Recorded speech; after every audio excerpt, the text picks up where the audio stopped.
Chapter 1. A long-awaited rebirth. We once had a chance, but we lost, utterly defeated.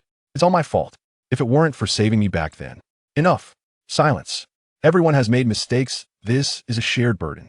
Reality is not a fairy tale. There are no potions for regret, and I refuse to hear the word "if" any longer. The responsibility for humanity's extinction cannot rest upon a single individual or group. In 3 minutes, everyone will perish. The earth has no future left. The despondent voices of my companions echoed in Ma Ran's ears. No, there is still hope.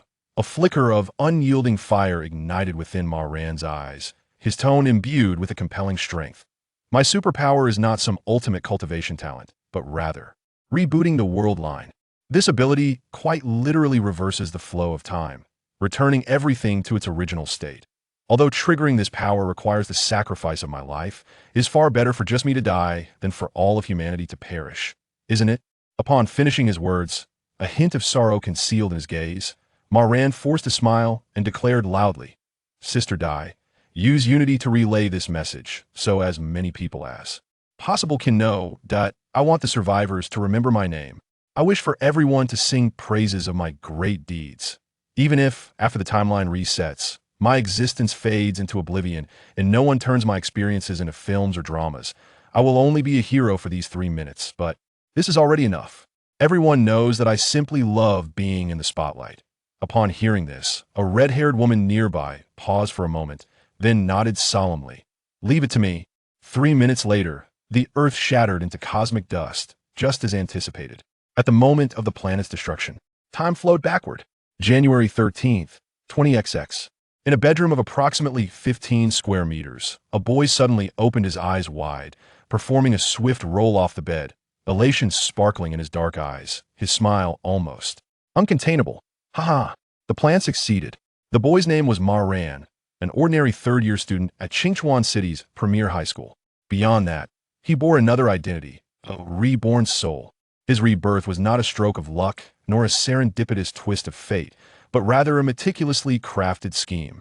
Before his rebirth, Ma Ran uttered his final lie.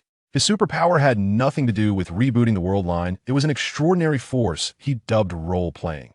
By crafting a persona, such as swordsmanship genius, as long as enough people believed in the authenticity of this persona, Ma Ran could truly become a swordsmanship genius.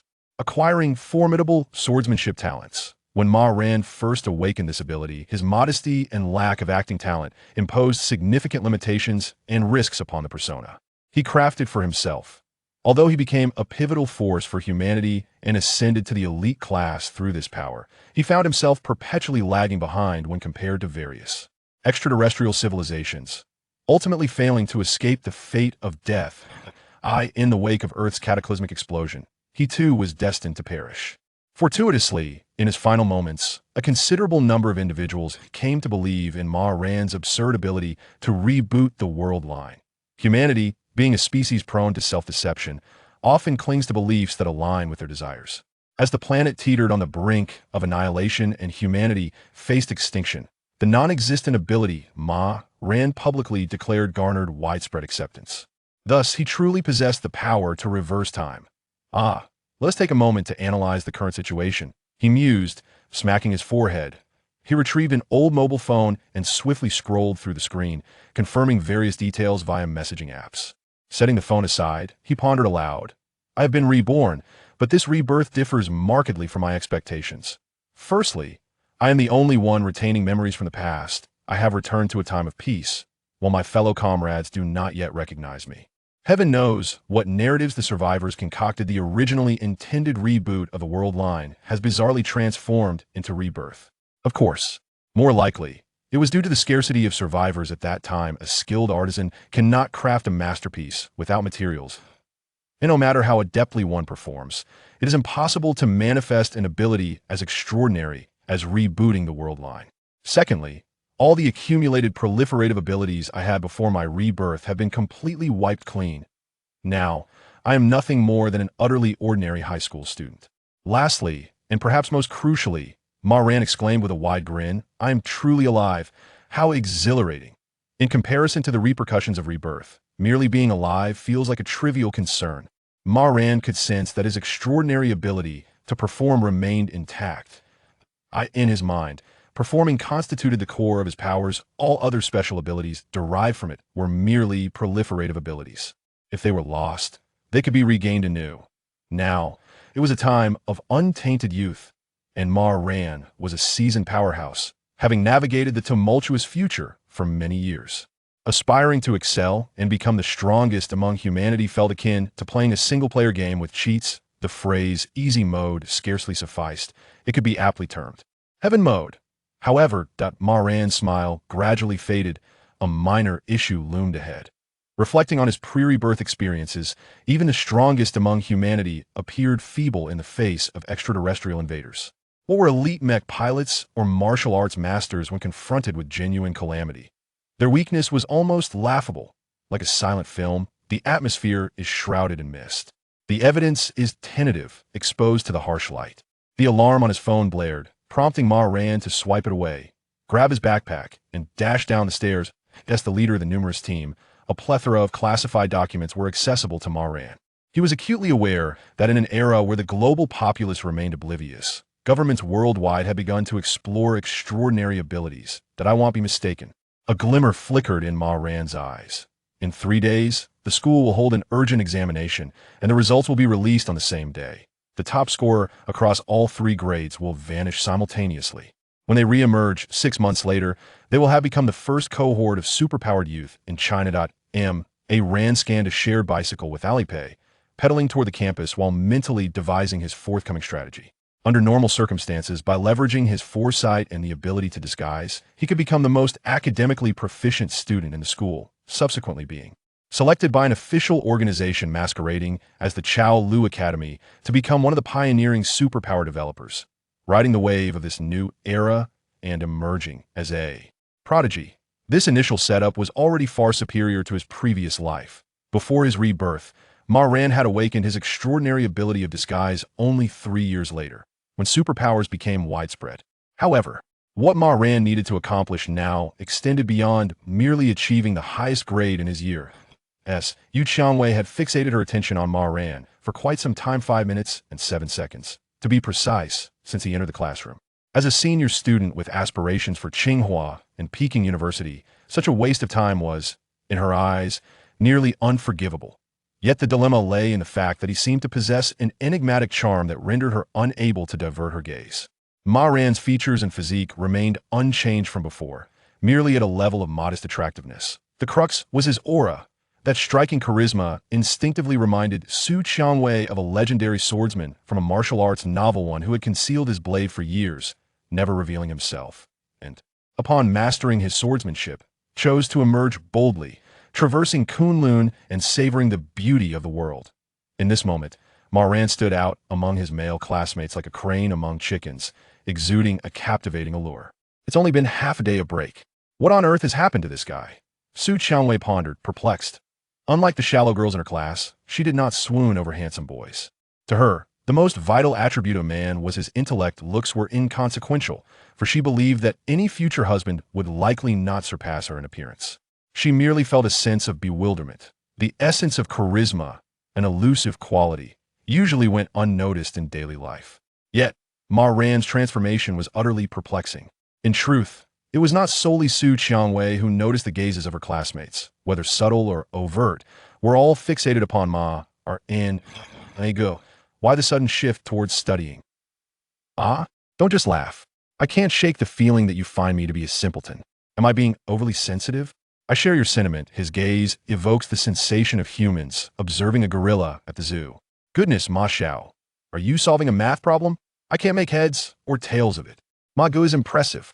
In a moment of inspiration, Su Qianwei clapped her hands, her eyes shimmering with insight, as a flicker of conjecture ignited within her. Everyone step aside. She parted the crowd, her gaze settling upon Ma Ran's desk. At that moment, he was fervently scribbling what appeared to be incomprehensible symbols. As a self-taught prodigy who had already completed advanced mathematics ahead of schedule, Su Qianwei possessed both pride and merit. At the very least, she would not merely stand by as a spectator. These are symbols for gradient pressure and vector notation. With a cursory glance at Ma Ran's draft paper, Su Qianwei felt a wave of confusion wash over her, her temples pulsating slightly. What he was delving into was certainly beyond the scope of a high school student's curriculum. Even a master's student in mathematics at a prestigious university would hardly tackle such perplexing problems. Wait, these formulas. Su Qianhuai's pupils constricted slightly as she retrieved her phone, opened the browser, and typed in a string of characters. Upon comparing the search results, she couldn't help but exclaim, "Indeed, it is the Navier-Stokes equations." Hearing this, one of her roommates whispered, "Navier what equations?" As Su Qianhui struggled to keep pace with Ma Ran's thoughts, that comment caused her to lose her rhythm. She turned her head and rolled her eyes in exasperation. On May 24, 2000, the Clay Mathematics Institute announced a $1 million prize for the solution of 7 millennium prize problems at the Collège de France in Paris. Among them, the Poincare conjecture has already been solved by the Russian mathematician Grigory Perelman, and what Ma Ran is currently attempting to prove is one of the 7 millennium prize problems. The NS equations. To be frank, Su Qianhui suspected that Ma Ran did not genuinely possess a correct approach to the problem. If he truly had such mathematical prowess, why was he consistently hovering around the passing mark of 90 in every exam? As this thought crossed her mind, Su Qianhuai's pupils constricted once more. Consistently around 90? Su Qianhui had an excellent memory. In the last monthly exam, Ma Ran scored 90 the one before that, 91 and the one prior to that, 92. An arithmetic decline? This is impossible. Su Qianhui stared intently at Ma Ran, murmuring, "If it were me, I should be able to achieve such a level, right? Not. It seems I am incapable of doing so." What madness! Who would engage in such behavior? Setting aside her spiraling self-doubt, the classroom erupted into a cacophonous marketplace as a result of her few words. The notions of Millennium Prize problems and the NS equations were of little concern to her classmates. Everyone's focus was entirely captivated by the phrase, $1 million prize. Is it true? Such a high reward seems quite outrageous. Of course it's true, my goddess never lies. Enough with the flattery. No matter how much you fawn, she wouldn't spare you a glance. What do you mean by that? I am merely stating objective facts. $1 million. Oh my goodness. If I could earn that much, my parents wouldn't scold me for playing games every day. Huh? Do you have what it takes to earn that million? I may not, but do you? Su Wangwei, with a stern expression, exclaimed, "Everyone be quiet." No sooner had she shouted than the mathematics teacher entered the classroom. The atmosphere grew a bit awkward. The math teacher was a tall, slender, middle-aged man with thick glasses perched on his nose, whose surname was Zhu. Noticing the unusual tension in the classroom, he greeted Su Wangwei. "Oh, the sun must be rising from the west today. I've never seen you argue with anyone. What's happening here?" Su Wangwei was not only the class monitor, but also the top student in her class. Since he took over, she consistently scored full marks in every math exam, no matter how big or small. The saying, "You score 150 because that's your limit, while I scored 150 because the paper only had 150 points," could perfectly apply to Su Wangwei. "Mr. Zhu." Su Wangwei quickly composed herself and, with a stiff expression, replied, "Ma Ran is currently solving the NS equations." Mr. Zhu leaned in, casually glancing over. Once he caught sight of the ordinary draft paper, he found himself unable to look away. That seemingly unremarkable piece of paper possessed a peculiar allure. After all, he had been the lead teacher for the Advanced Math Olympiad team for 5 consecutive years, and he could understand what he saw. The more knowledgeable one was, the more one recognized the challenges within. "It's done." Ma Ran displayed little emotion on his face, yet internally, he was reveling in triumph. A brilliant actor requires no dialogue. With the slightest expression, a casual gesture, he could perfectly embody the persona he wished to project. At that moment, he appeared to others as a hidden genius, akin to a scholarly monk sweeping the library floor. Reaching this point would not have been possible without the support of Su Wangwei. "Business is business. While I am grateful, the opportunity that rightfully belongs to you shall be mine." With this thought, Ma Ran lifted his gaze and deeply regarded Su Wangwei. There are many paths to joining the academic society, and as time progresses, more options will emerge. Yet, the academic assessment remains the safest and quickest route. Ma Ran's glance was one of surprise. Though he uttered not a word, Su Wangwei deciphered the unspoken sentiment. "With your intellect, you can actually comprehend this?" Upon realizing this, Su Wangwei's temper flared instantly. "What kind of gaze is that?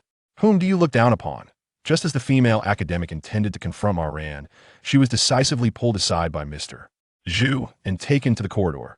Uncertain of the conversation that transpired between the two, upon returning to the classroom, Su Qianhuai's gaze toward Ma Ran took on a somewhat intricate quality. Initially, after heeding Teacher Zhu's advice, Su Qianhui had intended to cultivate a cordial rapport with Ma Ran, seeking his guidance on challenging problems in the future. Yet, as the words lingered on the tip of her tongue, they emerged tinged with palpable acidity. "Oh genius, do you not intend to continue solving problems?" Ma Ran, undeterred, lifted his gaze and replied in a calm tone, "Indeed, that is the case. The NS equations, a monumental conundrum of the century, entail an immense and intricate computation, demanding an arduous and protracted battle to unravel." Su Qianhui could comprehend this challenge. However, recalling Teacher Zhu's words, she found it increasingly difficult to contain her emotions, a sense of discontent almost etched upon her youthful visage. The echoes of Teacher Zhu's proclamations reverberated in her mind. "We are witnessing history. Do you realize? In the future, the wealthiest individual of our era may very well be forgotten, their name lost to time. Yet, the name of Ma Ran shall undoubtedly be immortalized in history, inscribed within textbooks, much like figures such as Zhu Chongji, Shen Kuo, and Gauss." As the words slipped from her lips, Su Qianhui immediately recognized her own lackluster demeanor. Her parents had instilled in her the virtue of not harboring jealousy towards those who surpass her, urging kindness and the pursuit of learning from their strengths to cultivate her own growth. She had always believed she had internalized this wisdom well, considering herself a magnanimous individual. Her contemporaries, the perennial second and third placers, often foolishly aspired to surpass her during examinations. Yet, she never took their provocations to heart, generously sharing her study materials and notes. Now, however, Su Qianhui was jolted into realization she had never truly been the benevolent person she envisioned. The tranquility she had maintained stemmed from a subconscious conviction of her superiority, believing no one could rival her. The emergence of Ma Ran disrupted Su Qianhuai's composure, evoking an unprecedented feeling of jealousy within her.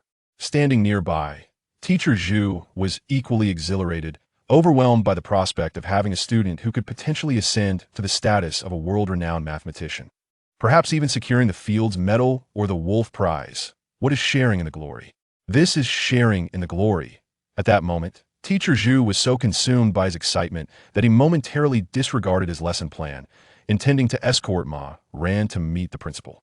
However, as Ma Ran merely rotated his pen and cast a fleeting glance in his direction, Teacher Zhu felt an involuntary stiffness envelop him, leading him to abandon his prior intentions. Geniuses are often solitary. Casually arranging Ma Ran's schedule could inadvertently disrupt his train of thought, rendering him a historical pariah in the mathematical realm. No, this simply would not do. In fact, Teacher Zhu even contemplated granting Ma Ran a few days leave to maintain his low profile and focus on unraveling the NS equations. He thought it, and thus he acted upon it. The matter of granting students a holiday does not even necessitate informing the principal, a mere notification to the homeroom teacher suffices. The lessons that are missed can certainly be made up. When inspiration wanes, it leaves one with nothing at all as for whether Ma Ran will fall behind his studies. Teacher Zhu harbors no concerns whatsoever. After all, he is capable of tackling the intricacies of the NS equations. Regardless of whether Ma Ran's eventual proof is flawless or not, it is of no consequence. To suggest that such a prodigious talent might struggle with high school coursework is, in Teacher Zhu's eyes, an affront to his intellect. The situation unfolded even more favorably than anticipated. Accompanied by his homeroom teacher and Teacher Zhu, Ma Ran returned home, and in response to his parents' inquiries, he portrayed himself impeccably, successfully embodying the persona of a premature genius. What parent does not aspire for their child to excel? The notion that as long as the child is safe and healthy merely stems from parental love, wishing to alleviate their offspring of undue burdens. In truth, there was no need for Ma Ran to exert himself deliberately. The words of the homeroom teacher and Teacher Zhu held considerable credibility in the ears of his parents.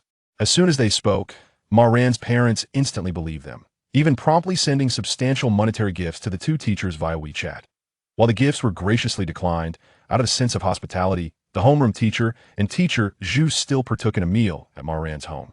The elder couple personally prepared a sumptuous feast, quickly presenting a table laden with dishes: shredded pork with green peppers, stir-fried cabbage with vinegar, sautéed lettuce, scrambled eggs with tomatoes, braised pig's trotters, and lotus root with ribs. The aroma of the 4 dishes and 2 hot pots wafted through the air, nearly causing Ma Ran to lose his composure as he discreetly swallowed. In the future, he would savor countless delicacies. Yet the taste of home had eluded him for many years. At the dining table, Teacher Zhu eloquently elucidated the significance of the NS equations in clear and relatable terms. To have taught a student like Ma Ran, I can confidently say, is a fulfillment of my life's work, he proclaimed. Once he organizes his problem-solving approach and submits it to AOM or IM. As he munched on peanuts and sipped a light beer, his face flushed as though he were a legendary warrior, his booming voice resonating throughout the building, prompting neighbors to peek out from their balconies, exclaiming, "Wow." At that time, among the multitude of mathematics educators across the nation, I shall stand unrivaled, he declared, giving a thumbs up to his chest. Observing the bewildered expressions on Ma Ran's parents' faces, Teacher Zhu hurriedly clarified, "It's the world's most prestigious mathematics journal. Rest assured, he possesses the qualifications." The saying that the wine does not intoxicate, but the person becomes intoxicated might aptly describe the situation. As toasts were exchanged, everyone reveled in the merriment. Before departing, the two teachers earnestly urged Ma Ran's parents to maintain their usual demeanor and not interrupt his problem-solving process, prompting them to quietly tend to the dishes. After watching his parents' retreating figures for a moment, Ma Ran silently shut the door to his bedroom, unable to suppress the upward curve of his lips. Even his fingers could not quell his joy. There was no need for any reason or justification. He was simply delighted. He was simply elated upon learning of their son's remarkable achievements. Ma Ran's parents, harboring the notion of preemptively celebrating his extraordinary character, restrained themselves for half a day, intending to showcase their son's glory to relatives and friends only after he had truly earned it. However, the allure of vanity proved insurmountable. In less than a day, relatives of the Ma family were already sharing posts about my son, the great mathematician, on WeChat Moments. After receiving a report from Teacher Zhu and the class supervisor, Principal Zhao of Qingchuan High School took immediate notice and ordered a temporary embargo on related information. Meanwhile, Ma Ran's parents were consumed with pride, eager for the world to know of their son's brilliance. Yet, Principal Zhao's perspective was markedly different. He was concerned about the potential loss of talent. The other high schools, particularly 2nd High and 7th High, were known to offer enticing conditions to attract prodigies like Ma Ran. While Qingchuan High could also extend favorable terms, the fear lingered. What if Ma Ran transferred schools before the college entrance examination? In that case, it wouldn't be long before he would be labeled as the oblivious principal who let a gem slip through his fingers. His concerns were indeed valid. Regrettably, due to generational differences, Principal Zhao overlooked the existence of the campus forum and the grade ding talk group. The spirit of gossip resides within everyone. The more one attempts to conceal a secret, the greater the intrigue it fosters. Information circulating online, easily accessible, often leads people to forego the effort of searching for it. Ma Ran's reputation spread rapidly throughout the campus.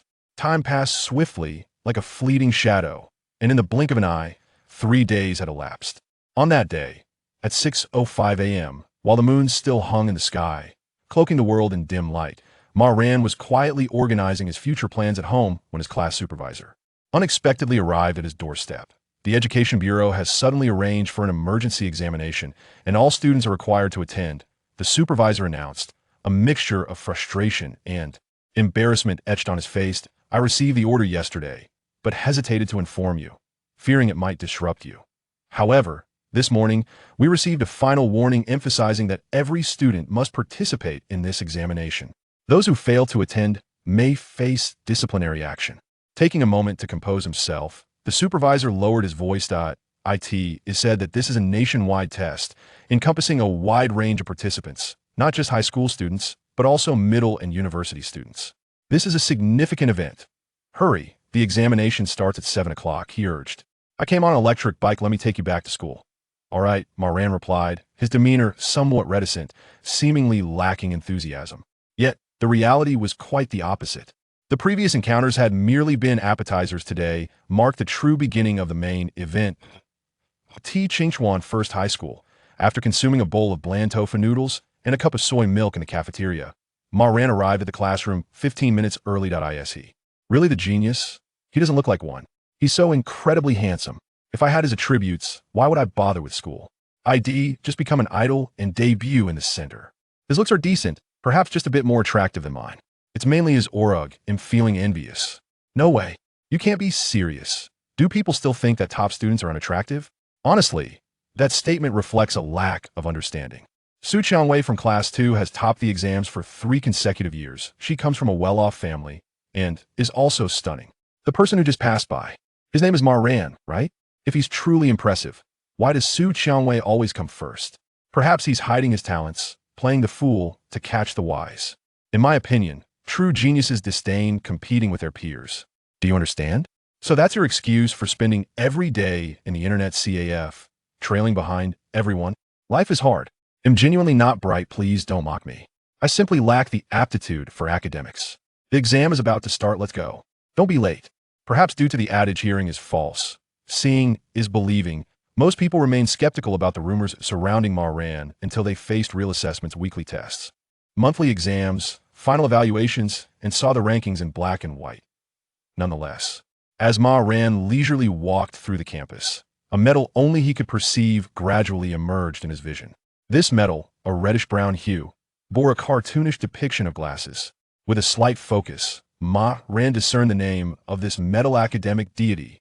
This was the augmentation bestowed upon him by his role-playing. To have Su Qiangwei, a top student, openly concede inferiority to him after being bested surely qualifies him as an academic prodigy. Ma Ran could distinctly feel that with the emergence of the academic deity, his memory, cognitive speed, and efficiency in absorbing and comprehending knowledge had significantly improved. His mind felt clearer, and even standing before a mirror, he could perceive that his gaze had become increasingly vibrant. There was no comparison to his former self, yet during his student years, merely standing in a random spot would instantly draw attention. Have you solved the NS equation? Su Qiangwen's Veis Rangi Ma Ran's Eos. Glancing at the girl's expression, Ma Ran nearly burst into laughter. He was all too familiar with that look, despising something internally, yet forcing oneself to appear magnanimous. So juvenile. It had been years since he encountered someone so naive. Su Qiangwei's conflicting emotions and resistance evoked a sense of nostalgia for his own adolescence. In a cheerful mood, Ma Ran smirked, his lips curling into a smile. He retrieved a thick stack of A4 printed paper from his backpack and handed it to her, saying, I solved half of it, but lost interest. If you're interested, you can take a look. Whoever wants to solve it can do, so I have no time to waste on such trivial matters. Su Qiangwei instantly imagined Ma Ran saying this, and then she nearly exploded with anger on the spot. Feeling utterly humiliated, Su Qiangwei wished to hurl the stack of papers directly at Ma Ran's face. Yet, after much hesitation and contemplation, she ultimately opted to conceal the documents within her pink backpack, responding haughtily, the NS equations, I shall unravel for you. When the time comes, I will send you the files. I shall not take advantage of you. Her declaration was filled with bravado, yet deep down, Su Qiangwei was acutely aware of the chasm that lay between her and Ma Ran. It was a disparity akin to that of heaven and earth. Without the insights provided by Ma Ran, the NS equations would remain an insurmountable enigma. Even if she were granted centuries, she would never be able to decipher them. Armed with these insights, she dared to boast, attempting to reclaim her dignity before her classmates. Good luck, M. A Ran's calm response unexpectedly stirred a flicker of gratitude within Su Qiangwei, a minuscule, almost imperceptible amount. This was due in part to his sincere encouragement, and also because he had refrained from exposing her prideful pretense. He's quite the gentleman. Her soft murmur reached Ma Ran's ears, to which he responded with remarkable composure. As for the NS equations, Ma Ran had no intention of further deciphering them, for he lacked the capability to do so. From the very beginning, it had all been a performancia pure charade. The detailed explanation of the NS equations was something Ma Ran had memorized while pretending to be a mathematician during a special mission with the Shu C team. What was inscribed on the paper contained the correct approach, but Ma Ran only remembered half of it. To continue writing would risk revealing the truth. As for his prior examination results reflecting an arithmetic sequence, that was purely coincidental. For someone who upheld the philosophy of passing is paramount, any extra points are a waste. Merely achieving passing grades was already commendable. What more could one expect?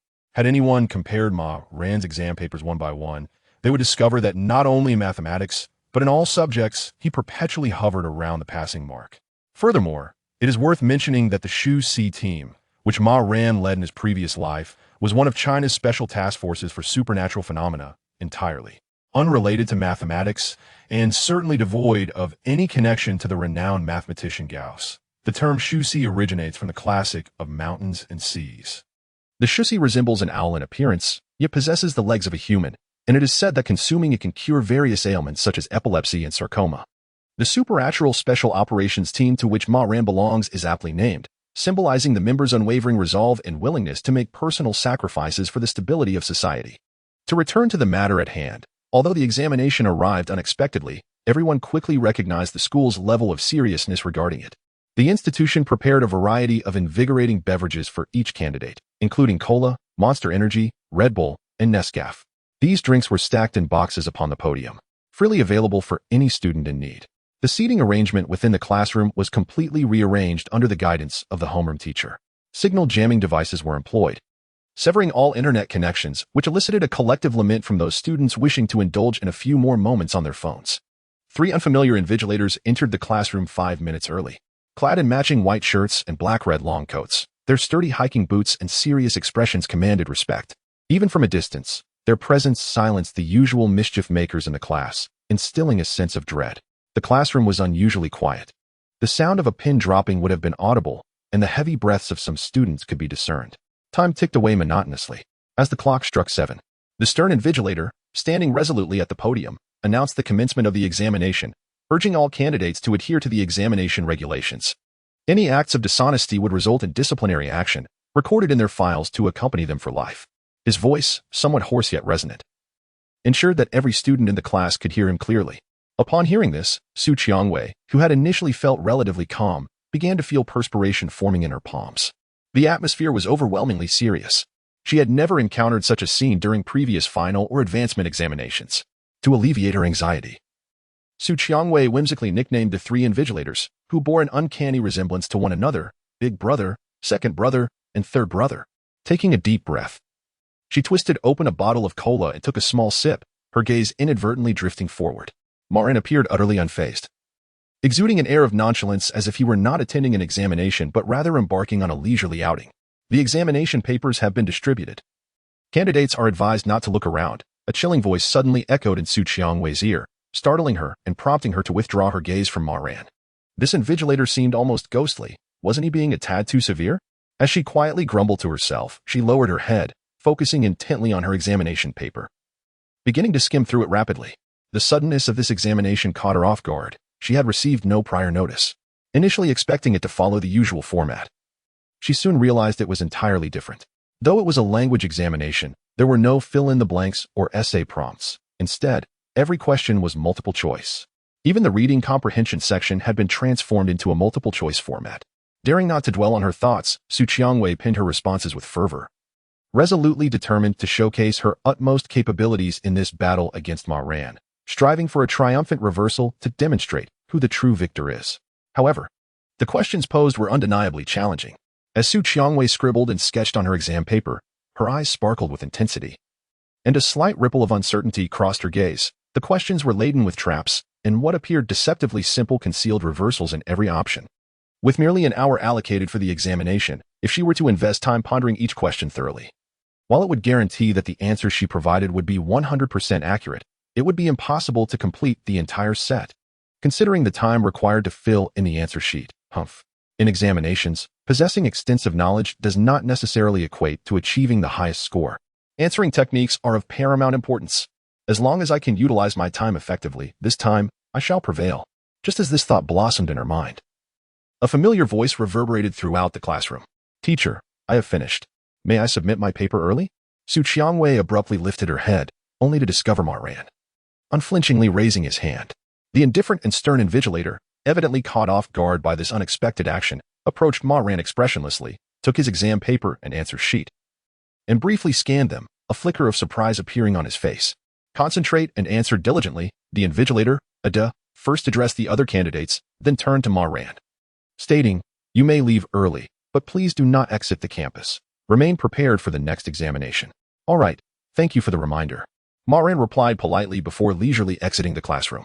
Su Qiangwei gazed at Ma Ran's retreating figure, her teeth grinding audibly. What kind of garbage bag is this fellow? How can he contain so much? The Chinese examination has concluded. All candidates must immediately cease writing. Except for Ma Ran, no other student comprehended the significance of this test. It was neither a final examination nor the college entrance examination. Although the institution valued it, the students did not take it to heart, willingly placing their pens down. You have 5 minutes of break time, the invigilator, A.R., observed the students in the classroom impassively.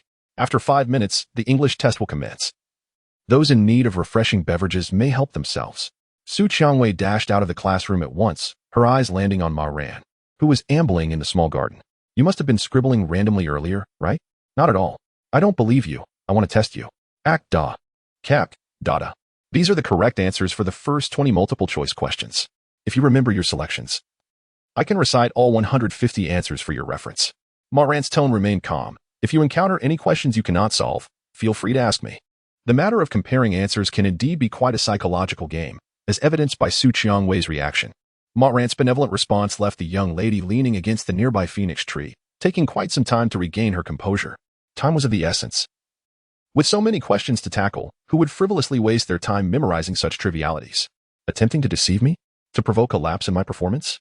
Absolutely not. With that thought, Su Qiangwei stormed back to the classroom, gulping down an entire bottle of cola in one go. You have already lost, Ma Ran mused. His gaze fixed upon Su Qiangwei's profile through the window. This opportunity was a crucial element of my meticulously devised plan, and I would not relinquish it to anyone. As a reborn individual and a former participant in this examination, Ma Ran held vivid memories of many questions. Understanding the significance of this examination, he deliberately exercised his authority to unveil the long-buried archives. From beginning to end, he meticulously reviewed all the questions and answers pertaining to this examination. Having acquired the scholar medal through his acting prowess, Ma Ran simply needed to extract the original questions and reference answers from his dormant memories to secure a perfect score. Is it true that the tall tree invites the wind's wrath? Only because it is not sturdy enough, he reflected. The sage Ma Ran shone brightly in public, his name renowned across the land. Meanwhile, the performer Ma Ran orchestrated the tides of an era from the shadows, confronting the impending crisis of civilization's extinction. He intended to claim it all. Chapter 6. The pseudo-sage assuming an alternate identity can lead to a fragmented self-image, a daunting challenge indeed. Yet, Ma Ran thrives on such trials. Central to his ambitions is the foundational script outlined below. Script 1. The pseudo-sage, protagonist, Ma Ran, flaws, obsessive cleanliness, extreme reclusiveness. Possessing the most formidable intellect in the annals of human history, Ma Ran effortlessly absorbs knowledge from any text and masters any skill with remarkable ease. He comprehends the myriad complexities of human nature, allowing him to swiftly excel in disciplines that would typically demand a lifetime of dedication from the average individual.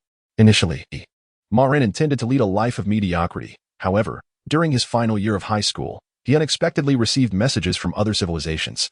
Thus, he ceased to conceal his brilliance and began to reveal his talents. This is the persona Ma Ran has crafted for himself. While donning various aliases and identities to orchestrate covert operations is commendable, it is simply not sufficient. Ma Ran, brimming with confidence, or perhaps a touch of greed, desires to be at the forefront, shaping the spirit of the age while simultaneously exerting influence behind the scenes. Presently, he possesses only the derivative ability of academic deity, a far cry from his ultimate goal of pinnacle intellect. Nonetheless, the narrative has only just commenced. Everything is beginning to fall into place, with numerous avenues for manipulation ahead. Ma Ran has meticulously planned how to enhance the persuasiveness of his persona. In his previous life, upon awakening his ability to perform, he often fretted over the adage that the nail that sticks out gets hammered down, opting to conceal his talents and maintain a low profile. However, after experiencing a multitude of events, he grasped a crucial truth, frequently. The deliberate disclosure of less critical information can serve to better obscure one's most significant secrets. In this life, Ma Ran intends to occupy the most conspicuous position on the grand stage of the world, leading the vanguard to stir the currents of change. Although he initially harbored concerns about encountering sudden shifts in circumstances that might diminish the likelihood of success, it appears he was overly apprehensive. The butterfly effect did not manifest. All subjects in this examination comprised multiple-choice questions, devoid of fill-in-the-blank or short-answer formats, with time constraints exceedingly tight. During the lunch break, students had a mere half-hour to refuel. As for a midday respite, such a luxury was non-existent, as candidates from various grades hastily consumed their meals. They were promptly ushered back into the examination hall. In the midst of this tense testing environment, time slipped away like grains of sand through one's fingers, vanishing in an instant.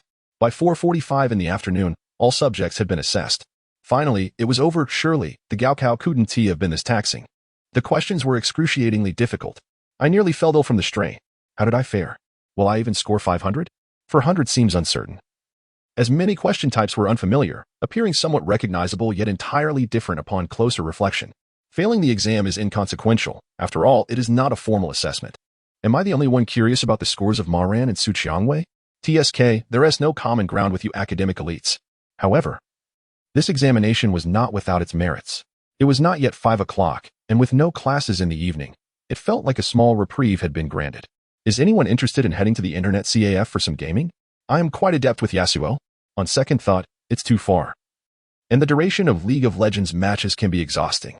Perhaps we should opt for Honor of Kings instead? Very well. I am invincible with Lubian Chihao. After the examinations, the students scattered like birds returning to their nests, vanishing in the blink of an eye. Some delved into novels, others binge-watched dramas, while many immersed themselves in gaming or indulged in anime. In essence, they engaged in activities they had longed to pursue but never had the time for. The fiercely competitive Su Qiangwei clung to Ma Ran, incessantly questioning him, spanning from the classroom to the cafeteria. 2 hours later, she despondently concluded that Ma Ran had meticulously completed every question. The most alarming revelation was that he had not made a single mistake. At least, from the questions Su Qiangwei could recall, Ma Ran's accuracy was an astounding 100%. After a moment of introspection, Su Qiangwei transformed her sorrow into a voracious appetite, devouring 2 substantial meat buns before her gaze landed on Ma Ran's small notebook. What are you writing? Oracle bone script? Since their discussion on answers began, he had been scribbling and sketching on the page. Each line, regardless of its direction, appeared to follow a certain pattern, unlike mere doodles. You are not yet qualified to engage with these. Ma Ran set down his pen, glanced at his old Huawei phone to check the time, and replied earnestly. It would drive one mad. The text stemmed from a mysterious civilization known as you. Note 1, harboring supernatural forces that could subtly distort one's spirit and will, leading one to madness and transforming them into a bloodthirsty monster. Had Ma Ran not been a reincarnated individual, seasoned by countless battles and possessing unwavering resolve, and without the enhancement from the scholar medal, he would not dare to recall such matters. A moment's distraction could lead to complete self-loss, becoming a grotesque aberration. Having conveyed his thoughts, Ma Ran disregarded Su Qiangwei, who appeared embarrassed and withdrawn, and carefully tucked away his notebook. He tapped the table, saying, I am off to check the exam results. May we meet again if fate allows. With the machine-readable answer sheets and the officials urging, the grading process was remarkably efficient. The results would be announced at 6:50. That cannot be right. It is far too soon. Surely, we must wait until tomorrow? And what did he mean by may we meet again? Was he contemplating dropping out? Was he no longer intending to take the college entrance examination? Hey, I have not finished speaking. Fuming, Su Qiangwei grabbed her student ID and small backpack from the table, hastily following after him. Indeed, the results had already been posted. As usual, the list was affixed to the southeast wall of the faculty dormitory opposite the cafeteria. Inscribed in black ink on a red background, crafted with a brush, a crowd had gathered around it. Su Qiangwei quickly discerned that this time the list differed from the past. Rather than the top 100, it displayed only the top 10 scores from each grade. The scores of the first and second year students were of no interest to her. Her gaze immediately focused on the senior list. First place, Ma Ran, total score 750. Second place, Su Qiangwei, total score 703. She did not bother to look further. The result struck Su Qiangwei like a bolt from the blue, overwhelming her mind with a cacophony that left her vision shimmering with stars, nearly rendering her unconscious. Once again, she had lost. Moisture welled in her eyes, and a pang of sorrow enveloped her heart, prompting her to fiercely pinch the flesh concealed within her sleeve, her nails nearly embedding themselves into her skin. The pain offered a modicum of relief. You performed remarkably well, Ma Ran remarked with a sense of reassurance as he gazed at Su Qiangwei. Congratulations. In her previous life, Su Qiangwei had scored a total of 693, but now she had surpassed that by a full 10 points. This marked Ma Ran's first encounter with the butterfly effect. It was evident that Su Qiangwei thrived under adversity, a resilient competitor whose capabilities flourished under external pressure. The officially recognized Saolu Academy had distinct admission criteria based on age. For third-year high school students, a score of 700 served as a critical threshold. Achieving this score granted eligibility for an invitation, even if one was not the top scorer. Conversely, failing to attain a score of 690 would sever any connection to the academy, even for the highest achiever in the entire grade. While this advice was well-intentioned, Su Qiangwei, the individual in question, did not share that sentiment. Overwhelmed, she broke down in tears. The faint affection she had previously harbored for Ma Ran evaporated in an instant. His gentlemanly demeanor? It was utterly incompatible with the individual before her. Reflecting on their earlier interactions, she realized that when he had encouraged her, his gaze had resembled that of someone looking at a fool. It could not have been anything else. Chapter 7. Obsessive compulsion, sarcasm, and adolescent delusions with the emergence of the rankings. Ma Ran truly became the epitome of a wolf in sheep's clothing at Qingchuan No. 1 High School, becoming a topic of conversation among many students. His reputation, originating from Qingchuan No. 1, rapidly spread far and wide. The following day, at 10 in the morning, while Ma Ran was at home contemplating his studies, a sudden knock echoed at the door. A multitude of visitors, both male and female, dressed formally and bearing serious expressions, had arrived. Among them were familiar faces, such as Teacher Zhu, the homeroom teacher, and Principal Zhao, along with a dozen unfamiliar individuals. "Hello, I am the head of the admissions office at Tsinghua University this year. Here's my identification," one of the guests announced. Following that, representatives from Peking University, Wuhan University, and Jiaodong University presented themselves. Ma Ran's father began offering cigarettes, while his mother prepared tea. Ma Ran sat expressionlessly on the sofa like a marionette, scribbling in a small notebook, seemingly lost in his own calculations. "Let us get straight to the point," one elderly gentleman, distinguished with silver hair and reading glasses, stated after the customary pleasantries. He articulated the purpose of their visit. "We are here to formally extend an invitation to you, Ma Ran, to join the Chao Lu Society and become one of us." The term Chao Lu Society was somewhat novel to Ma Ran's parents. Initially, they assumed it was merely an extracurricular club, but upon learning that it entailed a 24-hour militarized management system, they hesitated. They reasoned that their son was already exceptionally talented. What if such a closed-off environment stifled his creativity? That would be a considerable loss. "We understand your concerns, but please allow us to present our conditions before making a decision." The elderly man, with a robust voice and undeniable persuasion, laid forth several irresistible offers that Ma Ran's parents could not refuse: exemption from the college entrance examination and the special recruitment test, the freedom to choose any prestigious university in the country, no requirement to accumulate credits, guaranteed graduation, and a job with official backing post-graduation. A cascade of enticing benefits and guarantees followed, complete with assurances from impartial parties and formal contracts. Verification from the official websites and hotlines of various universities further bolstered their credibility. "Ma Ran, tomorrow morning at 9, someone will come to escort you," the elder said, adjusting his glasses and casting a meaningful glance at Ma Ran. "Let us not miss this opportunity." The group departed in an orderly fashion. Once the door closed behind them, Ma Ran's parents, who had initially been reserved, revealed their true excitement. "I see it now. That Chao Lu Society must be a rebranded genius incubator. They aim to cultivate a cadre of the most elite scientists, perhaps akin to the Mensa Club? No, it feels more exclusive. A mysterious society beyond the reach of ordinary individuals, wielding influence over finance, politics, military, and ideology, subtly steering the course of society. Aha, my son, Ma Ran, is destined for greatness. Oh, but I must not speak too freely. Quiet, quiet. My dear son, after arriving, focus on your studies and refrain from engaging in fights. We do not seek trouble, nor do we fear it. If anyone bullies you, simply report it to the teacher. Moreover, ensure you eat well. Just look at how thin you've become. Oh, and remember to send a message every week to let your mother know you are safe, understood?" Ma Ran's eyes twitched slightly. He reassured, "Rest assured. After all, he was once the captain of a formidable team, capable of making any unfortunate adversary vanish without a trace. What need is there for brawls? Such actions would only tarnish one's dignity." The next day, on the high-speed rail, a train glided silently along the tracks. Dong Huaiming, somewhat restless, meandered from one carriage to another. Unable to sit still for long, he felt as though his body was infested with ants, compelling him to stand and move about. It was said that those aboard this train were all academic prodigies from various campuses, with several being particularly exceptional. Dong Huaiming gazed around, scrutinizing his surroundings, and clicked his tongue in disappointment. Nothing seemed particularly remarkable. It was rather dull. As he wandered aimlessly through the train, his attention was suddenly captured by a rather handsome young man. The youth's appearance was slightly above average, yet his captivating aura rendered Dong Huaiming unable to look away.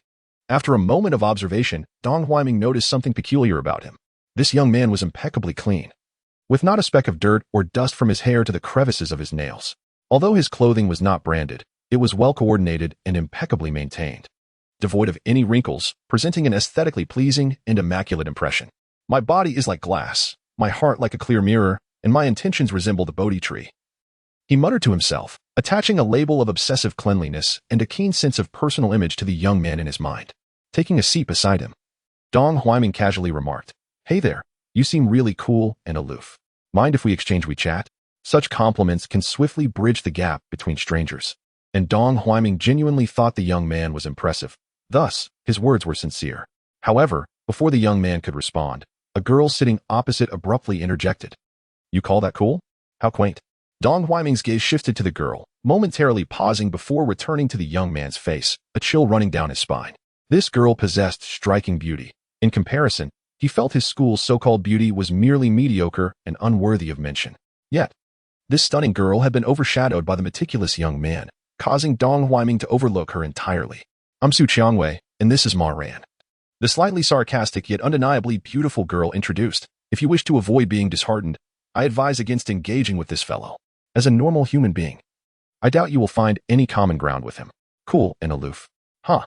Despite her annoyance at Ma Ran, Su Qiangwei could not deny that he had considerable appeal in both looks and demeanor.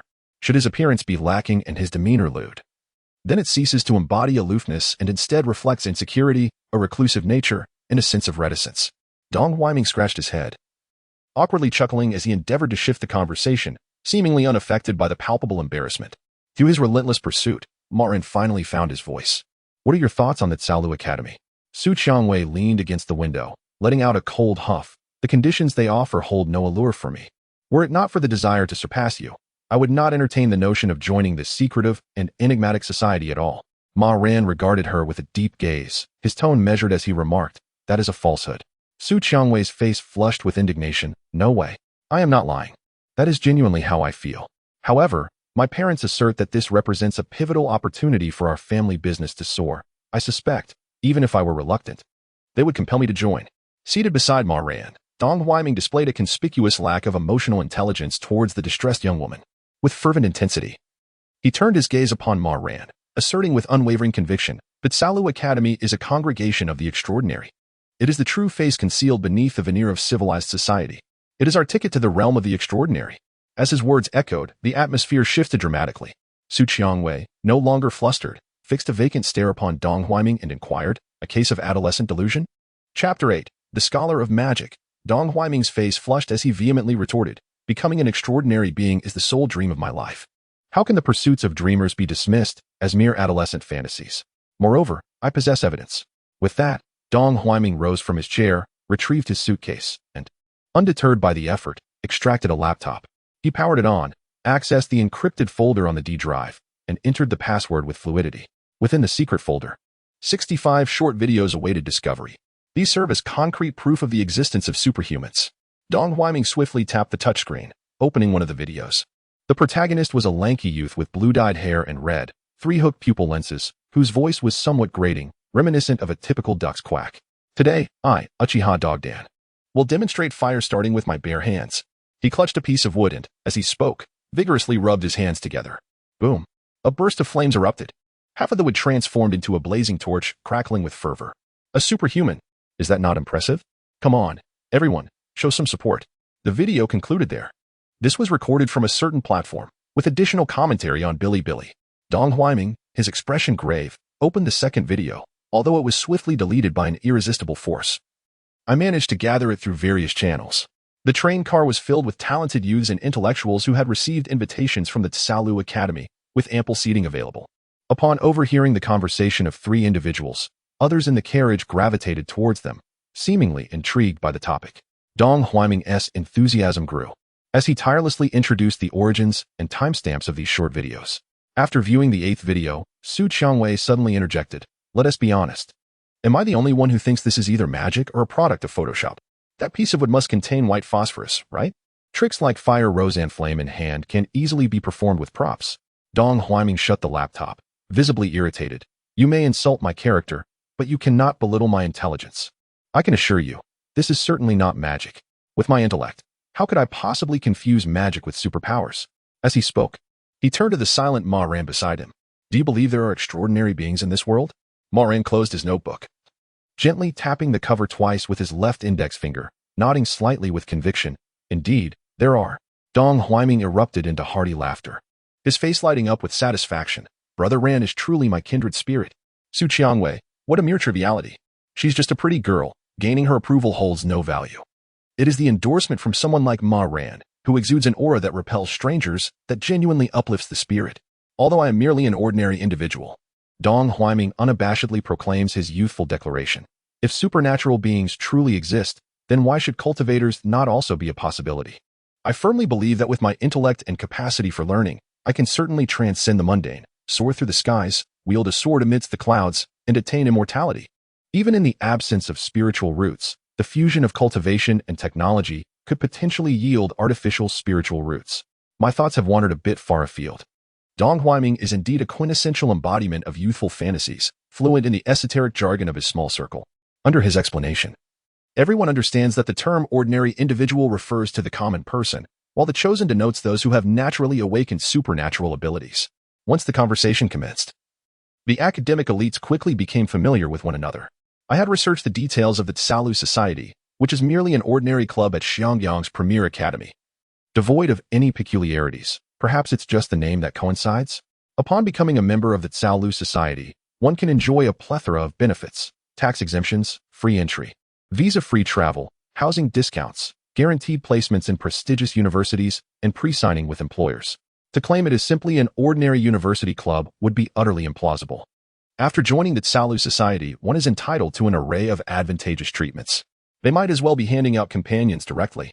Su Qiangwei, however, is disinclined to engage with these individuals. Her piercing gaze is fixed on Ma Ran. Were you serious just now? Despite sharing 3 years as classmates, she had never previously paid him any mind. Based on recent interactions, it is evident that Ma Ran is not one to utter insincere words merely to spare others' feelings. He is, without a doubt, a forthright individual.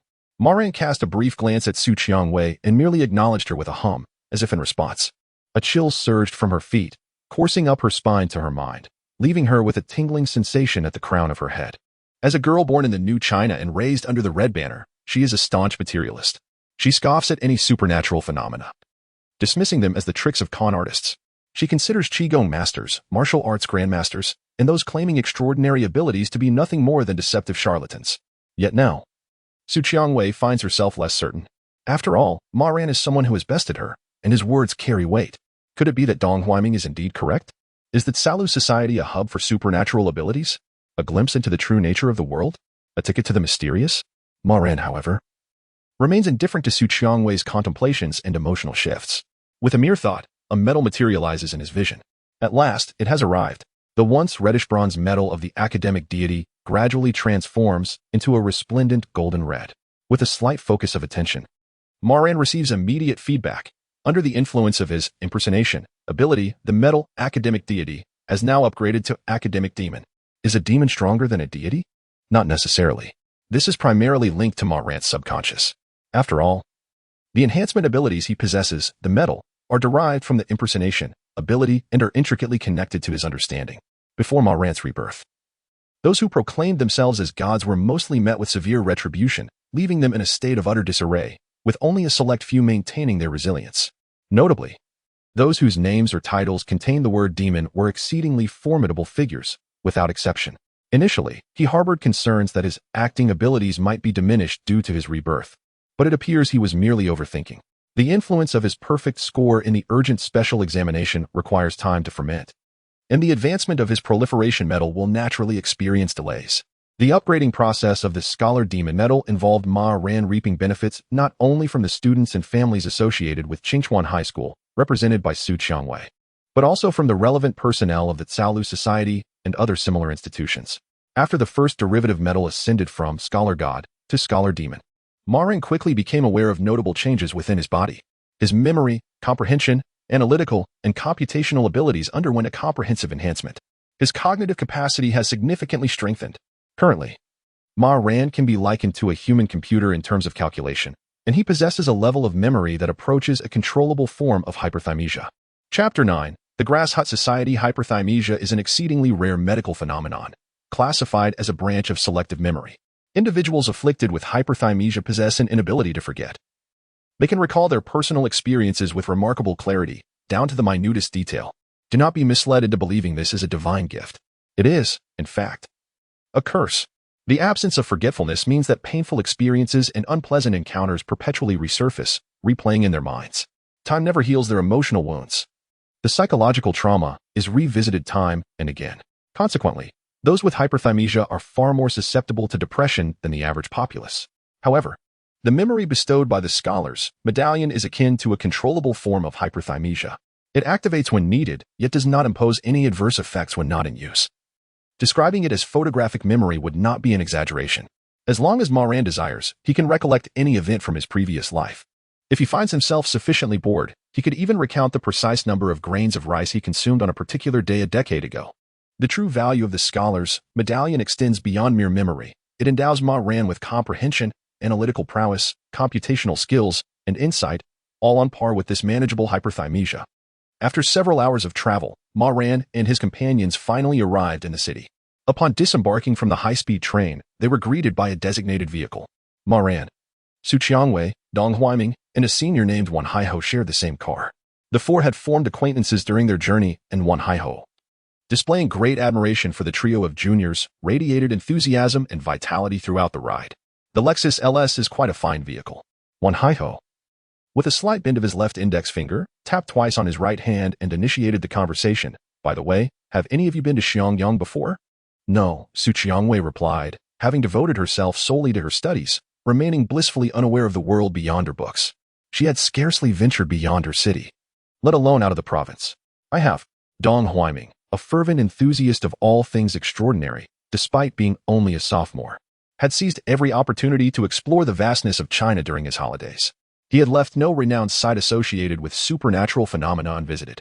Had it not been for the invitation to the Grass Hut Society, he had intended to take a semester off to explore the pyramids in Egypt and the Americas. Dong Huaiming glanced around and casually inquired, "Are we taking this route to the ancient Longzhong?" The driver, donning sunglasses, smiled broadly and nodded in agreement with Dong Huaiming's assertion. Dong Huaiming turned to the front passenger seat. "Ran Ji, have you been there?" Ma Ran glanced at him, smiling gently while shaking his head. This simple gesture abruptly stifled the conversation. Wan Haiho sighed, seeking new ways to bond with the three juniors.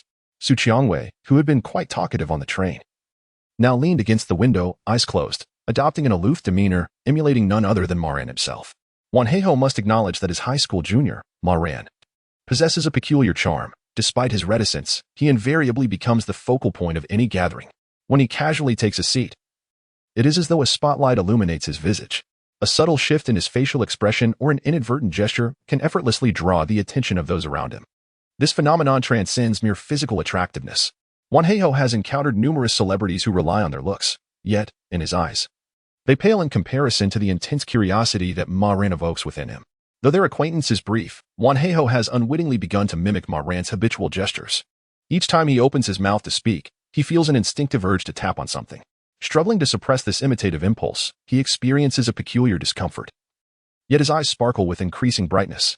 Possessing an insatiable thirst for knowledge since childhood, he cannot abide any mysteries. There is undoubtedly something enigmatic about Ma Ran. Not only has Wan Haiho, a seasoned doctoral student, never encountered anyone with a more captivating aura, but he also notes Ma Ran's slight obsession with cleanliness, a strikingly intriguing flaw. Upon their first meeting, he sensed a warmth that invited closeness, yet simultaneously, an unmistakable aura of distance that suggested a reluctance to engage.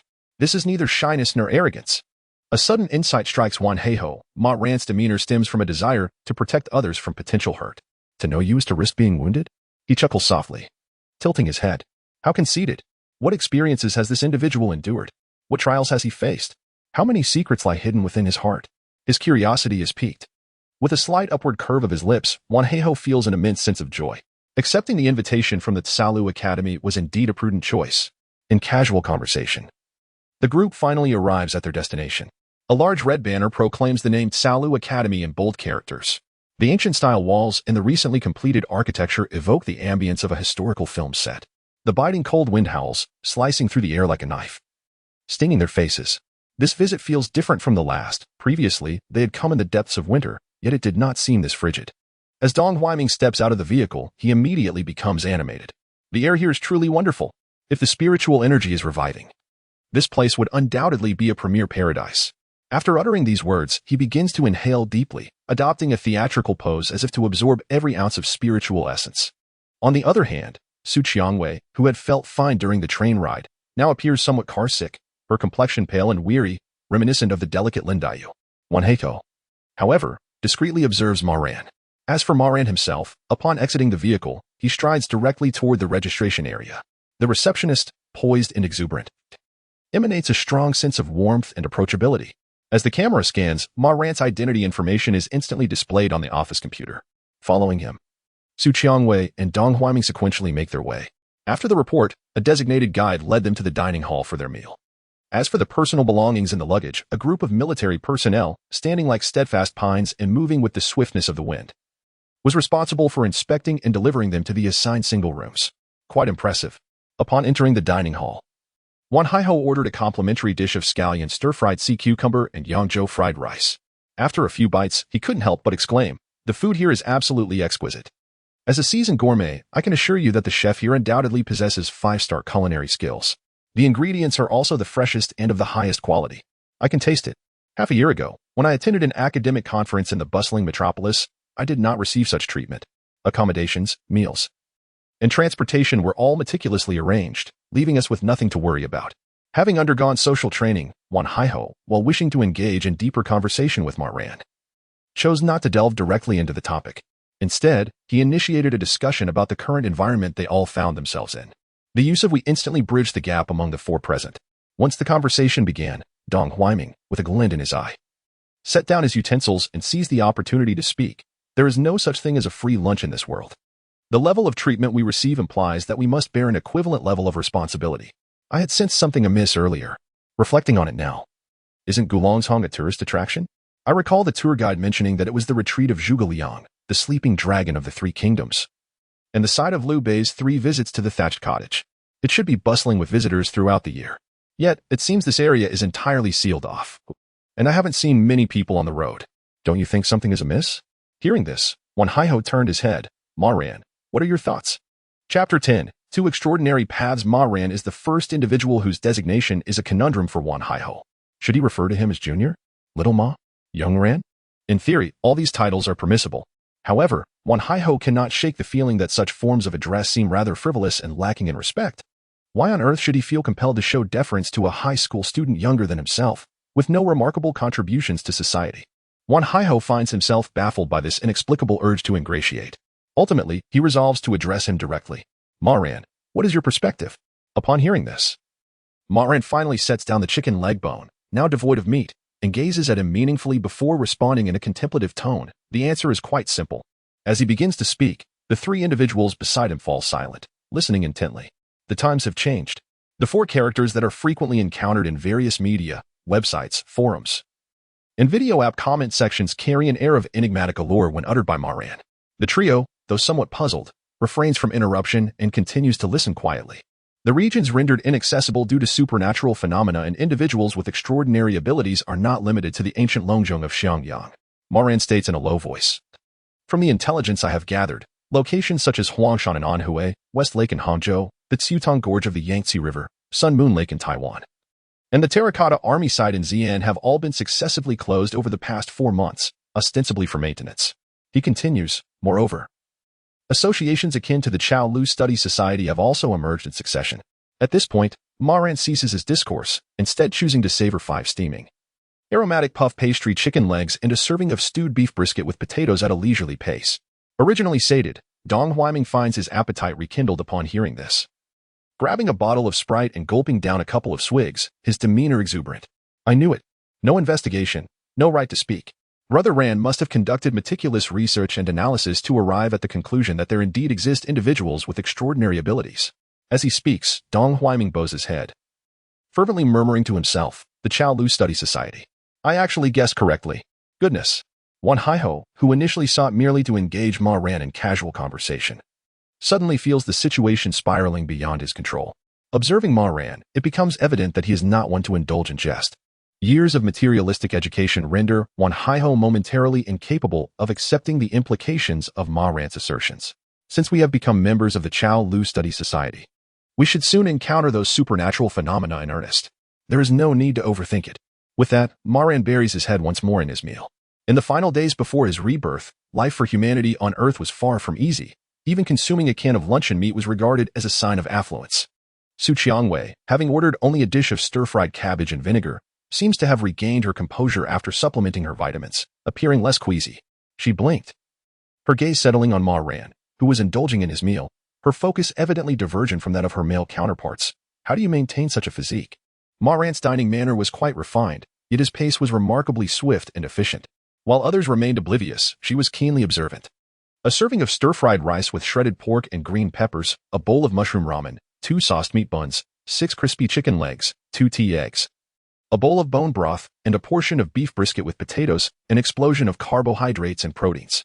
The cafeteria at Salu Academy served generous portions. Even a single plate of fried rice could leave Su Qiangwei feeling stuffed. Ma Ran's meal was equivalent to what Su Qiangwei would consume over 3 days. Such an appetite defied logic.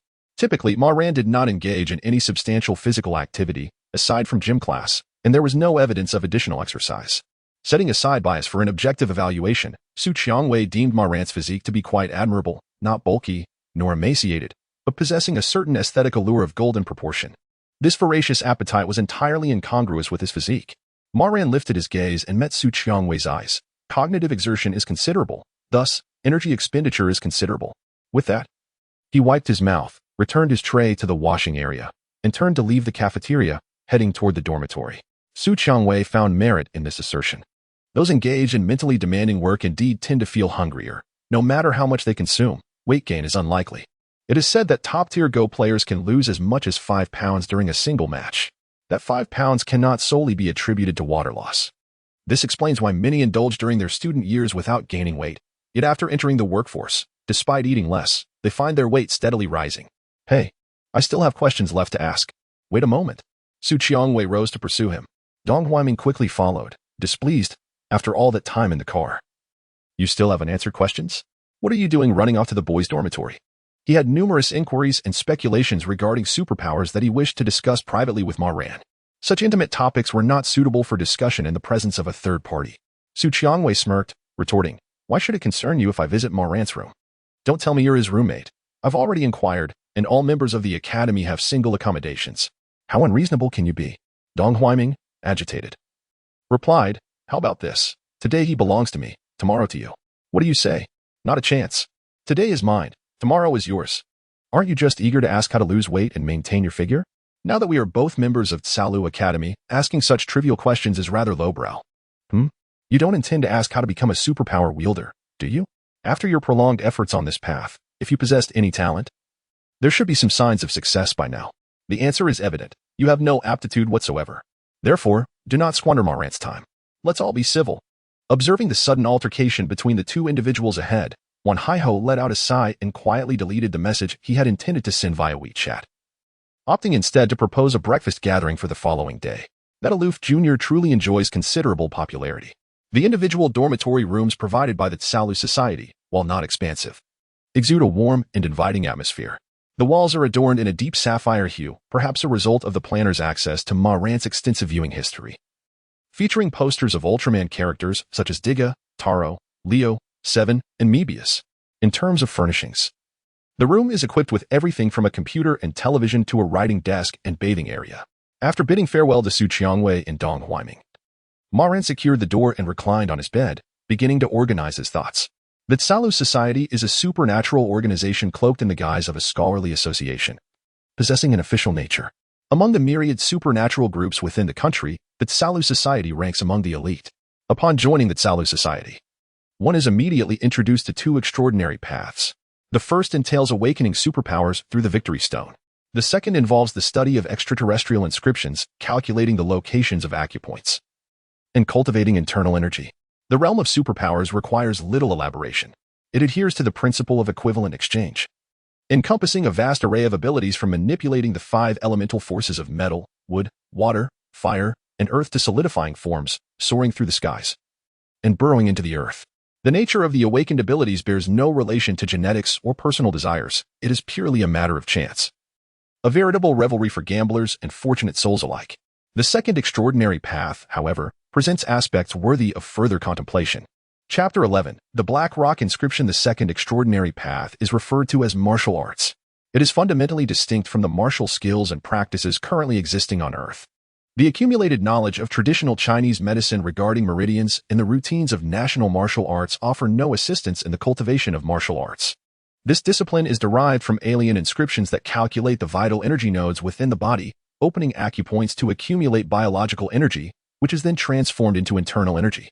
To amass a greater amount of internal energy, one must consume copious amounts of food to replenish nutritional substances. Carbohydrates, vitamins, proteins, and fats must all be consumed in excess. Otherwise, practitioners of martial arts risk becoming emaciated. During the period following the receipt of the invitation to the Grass Hut Academy, Ma Ran did not remain idle. Prior to his rebirth, he had already thoroughly calculated all of his acupoints, an impression that would forever remain etched in his memory. After obtaining the Scholar Mage medal, Ma Ran immediately began his practice of internal energy, which explains his astonishing appetite. The extraordinary path of martial arts adheres to the law of conservation of energy, presenting itself as remarkably scientific. It allows for a systematic approach, gradually leading to a metamorphosis that enhances various attributes such as physique, strength, and agility, ultimately transforming one into a powerful being. However, when compared to the awakened individuals who bear certain cost for their abilities, the upper limit of martial arts is considerably low. Achieving the 9th rank in martial arts, one may attain the title of master, yet even so-called masters are mere novices in the face of extraterrestrial invaders, destined to be obliterated. Now, however, Ma Ran can leverage his role-playing ability to incrementally improve this most suitable extraordinary path for widespread adoption. The walls of the student dormitory are constructed from materials capable of absorbing sound waves, providing exceptional soundproofing. After a night of uninterrupted slumber, Ma Ran awoke promptly at 6 o'clock. Having completed his morning routine and donned the uniform issued by the Grass Hut Academy, he heard a gentle knock at his door. Upon opening it, he found Wan Hai-ho standing there, his complexion haggard and eyes bloodshot, patiently waiting. "Let us go. It's time for breakfast," he said. Wan Hai-ho scratched his head, his excitement bordering on the abnormal. "If I don't eat something soon to replenish my energy, I feel like I might just collapse." Ma Ran closed the door behind him as he walked towards the dining hall alongside the senior. "Did you not sleep well?" "Not at all," Wan Hai-ho replied with a wry smile. "The topic you and Xiaoming discussed yesterday was a bit too stimulating for me. I kept pondering what the world would be like if superpowered individuals truly existed. The more I thought about it, the more excited I became. And I simply couldn't fall asleep." Ma Ran contemplated for a moment before responding, "There is no need to overthink it. It's a good thing." Indeed. The stronger the powers wielded by humanity, the lesser the impact when calamity strikes, resulting in fewer sacrifices and casualties. The architectural complex of the Grass Hut Academy is established on the ancient Longzhong scenic area, expanded upon a vast piece of land 300 meters to the northwest. Grand in scale, imposing in presence, and elegantly designed with a dignified grace. Neat yet not rigid, splendid yet not overly delicate, expansive yet not ostentatious, ancient yet vibrant. After dining, the newly inducted members of the Tsalu Academy were gathered and ushered into a brick and tile building adorned with a plaque indicating its purpose. At the center of the hall, an enigmatic black cloth obscured an object reminiscent of a tombstone. What material could this be? It exuded a peculiar sense of duality between solid and liquid, evoking an irresistible desire to touch it, though fear of damaging it held one back. "Coward. If you're capable, step forward." While others conversed about the black fabric, Ma Ran surveyed the surroundings. He counted a total of 48 individuals. One more than the encrypted records had indicated, revealing himself as that additional member. Clearly, the butterfly effect adheres to fundamental principles. It does not occur without reason. The ceremony was presided over by the same elder who had personally delivered the invitation. Donning reading glasses and a Zhongshan suit, his hair meticulously combed, he addressed the assembly with a vibrant complexion, erect posture, resonant voice, and an energetic demeanor that belied his age. "Greetings, esteemed members. I am Huang Weigua, the head of Tsalu Academy. You may call me President Huang or simply Old Huang." He continued, "I understand your curiosity regarding the nature of Tsalu Academy and its objectives. I am here to unequivocally inform you. Extraterrestrial life exists. Supernatural abilities also exist." There was a pause as his conviction resonated within the hall. The once whispering students fell silent, captivated by President Huang's declaration. Institutions such as Fulian, Yingchuan, and Qinglian have already forged paths ahead of us. As the inaugural members of Tsalu Academy, I urge you all to motivate one another and advance collectively. As he spoke, President Huang retreated a few steps to stand at the entrance. Two young men in military attire swiftly entered, unveiling the black cloth. Before everyone stood a pitch-black stone tablet, measuring 2 meters in height, 1 meter in length, and half a meter in width. A chilling aura enveloped the room, causing the temperature to plummet by several degrees. The tablet's surface was smooth, akin to an object that had been cherished for years, emanating a subtle sheen. At first glance, the stone appeared devoid of any lines. However, with concentrated attention, peculiar patterns began to emerge in the mind's eye. This, President Huang proclaimed, is the first carrier of supernatural abilities possessed by Tsalu Academy. Taking a deep breath, he continued, "Observe, Contemplate, understand, perceive, research, and decipher. Then practice.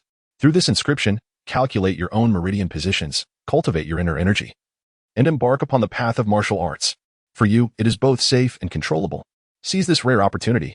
As soon as the words were spoken, Dong Huaiming, an enthusiastic aficionado of superpowers seated to the left of Ma Ran, immediately raised his hand to inquire, why not allow those renowned scholars and professors to conduct research? Upon raising his hand, Xiaoming trembled with excitement. While others may have felt merely curious and expectant, for him, it was a dream within reach. As the conversation progressed, Dong Huaiming's fluctuating emotions gradually stabilized, and his tone became more composed. Regardless of how one perceives it, those individuals are undoubtedly much more reliable than we are, right? The inscriptions on the stone tablet resemble cryptic symbols. They recognize me, yet I do not recognize them. Upon hearing this, President Huang smiled wryly and shook his head. You young ones are blissfully unaware of your fortune. This inscription is shrouded in a layer of continuously emanating electromagnetic waves and radiation.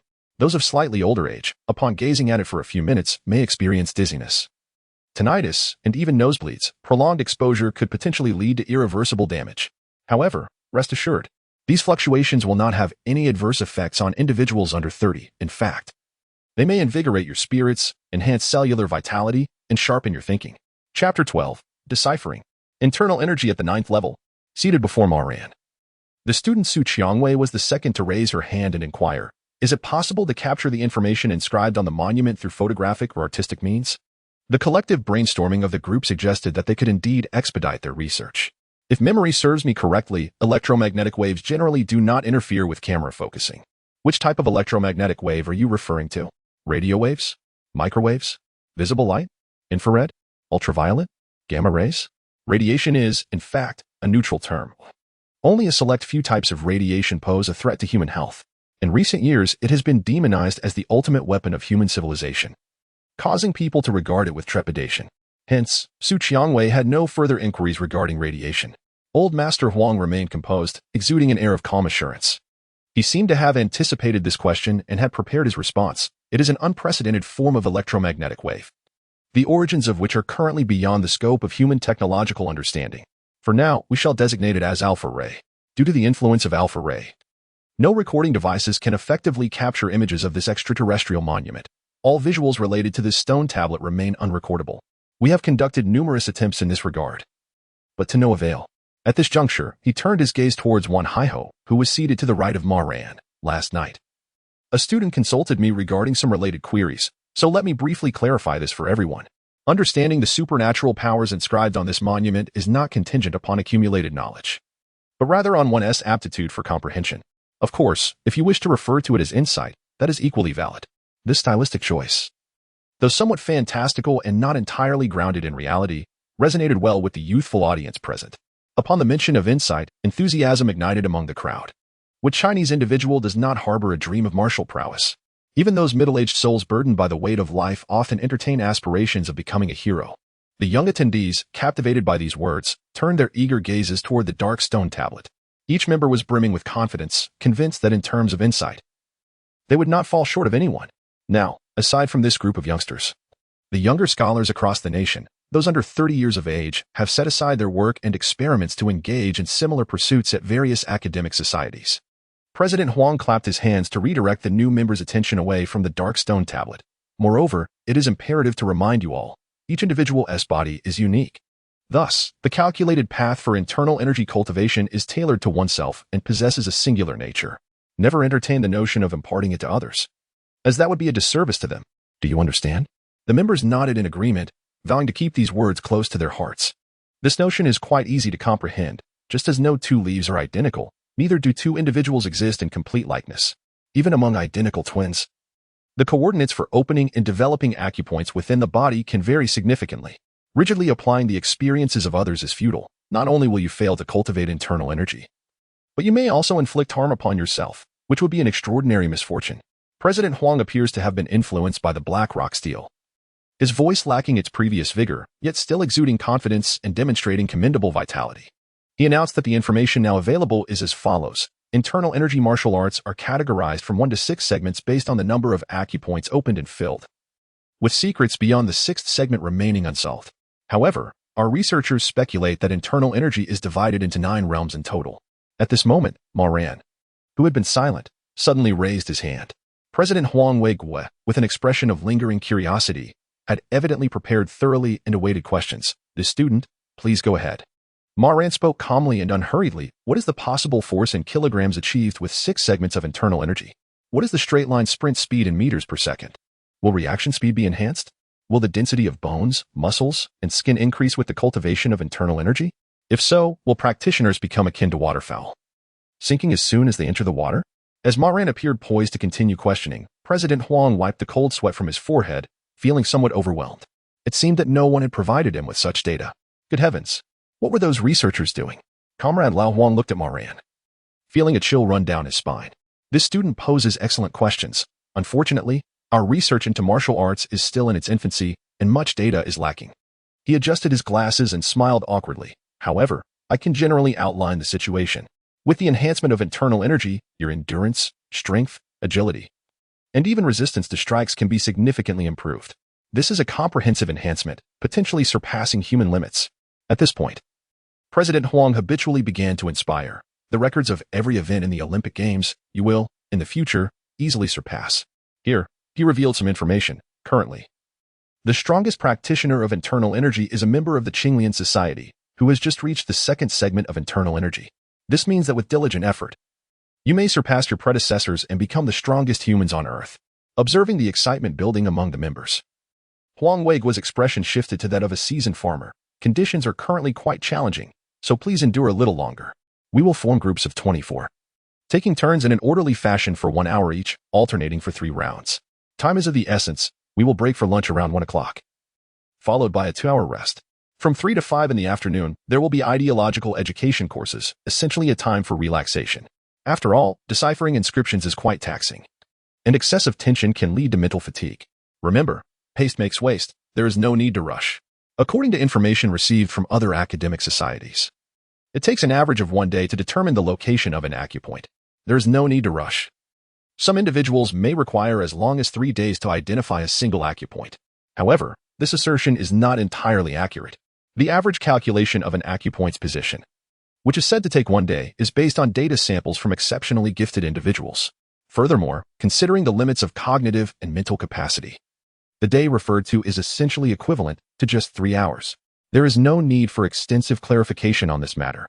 Through personal experience, the members will naturally come to understand it. After expressing this, old Huang exited the classroom, and 5 young men in military attire took over to maintain order on the premises. Dong Huiming was assigned to one of the groups. "Ran go, I'm heading in. Await my good news."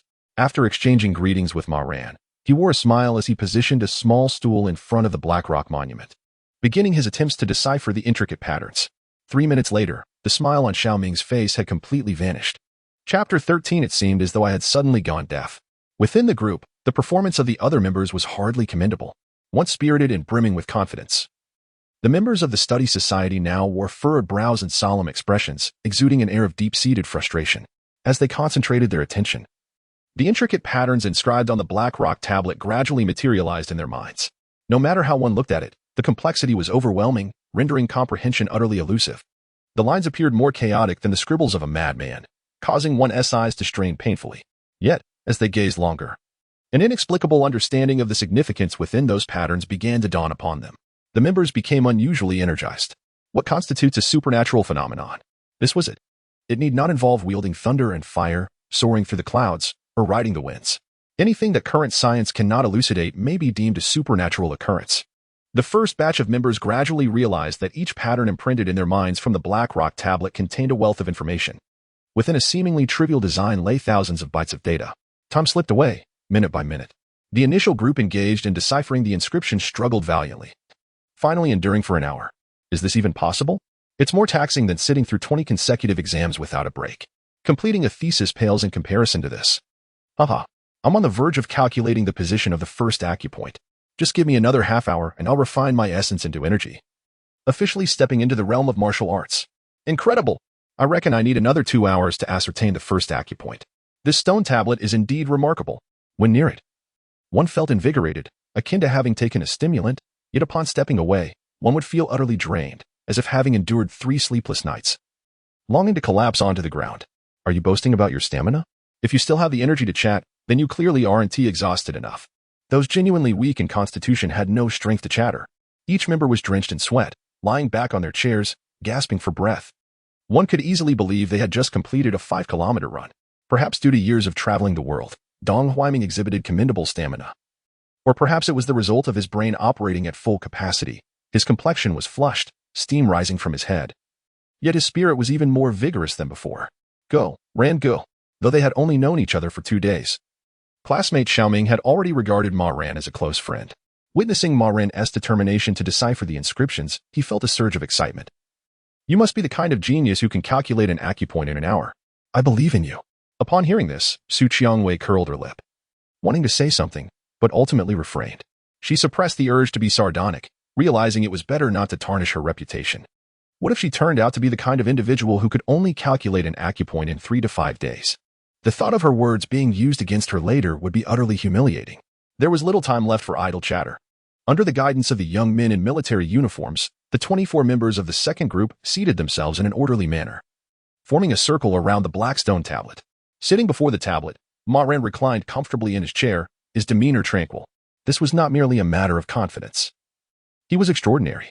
As a reborn individual, he had indelibly memorized the positions of all the acupoints within his body, rendering forgetfulness impossible. To entertain a hypothetical scenario where all previously calculated acupoints failed and he had to start anew, his remarkable ability to proliferate knowledge was not merely ornamental. With a single glance, Ma Ran instantly grasped all the information inscribed on the tablet, experiencing no difference from his previous life. To him, this black stone tablet resembled an unconventional yet singularly functional supercomputer, its hard drive housing crucial information while also functioning as a tool for calculating acupoint positions. Exercising caution. He took the known answers and meticulously verified them. Once he completed the verification and ensured every detail was flawless, Ma Ran withdrew his phone to check the time. 56 minutes had elapsed. Peering outside the classroom, he observed President Huang Weiguo engaged in a phone call. Comrade, what is going on your end? The data I have received is incomplete. Just now, a young man named Ma Ran posed a question that caught me off guard, and I was unprepared to respond. My embarrassment is inconsequential, but it reflects poorly on our Salu Academy. The beleaguered researchers, drenched in frustration, expressed their grievances. Ma Ran could fully empathize with this sense of injustice. After all, the quality of internal energy correlates with one's combat efficacy. Yet a higher grade does not necessarily equate to strength. Combat power and attribute data are intricately linked to weight, age, gender, foundational physical condition, and genetic factors. Could a frail individual weighing 70 pounds and standing at 4 feet 5 inches possibly defeat a muscular man weighing 180 pounds and towering at 6 feet 3 inches? The answer is unequivocally negative. Thus, metrics such as strength and speed are challenging to standardize. There is no universal principle stating that a first-level internal energy equates to a strength of 100 pounds, while a second level translates to 150 pounds in a linear progression. Reality does not conform to the mechanics of a computer game. The influence of internal energy on the body's attributes is neither fixed nor percentage increment, but rather is subject to numerous variables. 58 minutes. The first acupoint has been calculated. Su Qiangwei leaped from her small stool, provoking glares of disapproval from many members of the second group. Apologies. I didn't mean to, she exclaimed, clasping her hands in a gesture of contrition and playfully sticking out her tongue. I didn't anticipate being the first to figure it out. My sincerest apologies. The members felt as though they had been fed a mouthful of unpleasantness.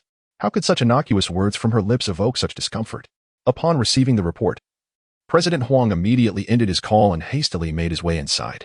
He was visibly agitated, his complexion flushed. What? 58 minutes?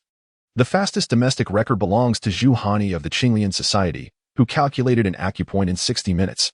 Some individuals exist solely to elevate the average threshold. To determine an acupoint in less than an hour is remarkable. No. Su Qiangwei currently holds the record for the fastest in the country, after President Huang entered the classroom. The second batch of members also completed their initial calculations.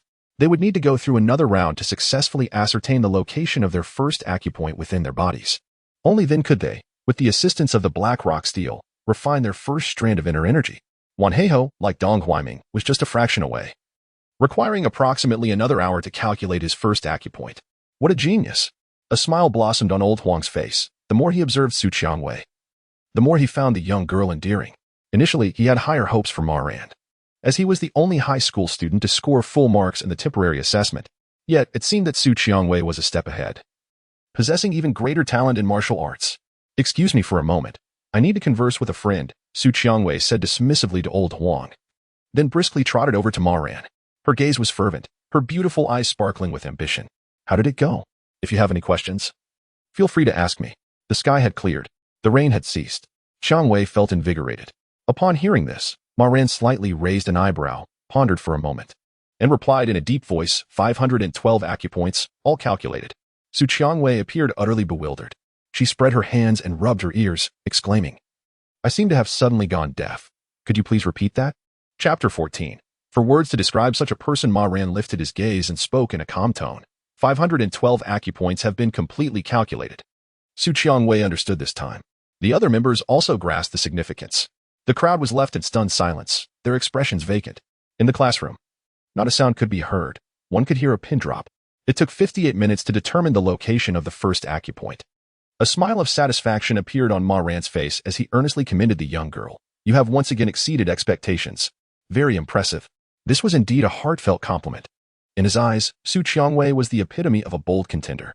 In his previous life, he had encountered encrypted files where Su Qiangwei, for the first time using the black rock steel for calculations, took a full hour to ascertain the position of the first acupoint.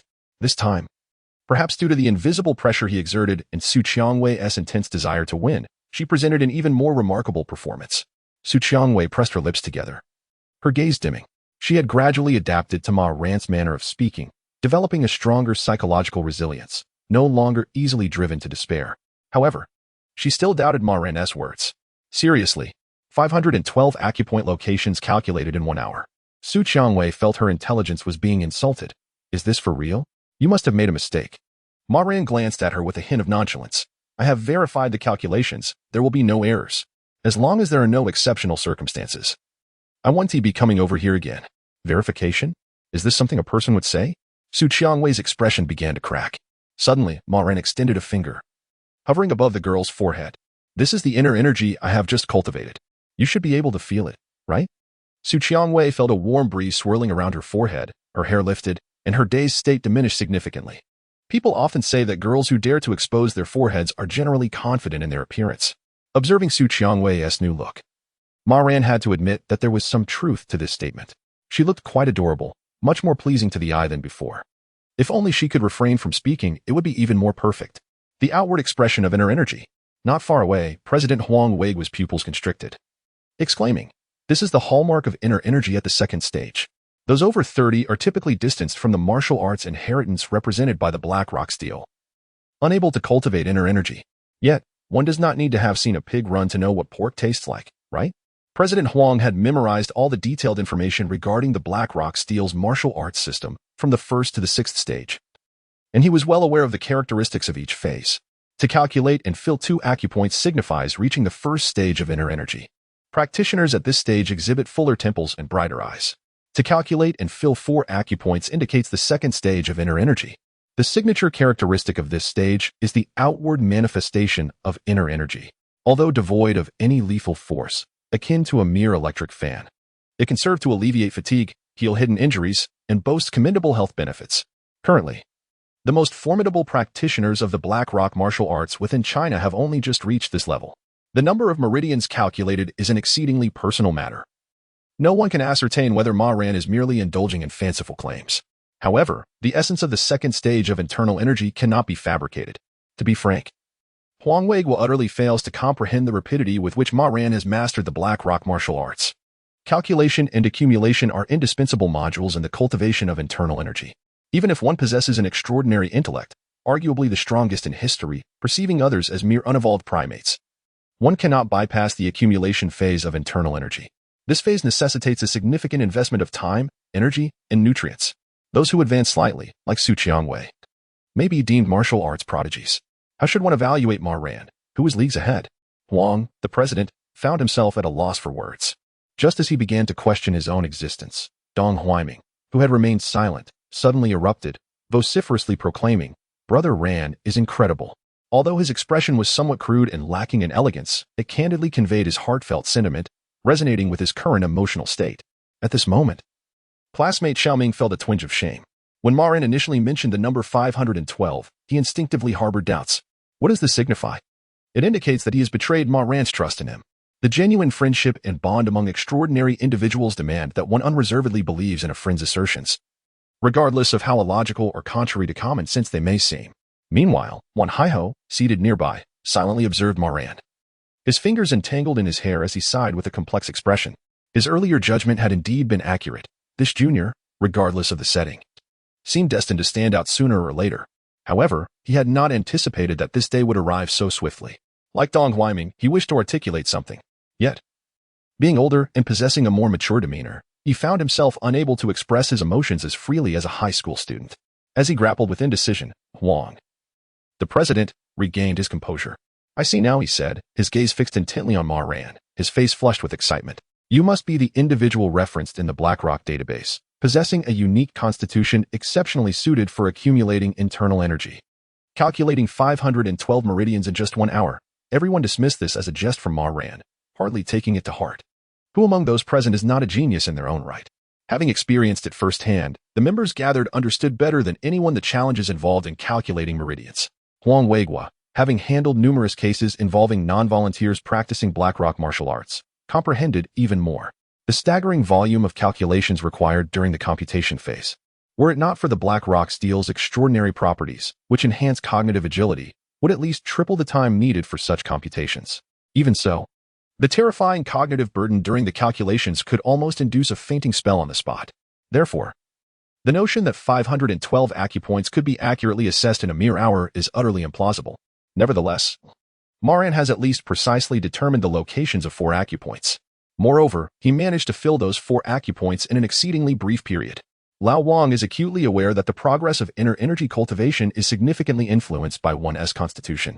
Some individuals, having nurtured a passion for physical exercise since childhood, maintain a balanced diet, and possess robust vitality, find their endurance boundless.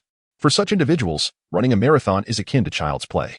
And while practicing the BlackRock martial arts, their inner energy rapidly fills the acupoints. Conversely, there are those who, despite their swift calculations of acupoints, lack the requisite physical constitution, resulting in a painfully slow accumulation of inner energy. As for Ma Ran, Huang Weiguo finds it increasingly challenging to articulate his prodigious talent. This young man displays no weaknesses in the realm of BlackRock martial arts. After being nearly driven to the brink of self-isolation, Su Qiangwei finally regained her composure. She fixed her gaze upon Ma Ran, her eyes reflecting a sense of awe as if she were beholding an indescribable entity. What manner of demon or specter are you? A genius? To hell with that notion of genius. The true genius is someone like Su Qiangwei herself. Spending 3 hours a day, she calculates a mere 3 acupoints. And with the aid of the BlackRock tablet, cultivates her inner energy. She anticipates it will take a week to fill 2 acupoints, thereby reaching the initial stage of inner energy. Such a person as Ma Ran would prompt Su Qiangwei to describe him in 4 words, utterly terrifying. Chapter 15. Innate Chi Genius. A low hum resonated through the air as the Blackstone Monument abruptly broke the silence of the classroom. Instantly, the attention of the gathering shifted to the monument, which shimmered with a faint blue light, reminiscent of countless twinkling stars. The surrounding mist thickened, and the humidity in the air noticeably increased. At that moment, a husky, weathered male voice suddenly emerged from the inscriptions. The voice droned on with a series of incomprehensible phrases, leaving the audience bewildered, though they could discern an underlying sentiment of hatred. The members of the assembly collectively directed their gaze towards Huang Weiguo, whose forehead began to bead with sweat. This was an unprecedented situation for him, one he had never encountered before. There was no record of similar phenomena in the archives, nor was there any comparable experience from other academic societies such as Qinglian, Fulian, or Yingchuan. Fortunately, Huang had prepared a recording in advance. Just a moment, he exclaimed, retrieving his phone and launching an application named DJI. He uploaded the audio file and provided a brief explanation regarding Ma Ran's circumstances. The foreign language, script, and symbols had already been under investigation by our supernatural analysis department. Although no one had yet mastered communication in this language, basic translation and phonetic conversion were indeed feasible. Within 30 seconds, the phone emitted a voice filled with enmity. It was the same male voice, but this time articulating in Mandarin, comprehensible to all. By the time you hear this message, I have perished, inheriting my martial arts, bearing my karma. You who receive my complete legacy must naturally undertake the mission of avenging me. Strive in your cultivation. Aim to transcend the constraints of the 9th rank in martial arts. The malevolent beings from beyond will inevitably descend upon your planet. Do your utmost to eradicate them. Listening intently, One could discern a trace of unwillingness and yearning within the hateful words. The weight of this message was significant. The crowd's focus sharpened on Ma Ran, as the you mentioned in that voice could only refer to him. Moreover, the male voice's reference to a complete legacy indicated that Ma Ran had indeed managed to precisely calculate all 512 acupoints within a mere hour. While some remained skeptical, the majority of the attendees began to harbor a burgeoning belief in his capabilities. There was a glimmer of achievement in Ma Ran's eyes as a swirl of crimson liquid metal suddenly manifested before him, gradually coalescing into a metal with a reddish-brown hue. With a slight focus, he discerned its name, innate Qi genius. Although the prestige of this metal paled in comparison to that of academic sorcerer, Ma Ran was confident that it would soon undergo an upgrade. This fruitful harvest extended not only to the members and staff present, but also to personnel from other institutions of similar standing within the Tsalu society. The performance has yet to be thoroughly disseminated through the DJI app, yet its influence is gradually fermenting. Despite this, the ability known as inner Qi genius has transformed Ma Ran's constitution. Initially, Ma Ran's aptitude for cultivating inner Qi could only be described as average. Positioned at a moderate level, ascending to the second tier in the blink of an eye was merely an illusion, a fade. It was the result of prior accumulation. It is noteworthy that the process of inner Qi transformation does not necessitate specific postures, such as sitting cross-legged with palms towards the heavens. A mere moment of concentration suffices. Since Ma Ran's rebirth, 7 days have elapsed. During this period, he has devoted nearly 20 hours each day to the cultivation of inner Qi, consuming copious amounts of food and relentlessly practicing. Even during impromptu exams, he swiftly completed the questions before continuing to accumulate inner Qi. It is only when his body is utterly fatigued that he temporarily pauses his cultivation to delve into literary studies. Why does Ma Ran choose to embody a taciturn persona, distancing himself from others? It is precisely to maximize the time dedicated to the transformation of inner Qi. In just 7 days, attaining the second tier of inner Qi cultivation represents the pinnacle of Ma Ran's capabilities. Such relentless effort cannot be sustained indefinitely. Now, Ma Ran need not continue with such fervent exertion. The most potent aspect of his acting ability lies in the establishment of a widely recognized persona. This alone suffices. By projecting an image of extraordinary talent, perseverance, and diligence surpassing that of anyone else, the new metal of ability will soon be within reach. In the first phase of the pseudo-wise script, the genius persona has already been firmly established. The most challenging aspect of starting from scratch has been overcome.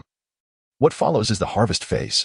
Upon a brief experiment, Ma Ran immediately concluded that his efficiency in converting sugars, fats, proteins, and other nutrients into inner Qi has tripled compared to before. Had Ma Ran possessed the inner Qi genius ability from the outset, based on his recent efforts, he could have progressed from 0 to the second tier of inner Qi in approximately 2.5 days. Tradition, causality, and external malevolence. After listening to the words filled with hatred and resentment, Chairman Huang Weigu's expression darkened. For months prior, numerous uncontrollable hazards had emerged worldwide, accompanied by supernatural phenomena. These so-called uncontrollable hazards do not originate from those Earthlings endowed with superpowers, but from extraterrestrial beings that covet the Earth.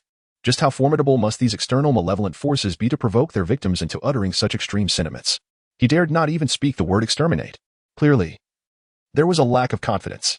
Can Earth's technology and military capabilities contend with these external malevolent forces?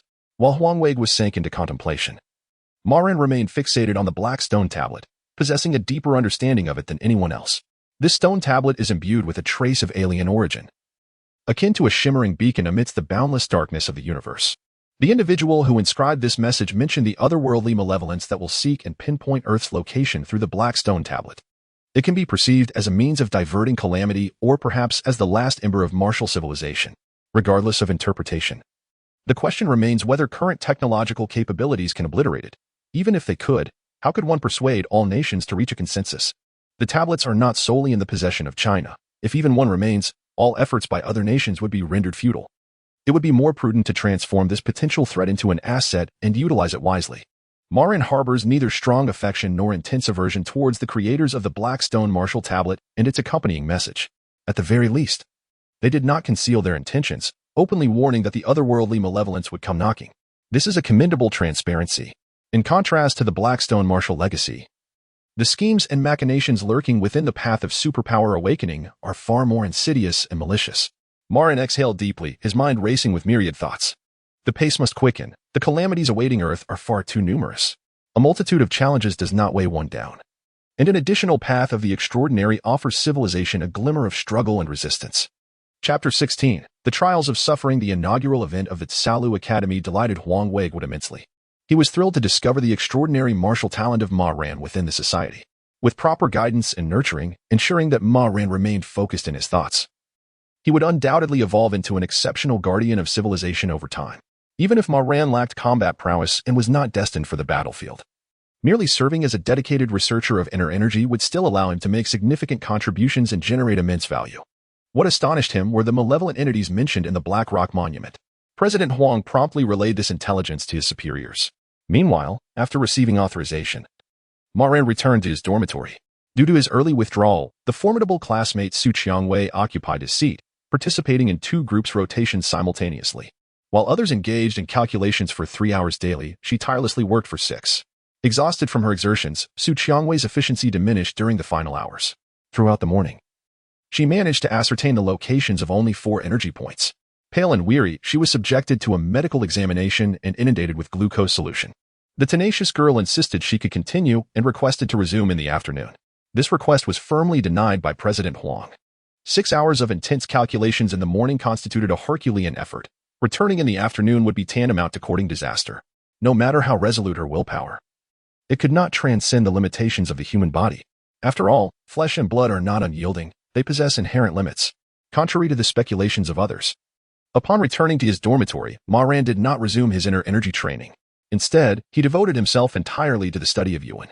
Yuan serves but one purpose: to create illusions. One could argue that it is weak, for it offers no enhancement to the human body: strength, endurance, agility, speed, or mental fortitude.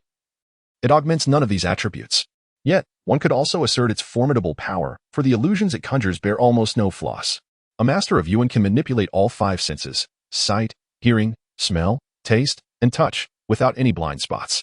Unfortunately, the threshold for studying Yuan is exceedingly high. It demands formidable willpower from its practitioners. Should their resolve falter, they risk succumbing to the insidious influence of Yuan, leading to mental collapse at best, or genetic disintegration at worst, transforming into bloodthirsty, non-human entities devoid of humanity and memory. This is an extraordinary path that cannot be widely disseminated. Yet, in Ma Ran's eyes, it remains the purest of extraordinary routes. By studying Yuan, one assumes risks to acquire illusionary abilities. It is a path infinitely cleaner than the Black Rock martial arts or the superpower routes. The planet that birthed Yuan has been utterly destroyed amidst civil strife, with no hidden doors or sinister machinations left behind.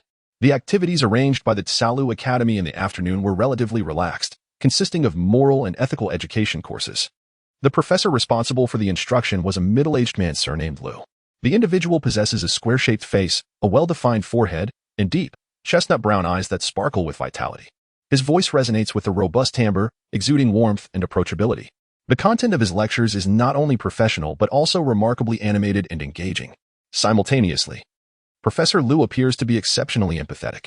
He understands that everyone has just been introduced to supernatural abilities, and most have at least calculated the location of a specific acupuncture point, all eager to master the skill known as inner energy. As long as the audience remains non-disruptive, even if they are secretly attempting to refine their inner energy rather than paying full attention, he turns a blind eye. During the second ethics class, President Huang Weiguo, making his rounds, could no longer tolerate the situation. Dear members, do not underestimate the value of this ethics course. In truth, it is of utmost importance. You all remember, I previously mentioned that the Black Rock Monument martial arts is merely the first extraordinary path mastered by the Tsalu Society. The second path, known as the Awakening of Super Abilities, has a higher threshold for entry.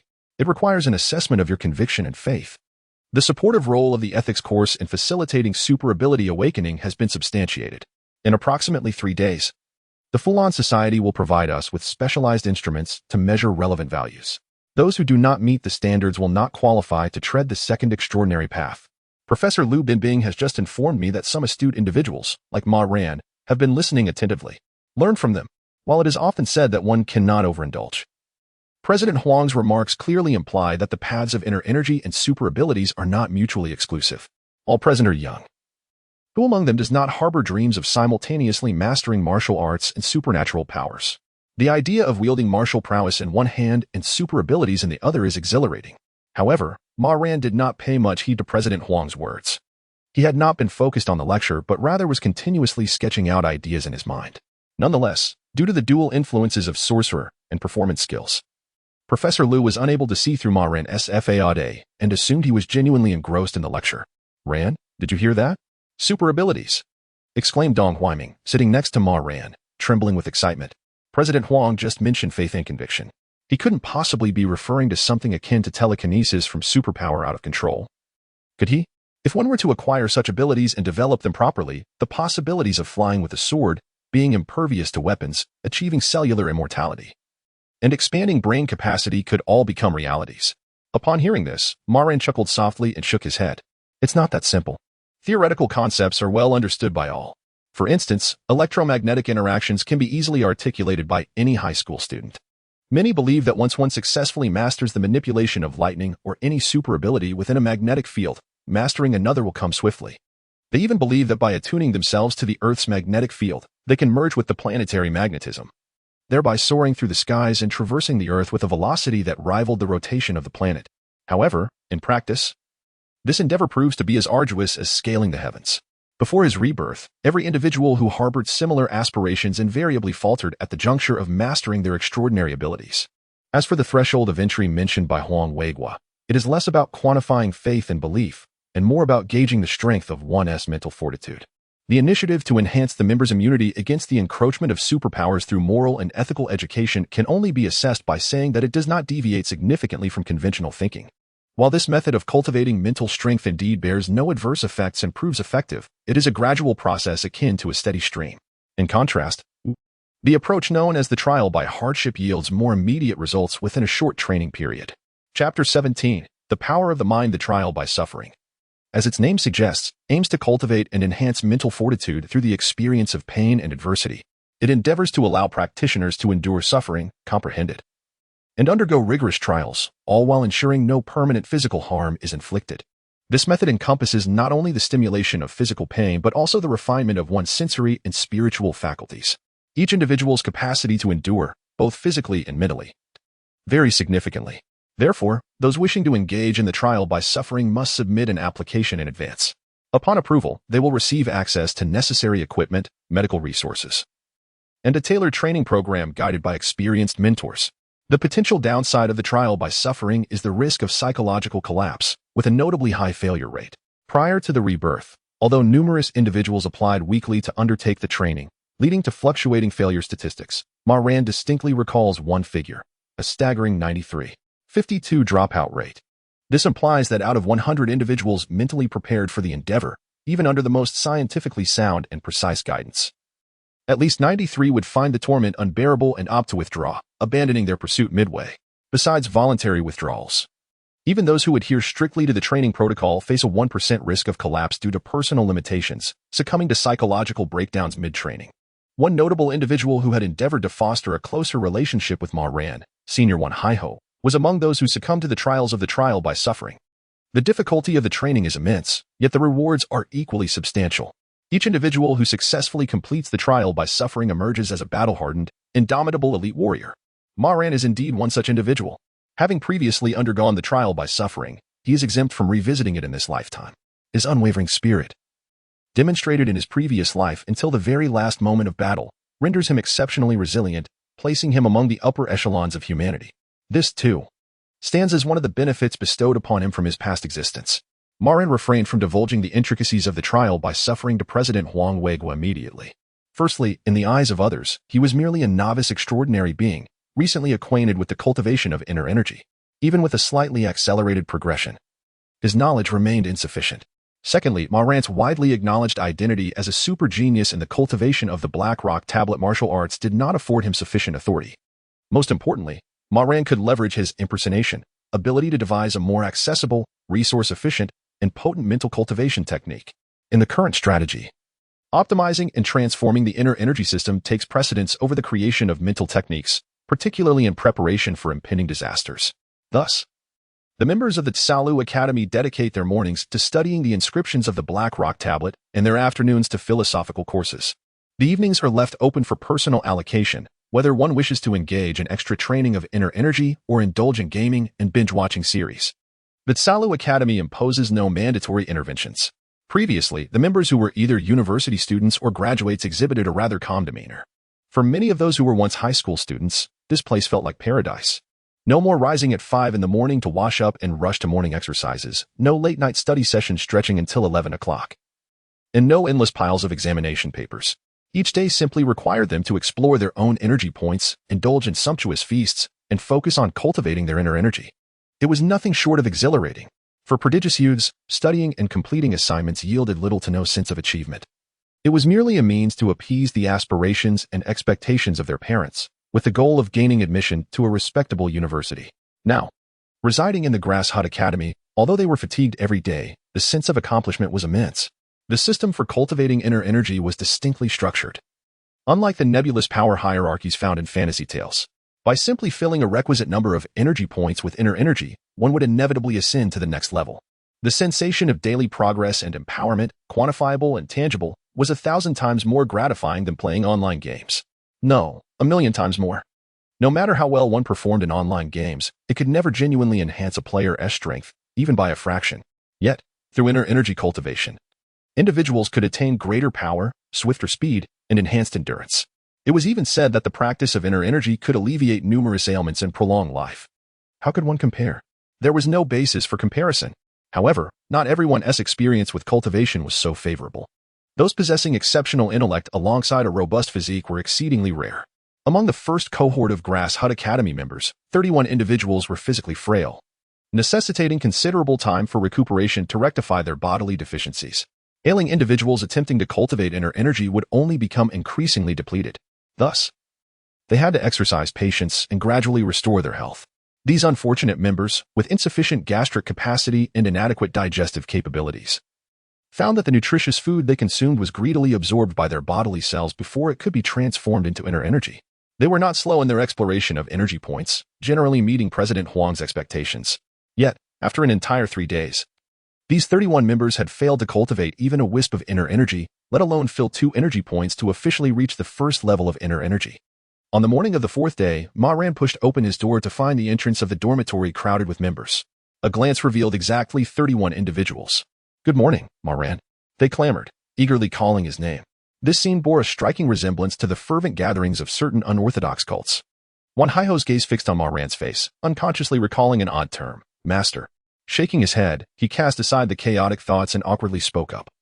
"Everyone has numerous questions regarding inner energy cultivation and wishes to seek your guidance. We had initially planned to wait until after dinner today to disturb you.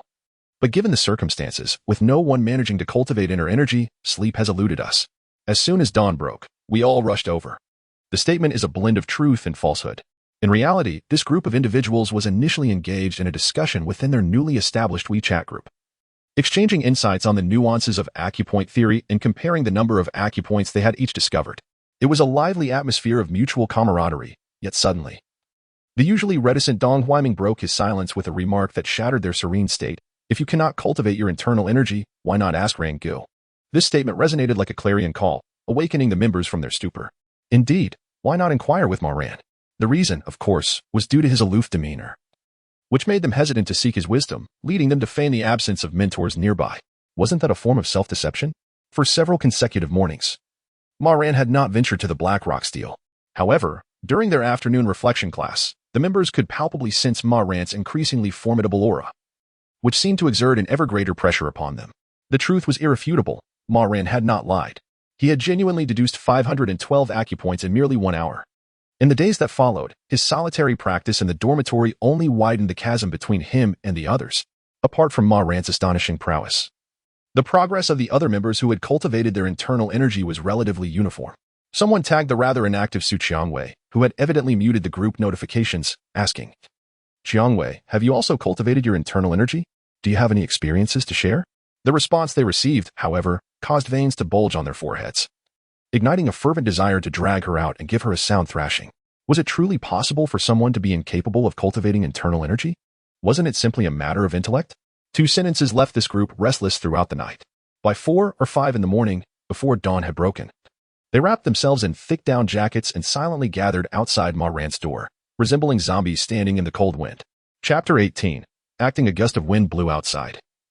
Let us converse in the cafeteria, allowing Ma Ran to gather an entourage of 31 followers behind him. Perhaps it was due to their reliance on him or the formidable aura he exuded. Although he uttered not a word, this assembly of individuals instinctively trailed him, none daring to walk alongside him. Wan Haiho had to admit that mingling within this throng, closely following Ma Ran, was quite exhilarating. Their pace was unhurried, yet their steps were resolute. No one spoke carelessly. Everyone was enveloped in a peculiar atmosphere of silence. It felt akin to being on an ancient battlefield, following an unparalleled general into the fray. What a bad influence Xiaoming has been. Such thoughts were undeniably juvenile. Wan Haiho chuckled wryly, quickening his pace to fall in line behind Ma Ran. Observing the youth's flowing locks, he lowered his voice. Your hair grows remarkably fast. He had noticed this phenomenon over the past 2 days, but had restrained himself from inquiring. Now, the mood was just right to broach the subject. Ma Ran turned his head, the dark strands of hair dancing in the air.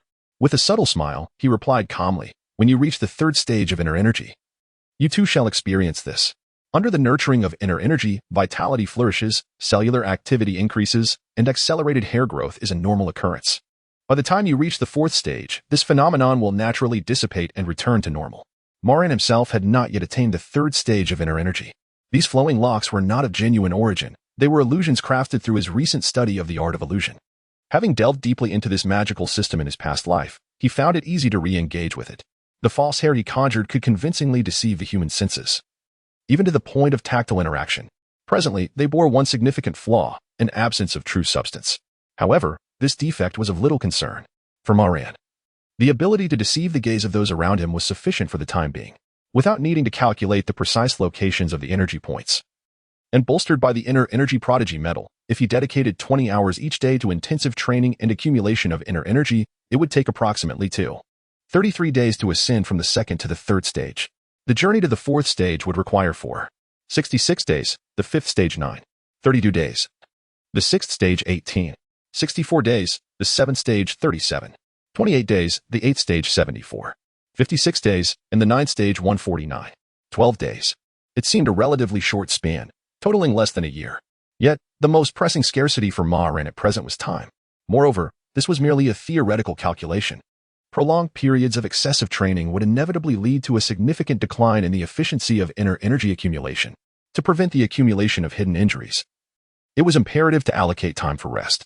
Therefore, the ultimate time required to reach the 9th stage of inner energy would be, at the very least, triple this theoretical figure. Since revealing his prowess yesterday, Ma Ran had set aside his inner energy cultivation. The absence of cultivation does not imply that Ma Ran's internal energy will remain stagnated at the 2nd level, hindered from progress.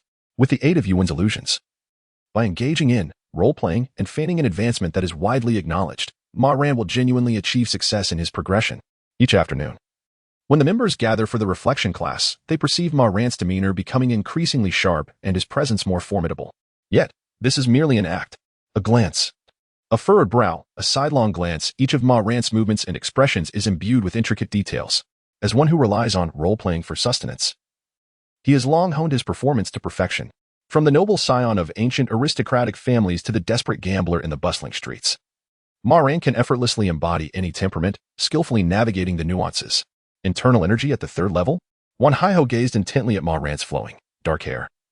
Feeling a tumult of emotions, you have already filled 8 acupoints. How extraordinary. Within his sincere admiration lies a hint of despondency. In the face of setbacks and challenges, the vast majority choose to retreat, while only a rare few, like Su Qiangwei, dare to swim against the current, exerting 120% of their capabilities. Wan Haiho, however, does not belong to either of these categories. Having sailed smoothly through life without encountering significant adversity, he succumbs to despair at an incomprehensible pace after facing setbacks, dismissing all of his past achievements and accolades. Ma Ran cast a deep glance at the senior. Comrade, you may not realize it, but I understand you better than you understand yourself. You are curious, observant, intelligent yet fragile, viewing responsibility and honor as paramount above life itself. Even when the training of the trial of adversity fails and despair looms, Wan Haiho still struggles to rise from his sickbed to fight for the protection of his comrades. In a previous life, Wan Haiho met an untimely death. Yet, the image of his valiant struggle until the very last moment remains indelibly etched in Ma Ran's memory. Not only Wan Haiho, but also Su Qiangwei, Dong Huaiming, Zhu Hani, Henan Guang, and Lu Huadai, each comrade's visage and laughter are forever engraved in Ma Ran's heart, never to be forgotten. Suppressing the tide of memories, Ma Ran looked deeply at Wan Haiho and spoke. The cultivation of internal energy is a gradual process. One cannot be impatient.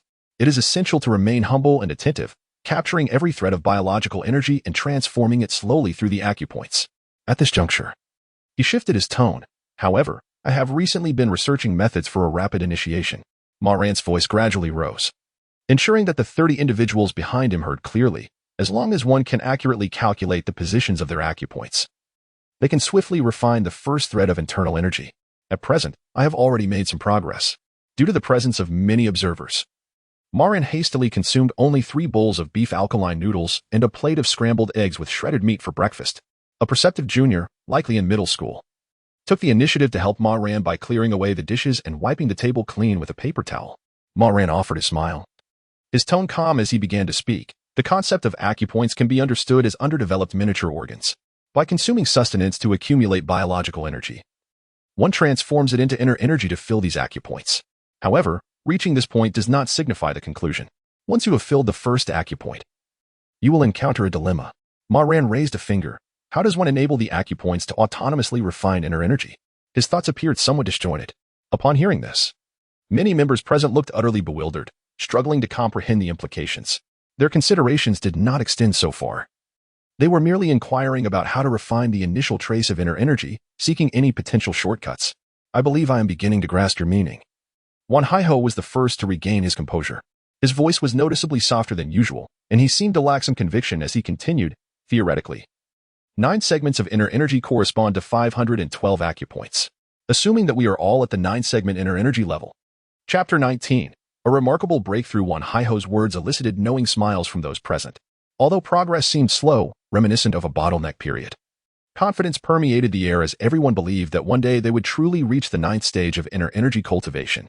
What would happen if we were to exhaust our inner energy completely? Would we plummet back to the 0 stage, starting afresh, accumulating little by little?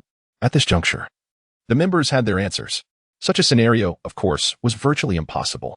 If inner energy were entirely depleted, the acupoints would wither, and the stages would subsequently decline, necessitating immense time and effort to replenish them, rendering the endeavor rather futile. Should one rather divide their focus among 512 pursuits, manipulating multiple lines simultaneously while extracting biological energy from cells for cultivation? Such conjectures were equally implausible. This was no longer the age of ignorance akin to the Middle Ages. The members present were all exceptionally bright young minds nurtured by the modern educational system. They could not be satisfied with merely understanding phenomena without grasping their underlying principles. During the process of deducing the workings of acupoints, they instinctively pondered the principles involved. While cultivating inner energy, they delved deep into its intricacies. The issues raised by Wan Haiho had, in fact, been subjects of private contemplation among the members to varying degrees. Inner energy adheres to the law of conservation of energy. Practitioners of the Hei Yin Bei martial arts could not merely hoard energy without any expenditure. Utilizing inner energy would inevitably lead to some loss. The notion that cultivating inner energy was akin to expanding one's SMP limit, where a portion of energy could be depleted without diminishing the ceiling, thus allowing for a gradual automatic recovery, seemed plausible at first glance. However, a deeper inquiry revealed its inherent contradictions. If my conjecture is correct, the solution to this dilemma should lie in enabling the acupoints to develop into fully functional miniature organs. Wan Haiho's voice dwindled, losing the spirited tone he had upon his arrival at the Tsalu Academy. If the process of absorbing biological energy and refining it into inner energy could be made semi-automatic or even fully automatic, this issue could be resolved. The accumulation of inner energy is a process where quantitative changes lead to qualitative transformations. By allowing the acupoints to truly evolve into complete miniature organs, forming a system of inner energy circulation, the consumption of inner energy would naturally result in its resurgence, provided that the necessary nutrients kept pace. Wan Haiho scratched his head, feeling a flush of embarrassment. I am not a specialist in biological engineering and am somewhat of a novice in this regard. Please correct me if I am mistaken. Upon initially hearing Ma Ran speak, he felt an unusual clarity of thought and generated numerous ideas, yet now he struggled to articulate them with precision. Under Ma Ran's gaze, Wan Haiho felt beads of sweat gathering in his palms, his mind blank, with words on the tip of his tongue slipping away into oblivion. Just 2 words encapsulated his state: nervous. He had never experienced such discomfort even during the Gaokao, although Ma Ran did not utter a single word. The mere intensity of his gaze caused Wan Haiho's heart to race uncontrollably, his back drenched in sweat. Wan Haiho, parched and anxious, suddenly felt as though he were under the scrutiny of a superior. Ma Ran perceived that one's discourse was utterly incoherent and far removed from the topic at hand. Nevertheless, he maintained a facade of encouragement, leading the applause and bestowing high praise upon him. Senior Wan's thoughts are indeed commendable. Mere accumulation is futile. The cultivation of inner energy must emphasize the process of organification. The questions you all wish to pose to me must pertain to the refining of the first thread of inner energy. Am I correct? As his words resonated in the air, the previously drowsy members of the assembly instantly regained their focus. Their eyes wide open and ears perked in attentive curiosity. The phase of refining inner energy is simple for those who know, yet challenging for those who do not. As Su Qiangwei aptly stated, it is not merely about having intelligence, is it? Yet, the 31 members present, including Wan Haiho, truly struggled with this. Even though they had consumed high-energy nutritional supplements to their fill, the biological energy that could be harvested from their acupoints was scant, swiftly consumed by other cells before it could even be transformed into inner energy. They were utterly incapable of monopolizing the energy supply from their acupoints to overpower their digestive systems and seize biological energy from their own cells. The body's instincts are not easily overcome. A few days prior, I noticed the challenges you all were facing. Ma Ran spoke with a calm demeanor. Since then, I have resolved to leverage the process of organification of acupoints to create a guiding method that will assist newcomers in the cultivation of the high-end martial arts system to successfully refine their first thread of inner energy. Once you refine this initial thread, your bodies will instinctively remember the sublimation of life process that transcends innate instincts. Learning it once means you shall never need to worry about it again. A single certification is a perpetual validation. I have temporarily named this technique high-end guiding technique. Ma Ran had not truly created this ability. He was, to say the least, at a loss. For the past few days, he had mostly been engrossed in studying the intricacies of literature, with little time to spare for this endeavor. The high-end guiding technique did not exist. Originally, Ma Ran intended to add that he would perfect it in no time and promote it across various societies, but just as the words were about to escape his lips, a wealth of esoteric knowledge flooded his mind, knowledge that bore the name high-end guiding technique. Evidently, the members present, including the young men and women in military attire, as well as the uncles and aunts from the cafeteria, were all eager to believe in Ma Ran. Since this performance did not emerge from nothingness and did not require widespread validation, the technique known as high-end guiding technique naturally evolved and was genuinely mastered by Ma Ran. Sadly, there were no proliferation medals. The performance ability seemed to regard such trivial skills, which offered little enhancement to Ma Ran's overall prowess, with disdain. Regarding the high-end guiding technique, Ma Ran raised an eyebrow, his gaze fixed on Wan Haiho. Is there anyone willing to come forward and assist? Wan Haiho felt somewhat parched and disoriented. As he regained his composure, he realized he had raised his hand, though he could not recall when. I shall take my turn. Among the 4 individuals who had arrived at the Tsalu Learning Society together, he deemed it futile to compare himself to Ma Ran, as that would be an exercise in futility and humiliation. However, both Su Qiangwei and Dong Huaiming had successfully cultivated their internal energy. This more seasoned senior, surprisingly, had made no progress whatsoever. He could not afford to continue in this state of decline. When an opportunity arises, one must seize it without hesitation. With Wan Haiho's active cooperation, Ma Ran swiftly pinpointed the location of the acupuncture points that awaited activation within his body. 5 millimeters to the left of the Tanzhong point, 3 centimeters beneath the dermis. Extending his left hand, he positioned his index finger just above the sternum, making slight adjustments to align it correctly. As the internal energy flowed, a warm current permeated through the layers of clothing, flooding Wan Haiho's acupuncture points. Chapter 20. The privilege of low emotional intelligence as a means of enhancement through the Black Rock guidance technique. Expectations were not disappointed. Under Ma Ran's guidance, Wan Haiho swiftly succeeded in refining his first strand of inner energy. Within the first acupoint he opened, the inner energy gradually increased, and before long, it filled more than half of the space. Wan Haiho felt a warm current emanating from his chest, swiftly spreading throughout his limbs and bones. His fingers, once numb from the biting cold, now tingled with a delightful sensation, and his entire body felt warm and comfortable, akin to soaking in a hot spring. His mind was clear. His spirit was invigorated. Wan Haiho felt as though he were brimming with vitality, the weariness from sleepless nights dissipating entirely. Yet, the most significant gains were not merely these palpable changes. There were 2 key benefits. Firstly, Wan Haiho truly comprehended the process of inner energy transformation. From this moment forward, even without external aid, he could independently cultivate his inner energy. Secondly, once the inner energy within the acupoints reached its full capacity, it could further assist in their development into mature microorgans, enabling them to function autonomously. This is the essence of the Black Rock guidance technique. Congratulations, Senior. Dong Huaiming's voice resonated from behind Ma Ran. It seemed he had been in the cafeteria for a while, having witnessed the entire process of Wan Haiho being guided to refine his first strand of inner energy. Although he had long anticipated that with Ran Ji's talent, he would eventually forge his own path in martial arts, he was surprised it happened so soon.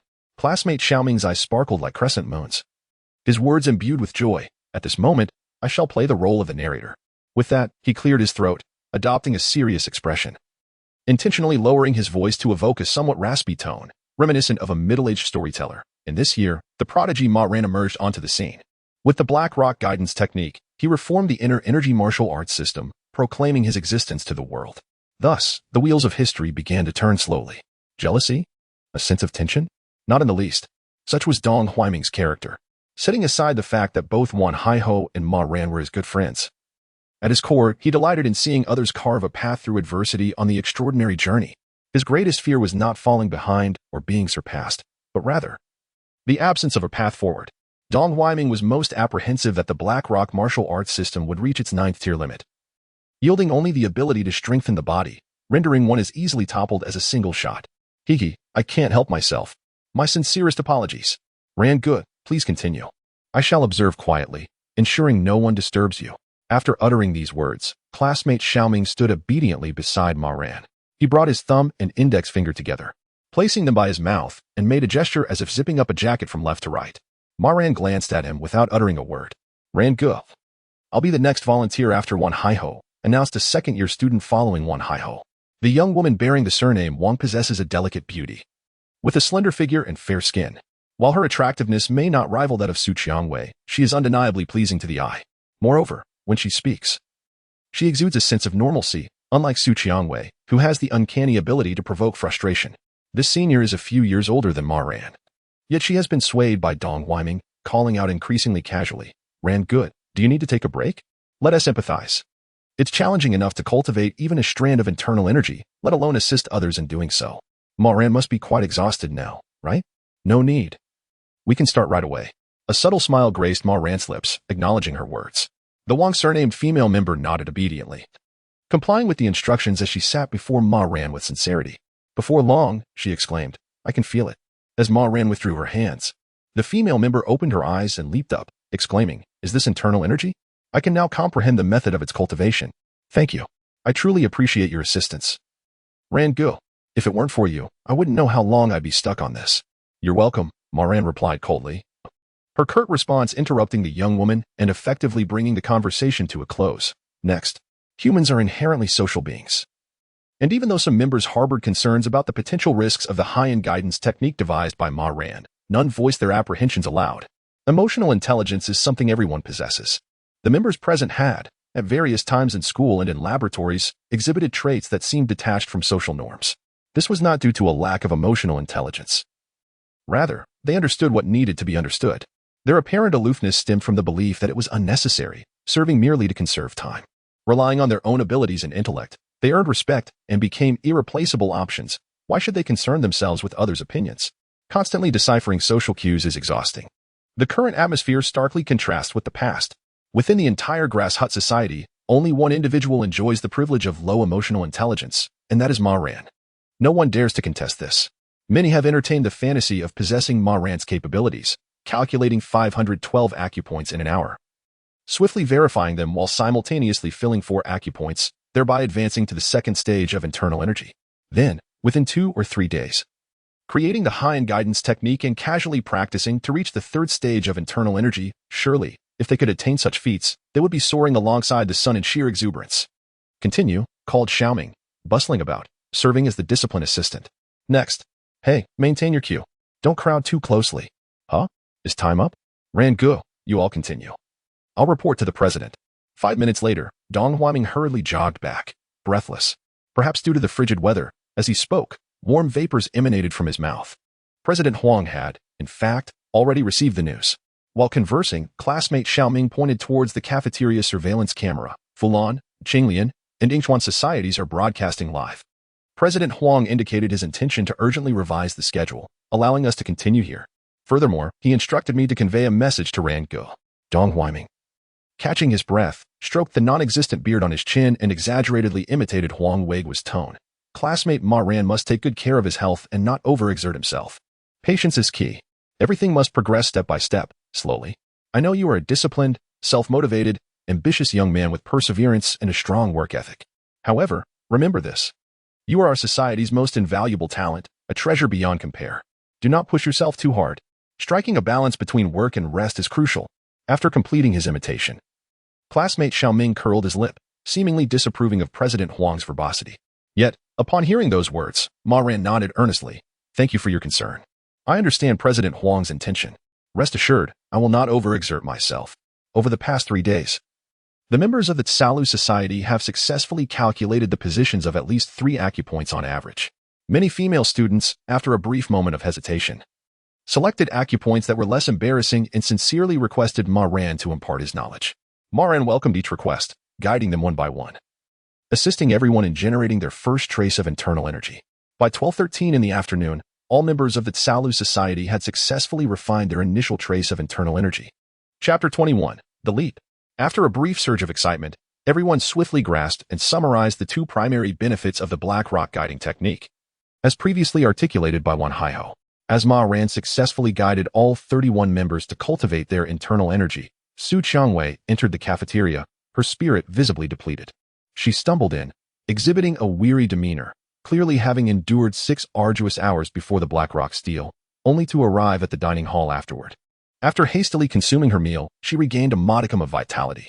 Adhering to the principle of goodwill, Su Qiangwei quickly integrated into the group, mingling effortlessly with the members who were still in a state of exhilaration. Is this the extent of your strength? Truly. A grown man cannot best a mere girl in an arm wrestling match? You seem rather lacking. Su Qiangwei exemplified the true essence of balancing work and rest. After besting each of the newly empowered members, she observed their expressions of dismay with a sense of relief, her previous headaches and tension dissipating, leaving her feeling invigorated. As for Ma Ran, Su Qiangwei scrutinized him carefully, pondering whether to challenge him. Ultimately, she hesitated, wary of potential embarrassment. If you encounter difficulties in the future, feel free to consult me. I shall do my utmost to assist. Ma Ran smiled as he bid farewell to the group, departing with swift determination, as if time itself were pursuing him, unwilling to permit even a moment of idleness. Even during the earlier arm wrestling match, where Su Qiangwei sought to establish her dominance, Ma Ran feigned interest while secretly contemplating matters beyond anyone's comprehension. With a disdainful huff, Su Qiangwei thought to herself that it wouldn't be long until they met again. She had heard that this afternoon, seniors from the Fulan Society would visit, bringing advanced equipment and expertise to support the extraordinary talent development of the Chaolu Society. Ma Ran, that cunning individual, would undoubtedly seize such an opportunity. One glance at the gratitude etched on the faces of the Chaolu members confirmed this. Regardless of whether they were doctoral students like Wan Haiho or junior high school novices, the mere mention of Ma Ran elicited admiration and reverence. Jealousy was entirely absent. They had all come to realize that they existed on entirely different planes from Ma Ran, despite her confidence in her intellect. How could one compare to the formidable presence of Ma Ran, which left others at a loss for words? You may have given up, but I have not. Su Qiangwei pursed her lips, silently rallying herself. Only those who acknowledge themselves as failures are truly defeated. As Ma Ran exited the cafeteria, she followed closely behind, though the murmurs of her fellow members continued to echo in her ears. Is Brother Ran at the 3rd stage of internal energy now? Did not Senior One inquire about this in the morning? Upon filling the 8 acupoints and achieving organification, one's internal energy reaches the 3rd stage. The external manifestation of this phenomenon is the accelerated division of cells and the rapid growth of hair, which only ceases upon reaching the 4th stage of internal energy. I have duly noted this characteristic. Therefore, is it accurate to say that Rangu is merely at the 3rd stage? The term merely appears to carry subtle connotations. In the entire Chao Lu Academy, apart from Rangu, there isn't a single individual at the 1st stage of internal energy. My implication is that I suspect Rangu may have already attained the 4th stage of internal energy, otherwise, how could he be aware that hair growth ceases at this level? The devil lies in the details, doesn't he? Your observational skills are quite commendable. Hearing your words, I suddenly recall that Rangu had directly infused me with half an acupoint of internal energy. So it seems there is no mistake. Among the 31 of us, if each person is infused with half an acupoint, that would require a total of 15 and a half fully filled acupoints of internal energy. Achieving such a feat is beyond the capabilities of someone at just the 3rd stage. Upon reflection, the 4th stage of internal energy precisely corresponds to 16 acupoints. As Su Qiangwei stumbled at the entrance of the cafeteria, her expression hinted at her distress. How could it be? In just a few days, has Ma Ran reached the 4th stage of internal energy? It sounds almost ludicrous. Yet, the truth is often more compelling than fiction. Under the weight of ironclad evidence and seamless reasoning, the reality appears to have surfaced. Ma Ran has indeed attained the realm of the 4th stage of internal energy. It is, of course, impossible for Ma Ran to have filled all 31 acupoints halfway. The Black Rock guiding technique, derived from the art of role-playing, possesses numerous ingenious applications. Once this technique is mastered to perfection, one can utilize a minimal amount of internal energy to guide any form of energy within the recipient's body, such as fat, glycogen, or ADP, transforming it into internal energy to fill the acupoints, achieving a semi-organic state. The deeper the understanding of the black rock guiding technique, the lesser the personal consumption becomes. Since this technique stems from role-playing, Ma Ran, upon acquiring it, instantly reached the pinnacle of mastery, bypassing the need for gradual research and contemplation.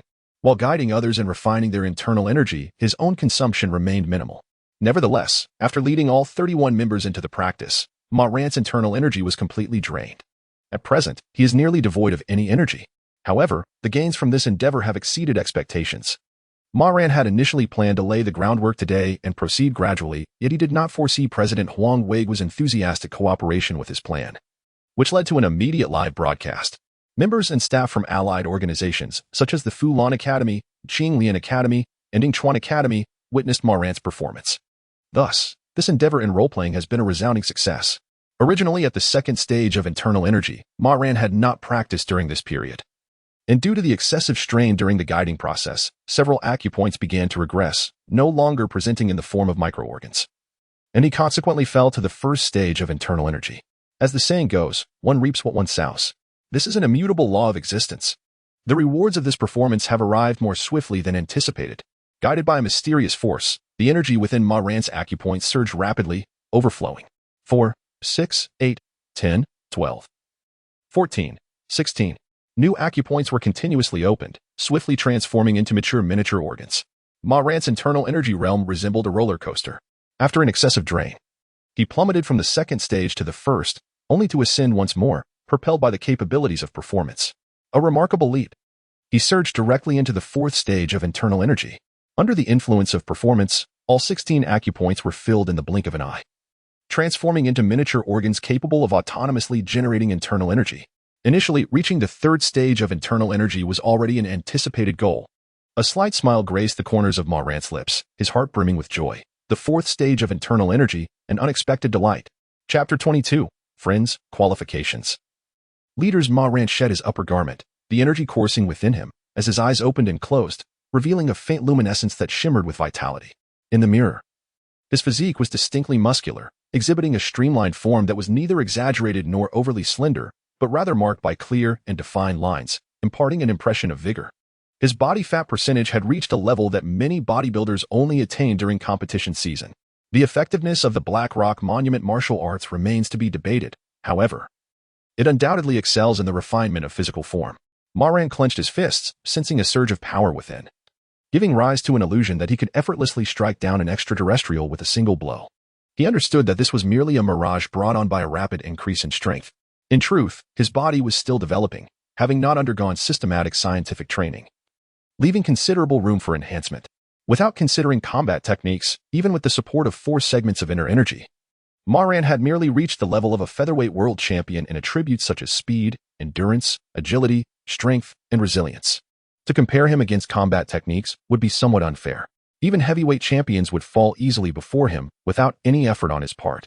Fingers, knuckles, knees, elbows, foreheads, small buttons on clothing, and fractured ribs could all become exceedingly lethal weapons in Ma Ran's hands. Each guardian of Earth's civilizations bore the stains of extraterrestrial invaders' blood. Ma Ran stood as a staunch defender of Earth, fighting valiantly until the very last moment, relying on his craft of slaughter to sustain himself. A column of dark green vehicles was en route to the Tsalu Academy. Among the passengers in the second vehicle were 3 young individuals, a young man, a young woman, and a proud youth. They donned the same style of blue and yellow uniforms, yet each radiated a distinct aura, captivating all who beheld them. The young man was handsome and benevolent, exuding an approachable big brother charm. At that moment, he earnestly imparted some advice to the youth known as Xiao Di. You need to temper your temperament during your visit to Tsalu Academy. Refrain from offending others carelessly. Xiao Di responded with a dismissive snort. He lao air, mind your own business. I acknowledge your right to be my friend, but do not presume to dictate my actions. Hearing this, the one referred to as he lao air could only manage a wry smile and shake his head, falling silent. The task of tempering the boy's arrogance and encouraging him to forge friendships like a normal individual, lest he find himself isolated again, was an additional responsibility assigned to him by President Fulan before their departure. However, it seemed that this mission was already doomed to failure. Habits ingrained since childhood are not easily altered. Noticing the awkward atmosphere within the vehicle, the young woman who had been resting with her eyes closed gradually opened them and remarked, "Xiaodi, you may not be aware, but our purpose for coming here extends beyond merely supporting Tsalu Academy with equipment and experience. It also includes transferring your file to the academy. Do you know why?"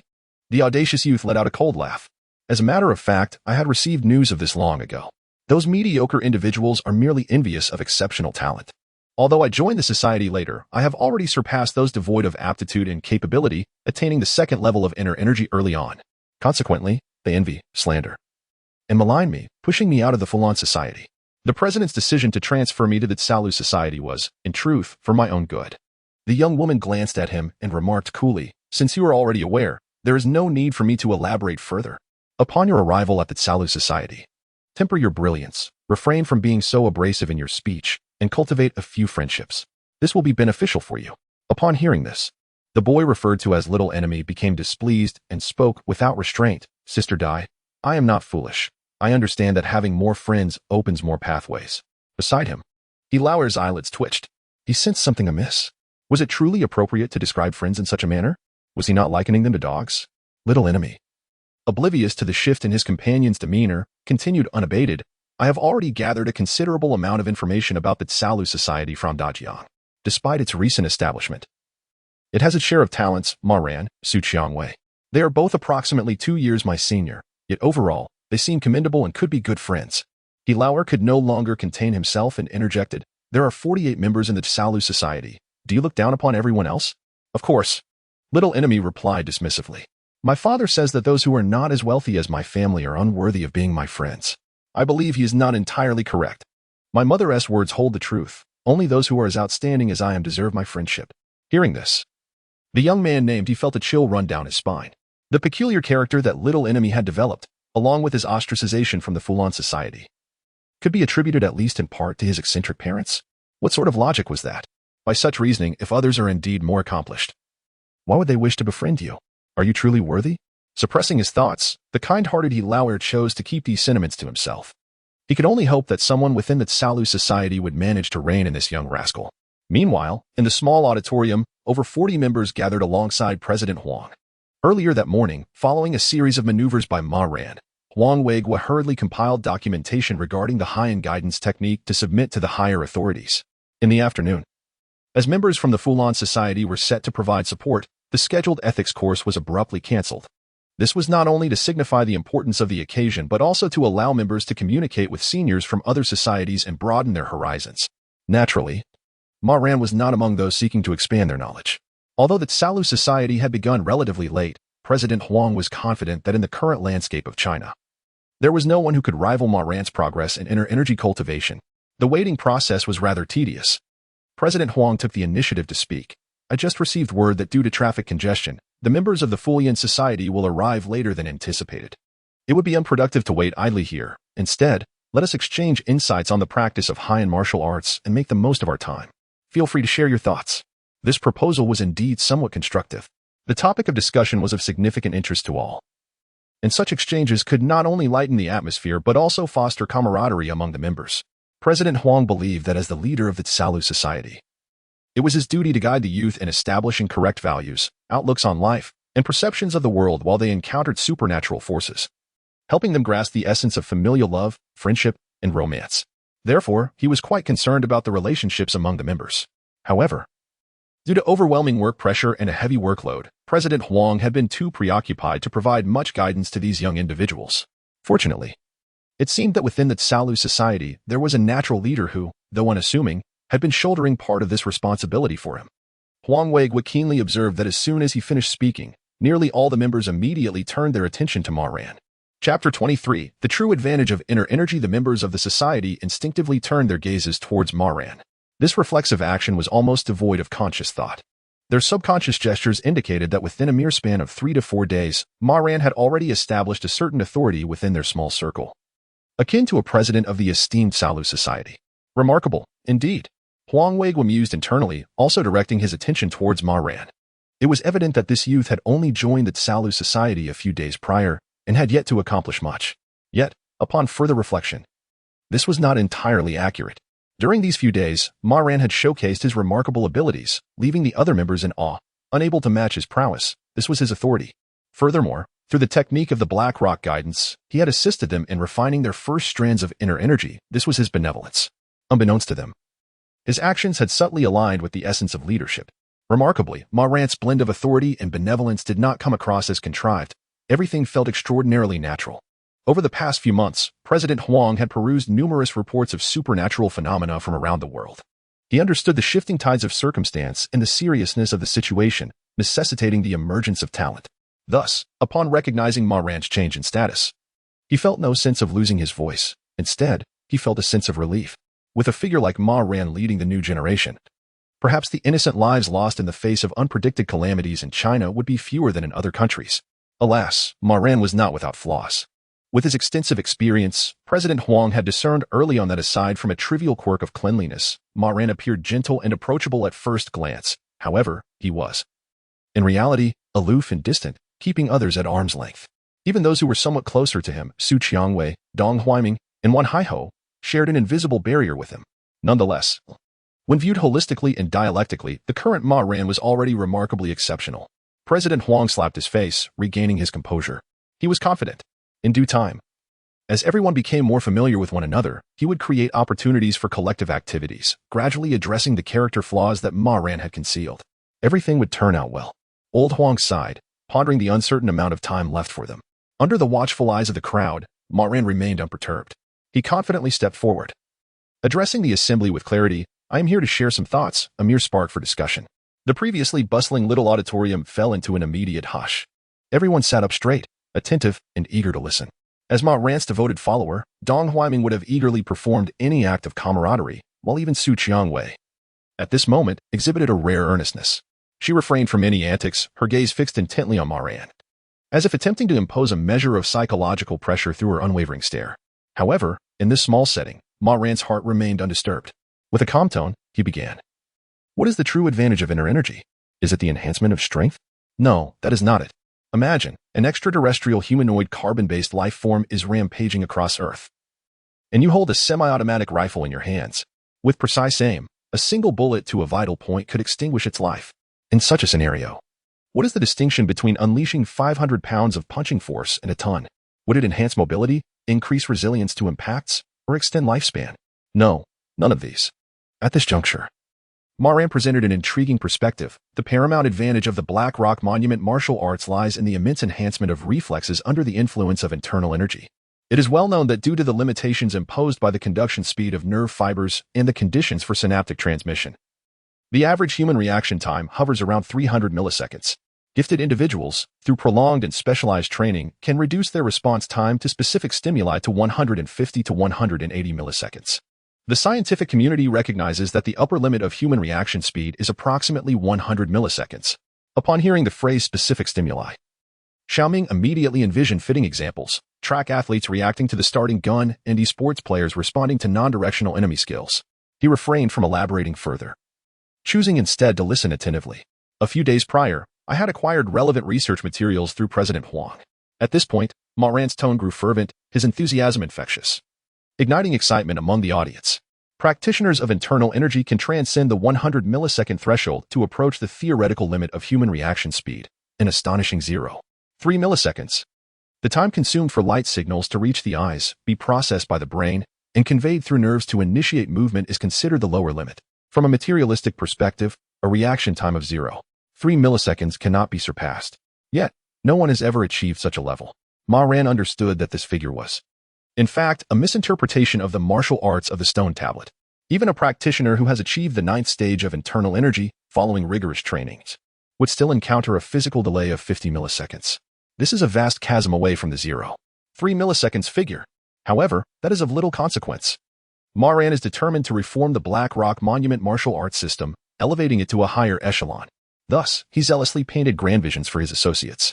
What does this reaction speed truly signify? I invite everyone to share their thoughts. With that, Ma Ran returned to his seat, gathering his thoughts, focusing on the intricate designs in his mind. Meanwhile, the members were invigorated, each eager to voice their opinions. Dodge bullets.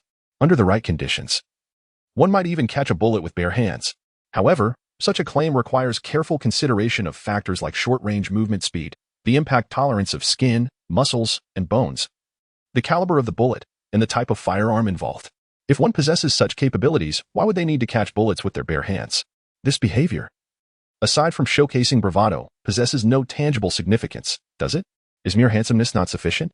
If an individual boasts such a remarkable reaction speed, aside from overwhelming firepower and carpet bombing, I cannot fathom how one might defeat him. Even the most advanced weaponry relies on human capability. In the presence of someone with such superlative reactions, as long as the weaponry is not inadequate, they would be a formidable adversary on a battlefield of moderate intensity, akin to an invincible warrior.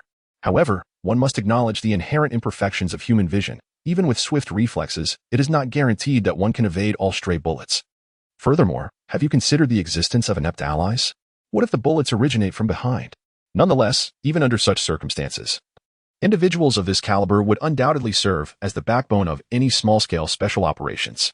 Observing the fervent and heated debates among the members, Ma Ran felt an overwhelming sense of joy. Where there are people, there exists a community.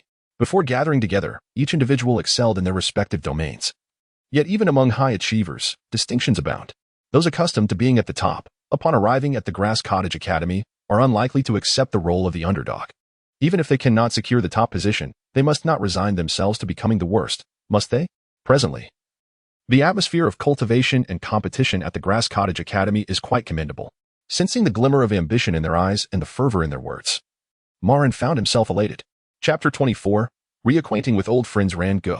Wan Haiho was unaware of when he had begun to adopt this address, which rolled off his tongue so effortlessly that it surprised even him. The esteemed seniors of the Fulan Academy must have encountered the Black Rock martial arts and supernatural abilities long before us, he pondered. He couldn't help but wonder how far they had progressed now. Upon hearing this, Ma Ran ceased his sketching of Yuan and turned to smile, saying, "It is indeed true that they engaged in the cultivation of inner energy earlier than we did. As for practitioners of supernatural abilities, currently, there are none at Fulan Academy.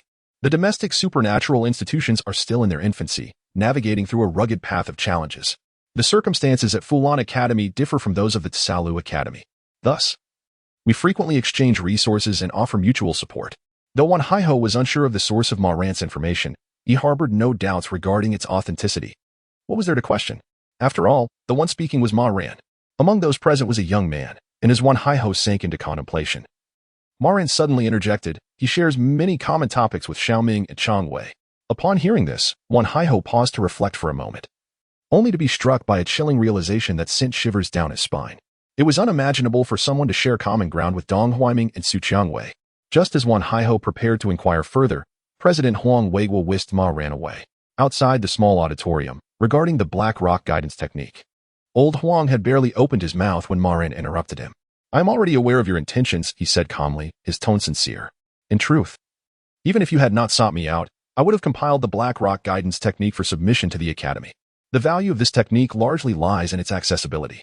Tonight, when I return to the dormitory, I shall organize it into a document and send it to you." Ma Ran was capable of transcribing the Black Rock guidance technique to impart it to others, and he had already resolved to do so. Theoretically, as long as one attained the second tier of inner energy, they could study this guidance technique. The threshold was low and the difficulty manageable. However, it was easy to learn yet challenging to master, and it could hinder one's own progress in cultivating inner energy. Not everyone would be inclined to pursue such a practice. Ma Ran was different. He did not require extensive time for cultivation. With the right performance, he could bypass the time-consuming and energy-draining aspects of practice. Previously, due to the rapid initiation of 31 members, Ma Ran's rank in Black Rock martial arts had dropped from the second tier of inner energy to the first. Yet, the returns for his efforts were almost instantaneous, propelling him from the first tier back up to the fourth tier. Were it anyone else, even with a higher rank, they could not possibly act with such reckless abandon. This ability to perform was indeed unparalleled. Good child. Huang Weiguo beamed with delight, his smile illuminating his face. "From now on, just call me Lao Wang. No need for such formality." Ma Ran remained profoundly sincere. This was something that Lao Wang could discern. However, hearing this lad address him with such formality made him feel quite uncomfortable. Ma Ran was not one to treasure his own insights. He willingly shared his meticulously honed knowledge with others without expecting anything in return. In fact, the very motivation behind Ma Ran's study of the Haiyan guidance method was to assist those within the society who were lagging behind in their cultivation progress. What a benevolent youth. Huang Weiguo felt that, As the president of the Tsalu Society, he must ensure that Ma Ran does not suffer any loss. Yet, after much contemplation, he could not think of a suitable way to reciprocate Ma Ran's contributions. Perhaps medicinal pills to aid inner energy cultivation? Alas, the Tsalu Society possessed nothing of the sort. Not even a single pill could be found across the nation. If such a thing existed, Wang Weiguo would have procured it for Ma Ran long ago. Rather than waiting until now, cash rewards were a possibility, but compared to Ma Ran's contributions, monetary compensation seemed utterly trivial. Certificates of merit? Please. They were no longer elementary school students. Such awards would be an insult rather than a commendation. Suddenly, Wang clapped his hands, and his previously weary eyes sparkled with clarity. What if he offered something more fitting in return? Finally, after a long and arduous journey, they had arrived. The strain of travel was truly taxing. He could not understand why they had to take the high-speed train when flying would have been far more convenient. Lu Huadai disregarded the complaints of her two companions and expressionlessly opened the car door. A refreshing breeze swept in, banishing the fatigue of travel and invigorating her spirit. At Gulong's Hong, Tsalu Society, Lu Huadai glanced at her phone to check the time, casually unlocking the screen. Only to discover that the supernatural discussion board of DJI had been dominated by a name she did not recognize well. Scanning from top to bottom, she found only that individual S name, Ma Ran. Ma Ran. Yet again, Ma Ran. Hind guidance technique. Lu Huadai's crimson lips curled into a slight smile. A talent for the development of supernatural powers? This trip was indeed worthwhile. Compared to inexplicable superpowers, she preferred to believe in the inner energy cultivated through one's own efforts. Thus, even before meeting Ma Ran, who created the Hind guidance technique, she had already developed a favorable impression of him. With this thought, she rolled her shoulders and neck, her joints cracking audibly, and turned her gaze towards her companions. Let us head over directly. We should keep the friends from the Tsalu Society waiting. As for the equipment, staff would handle the setup, so there was no need for them to worry. The youth named Xiaodi immediately followed suit. All right, I want Ma Ran and Su Qiangwei to witness my prowess. Even among friends, one must discern the hierarchy. Upon hearing Xiaodi's words, Henan Guang felt a wave of dizziness. He chuckled wryly, shook his head, lit a cigarette, and leisurely followed behind. Ma Ran gazed into the distance, his sight landing on three small black figures, instantly recognizing their identities: Lu Huadai, Henan Guang, and Wu Di. To Ma Ran, these individuals held multiple identities. They were once revered seniors, comrades to whom one could entrust their back, loyal subordinates, and kindred spirits. Alas, the civilization of Earth has faced misfortune. Its fate fraught with calamities, and few guardians have lived to see the end of their days. Among these three individuals, only Lu Huadai survived until the moment of Earth's explosion. Henan Guang and Wu Di had both fallen early on the battlefield, sacrificing their lives for their country. Had Lu Huadai refrained from deliberately disparaging Wu Di, it would be noted that during this period, Wu Di had not experienced much in the way of emotional tumult. He was still somewhat immature, a middle schooler ostracized for his acerbic tongue and eccentric worldview. For years after his rebirth, Ma Ran had passed the test of the academic society and become a guardian of Earth. At that time, Wu Di was the senior he looked up to, an exemplary, mature, and composed warrior. To this day, the admonition from that predecessor remains vivid in Ma Ran's memory. Ma Ran, do you possess the resolve to perish alongside your enemies? Do you have the strength to protect the civilization of Earth? Lacking resolve and strength, what right do you have to be called a guardian? Chapter 25, profound meaning. The memories that Wu Di brought to Ma Ran were far more than mere fragments. His teachings and exemplary conduct had a lasting impact on Ma Ran. Had it not been for Wu Di's earnest and nurturing approach, Ma Ran would not have experienced such rapid growth before his rebirth. Ma Ran fully endorsed Wu Di's actions and understood the depth of his intentions. Senior, it is now my turn to assist your growth. A jade must be carved to become a gem. I wholeheartedly agree with what you said back then. 30 meters away, Henan Guang discarded his cigarette, but extinguishing it with his foot, and popped a mint into his mouth.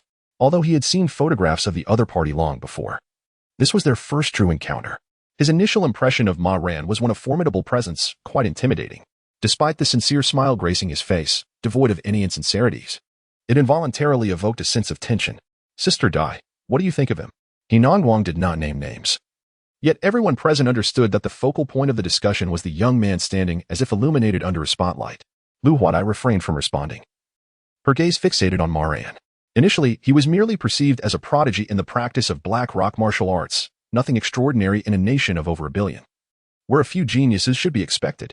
However, with the emergence of the black rock guiding technique, Ma Ran's stature and Lu Huadai's size ascended once more, transforming him into a talent for the development of supernatural powers.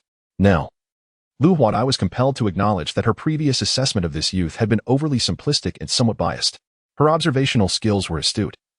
She had a knack for discerning the nature of individuals, be they magnanimous, kind-hearted, selfish, greedy, honest, fiercely proud, or delightfully naive. In most instances, she could see through the layers of pretense and grasp the essence of a person with ease. Yet, this perceptiveness faltered in the presence of Ma Ran. As Lu Huadai scrutinized him, Ma Ran, in turn, observed her. The subtle curve of his lips formed a seemingly ordinary smile, accompanied by a gentle gaze that instilled within Lu Huadai an unsettling sensation. In the fleeting moment their eyes met, she experienced an illusion. As though all her secrets had been laid bare, her every thought exposed and unguarded beneath the depths of his gaze. Now, she hesitated to evaluate Ma Ran. He was an enigma to her. Just as Lu Huadai and Henan Guang were about to engage in pleasantries with President Huang, a youth named Xiao Di disregarded Huang Weiguo, the spokesperson of the Tsalu Society, and approached Ma Ran directly, scrutinizing him intently. Ma Ran? Xiao Di confirmed with a nod. You are quite impressive. My surname is Wu, with the character for mouth. From now on, you will associate with me. Call me Brother Di, and I will protect you. Ma Ran cast a half-smiling glance at him. During this period, Wu Di's thought patterns indeed deviated from the norm. The words that escaped his lips were steeped in shame, verging on the realm of infamy. Do you possess the qualification? Ma Ran beckoned with a finger towards Wu Di, declaring, I shall grant you 3 chances. If you manage to injure a single hair on my head, I shall concede victory to you. The term qualification seemed to carry an enchanting allure for Wu Di. He paused momentarily, then surged forward with ferocity, his internal energy surging as he unleashed a swift straight punch. With a resounding crack, akin to a whip cracking through the air, Ma Ran slightly tilted his body, allowing the punch to narrowly graze past his ear. His face adorned with a smile, one move. The taunt was rather biting. Wu Di, initially contemplating mercy, was instantly consumed by rage. He howled and lunged with an elbow strike. Boom. It was as if thunder had erupted from a clear sky. The air trembled and swirled, sending Ma Ran's hair dancing in the wind.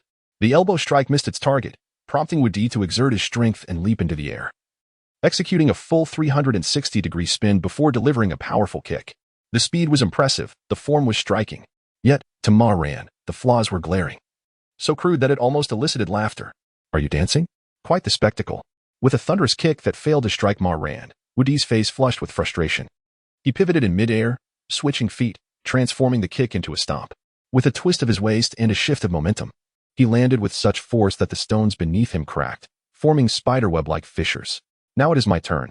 Ma Ran raised his right hand, fingers slowly curling into a fist. Bam! Unadorned yet potent, his punch struck forth, exuding an air of being forged through countless trials, flawless and unassailable. There was no evasion. A resonating hum filled Wu Di's head, his ears ringing, and stars danced before his eyes. As he gingerly touched his face, wincing in pain, he realized his right eye was swollen. Had it not been for the protective internal energy, he feared he might have been blinded by that blow. What enmity? What grievance could warrant such a fierce assault? Wu Di was left bewildered. He covered one eye, staring blankly at Ma Ran, his expression one of utmost grievance, tears welling in his eyes. He had clearly held back. How could this rascal have gone all out? You scoundrel. No sense of martial ethics. Not at all. Ma Ran seemed to see through Wu Di's thoughts. He patiently explained, during this friendly spar, I only utilized the internal energy of 2 acupoints. In essence, I exerted merely 1/10 of my strength. Considering you are also in the 2nd stage of internal energy, you should be able to discern that I speak the truth, correct? In the spirit of fairness, I have completed my move. Now, it is your turn to act. Attempting to elevate his own prowess, Ma Ran playfully ruffled Wu Di's hair, transforming into a warm-hearted older brother figure, gently encouraging, you may take 3 moves. There is no time limit. Contemplate your actions carefully and do not squander this opportunity. Ah? Could it be that you were brought to tears? Wu Di could hardly bear such indignation. Why cry? A man bleeds but does not shed tears. I merely had sand in my eyes. He clenched his jaw, shouted a few defiant words, and endeavored to widen his gaze, the mist in his eyes swiftly dissipating. He bared his teeth and, with a sudden surge of resolve, retaliated with a powerful punch. Today, Wu Di was determined to assert his strength by delivering a thorough thrashing to Ma Ran and punishing Su Qiangwei, thus dominating the Chaolu Society. As an observer, President Huang Weiguo found the interaction between the two quite painful to watch. After all, they were guests, and they had graciously provided equipment that the Chaolu Society desperately needed. Although it was indeed the other party who had struck first, Ma Ran's behavior seemed rather inappropriate. With friends coming from afar, must one not retaliate? Sensing President Huang's concerns, Ma Ran skillfully dodged Wu Di's attacks while calmly assuring him, rest assured, I know my limits and will not harm him. Seniors from the Fulan Society, Please trust me and refrain from intervening. My actions are for his own good. Initially, seeing Wu Di being unilaterally pummeled, Lu Huadai and He Nonguang were ready to step in. However, upon hearing Ma Ran's words, they exchanged quick glances and opted to observe the unfolding events. To be fair, even though they couldn't laugh aloud, witnessing Wu Di, this little brat, getting beaten was undeniably satisfying. Both Lu Huadai and He Nonguang were individuals of strong opinions. They recognized that Ma Ran's discourse was coherent, calm, and rational. The violent thrashing of Wu Di was likely not a mere whim. Moreover, Ma Ran's combat prowess was evidently higher than they had anticipated. Charging in would be futile, a near-certain invitation to disaster. Thus, He Nonguang and Lu Huadai swiftly reached a consensus. Ma Ran's beating of Wu Di must surely hold deeper significance. Chapter 26, Minimum Standards. Battle-hardened Ma Ran possesses 1,000 ways to mercilessly thrash his adversary, Wu Di. Here, one must extol the virtues of the Black Rock martial arts. Despite its limited potential, Ma Ran cannot deny the merits of inner energy. Wu Di, having attained the second stage of inner energy, may not excel in other aspects, but his resilience against blows is indeed formidable. He is robust and unyielding. What provoked this sudden altercation? The members of the Tsalu Academy, who had been patiently awaiting in the small auditorium, rushed out to mediate the conflict. Engaging in brawls is a serious violation of the Academy's code, punishable by strict disciplinary measures. In severe cases, expulsion may even be the consequence. Thus, it is imperative to separate the two combatants swiftly. Upon emerging from the auditorium, the onlookers observed a scene that seemed to depict Ma Ran unilaterally pummeling a younger opponent. This is no cause for alarm. Mediation? This cannot even be deemed a fight. As practitioners of the Black Rock martial arts, what harm is there in friendly sparring? Without communication, learning, and the exchange of ideas through practice, one remains stagnant, akin to a closed-door workshop that makes no progress. Those who cultivate inner energy must engage in such exchanges. Frequent practice and real combat prevent one from becoming a mere theorist like Zhao Qua. The members of Tsalu Academy, along with He Nonguang and Lu Huadai from the Fulian Academy, stood by quietly, awaiting the conclusion. One by one, they displayed a double standard. Bang, bang, bang, bang, bang. The friendly sparring has concluded. This is where it ends for today. Ma Ran brushed off the dust from his uniform, vibrated his inner energy, ensuring his hands were free of any speck, and smiled as he said, "In terms of courage, I acknowledge you. Feel free to challenge me for sparring whenever you are free. I shall always be at your service." Wu Di, sprawled on the ground, gasped for breath. After a while, he managed to rise unsteadily. With eyes resembling those of a panda, he bore the marks of his defeat. His expression was stern, reflecting profound discontent, as though the world owed him a debt. Typically, those who wear discontent upon their faces are easily isolated, shunned by others, unless there are ulterior motives. Few wish to remain in the company of a person radiating negativity. Yet, the members of Tsalu Academy expressed their understanding of Wu Di, even feeling a tinge of sympathy for him. After all, it is natural for a person to find it difficult to smile after being soundly beaten. If one does, their mental state is likely questionable. Though he was thoroughly displeased, Wu Di was a man who accepted defeat with grace. His eyes swollen to slits, he staggered over to Ma Ran's side. In the realm of men, one does not become acquainted without contest. With one hand behind his back, he mumbled indistinctly, "From now on, you shall be my big brother." Ma Ran was significantly stronger, rightfully assuming a dominant role in their budding friendship. Excuses could be made. Perhaps he was fatigued from travel or suffering from the unfamiliar environment that favored Ma Ran within the Academy's domain. Yet, Wu Di scorned the notion of excuses. Defeat is defeat. Weakness is weakness. The vanquished have no right to offer justifications. Ma Ran truly excels beyond compare, dominating in every aspect. Although everyone's displayed speed and strength seem relatively similar, his experience, skills, and combat awareness exist on an entirely different plane. The disparity is staggering. Even if given 100 attempts, Wu Di feels he possesses no chance of victory. Thus, he concedes, standing proudly beside Ma Ran with his hands clasped behind his back, resembling a humble acolyte. Nearby, Lu Huadai and He Nonguang are astonished to discover that the members of the Grass Hut Society seem to hold a surprisingly favorable impression of Wu Di. Is there an advantage to being beaten? No.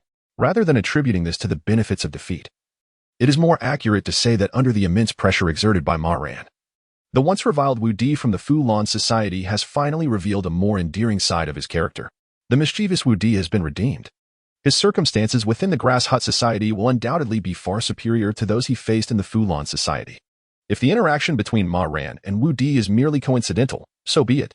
However, if everything is part of Ma Ran's scheme. Lu Huadai and He Nonguang exchange glances, simultaneously gasping in astonishment. Could it be that someone can calculate to such an extent? Wait. Something feels amiss. Lu Huadai suddenly realizes that Ma Ran had claimed to have utilized only the energy from 2 acupuncture points, amounting to merely 10% of his total power. How long has Ma Ran been training in the He Yin martial arts? Has he truly filled 20 acupuncture points already? 16 acupuncture points correspond to the 4th stage of internal energy, right? The friendly sparring session between Ma Ran and Wu Di has now been recorded and uploaded to the Dajiang app, sparking fervent discussions. This young man claims to have filled 20 acupuncture points. Could it possibly be true? Who besides himself can ascertain such a claim? The current biological energy detection devices are incapable of accurately measuring the specific values of internal energy. Intelligence reports confirm that Ma Ran has indeed reached the 4th stage of internal energy. His combat techniques are remarkably proficient, concise, effective, and ruthless. If he so desired, that lad named Wu Di could have been vanquished dozens of times over. Notably, Ma Ran exhibits exceptional academic prowess, completing all sections of the society's entrance examination ahead of time and achieving a perfect score. How impressive! What does this even signify? It is rumored that he deduced 512 acupuncture points in just 1 hour using the He Yin monument and re-verified the calculations. This news seems excessively far-fetched. I previously heard someone say he advanced to the 2nd stage of internal energy within that hour. Even if he invented the He Yin guidance technique, the Grass Hut Society would not fabricate to such an extent, would they? My initial reaction upon hearing about Ma Ran was akin to yours, but regrettably, including the additional intelligence we gathered earlier, all has been proven true. I too have investigated Ma Ran's background, and alas, one must occasionally concede that the gap between individuals can be even greater than that between humans and monkeys. This young man's talent is indeed quite formidable. A prodigy in cultivation, he has forged his own unique system of martial arts, mastering techniques with remarkable finesse. Had Ma Ran been born in the cradle of the Black Rock martial arts tradition, he might have ascended to the status of a grandmaster, establishing a lineage of his own. Such exaltation seems excessive, bordering on a form of exaggerated praise that could lead to his downfall. The Black Rock guiding technique is merely a rudimentary skill, scarcely qualifying as a self-created system. Within the current framework of internal energy cultivation, all practitioners tread the same path. There exists no internal martial arts philosophy. Every incremental advancement is a rare treasure. One must maintain a balanced mindset. I concede that I have perhaps lost my equilibrium. It is indeed humbling to acknowledge that Ma Ran's contributions far surpass my own. At this juncture, President Huang Weiguo locked his phone screen, lifting his gaze towards Ma Ran. The phrase like stars surrounding the moon inexplicably surfaced in his mind. Just 4 or 5 days prior, that austere youth, exuding an aura that seemed to repel the unworthy, had unwittingly evolved into an indispensable figure within the Tsalu society. There was no need for persuasive oratory, nor was there a requirement for amiable warmth or constant inquiries about well-being.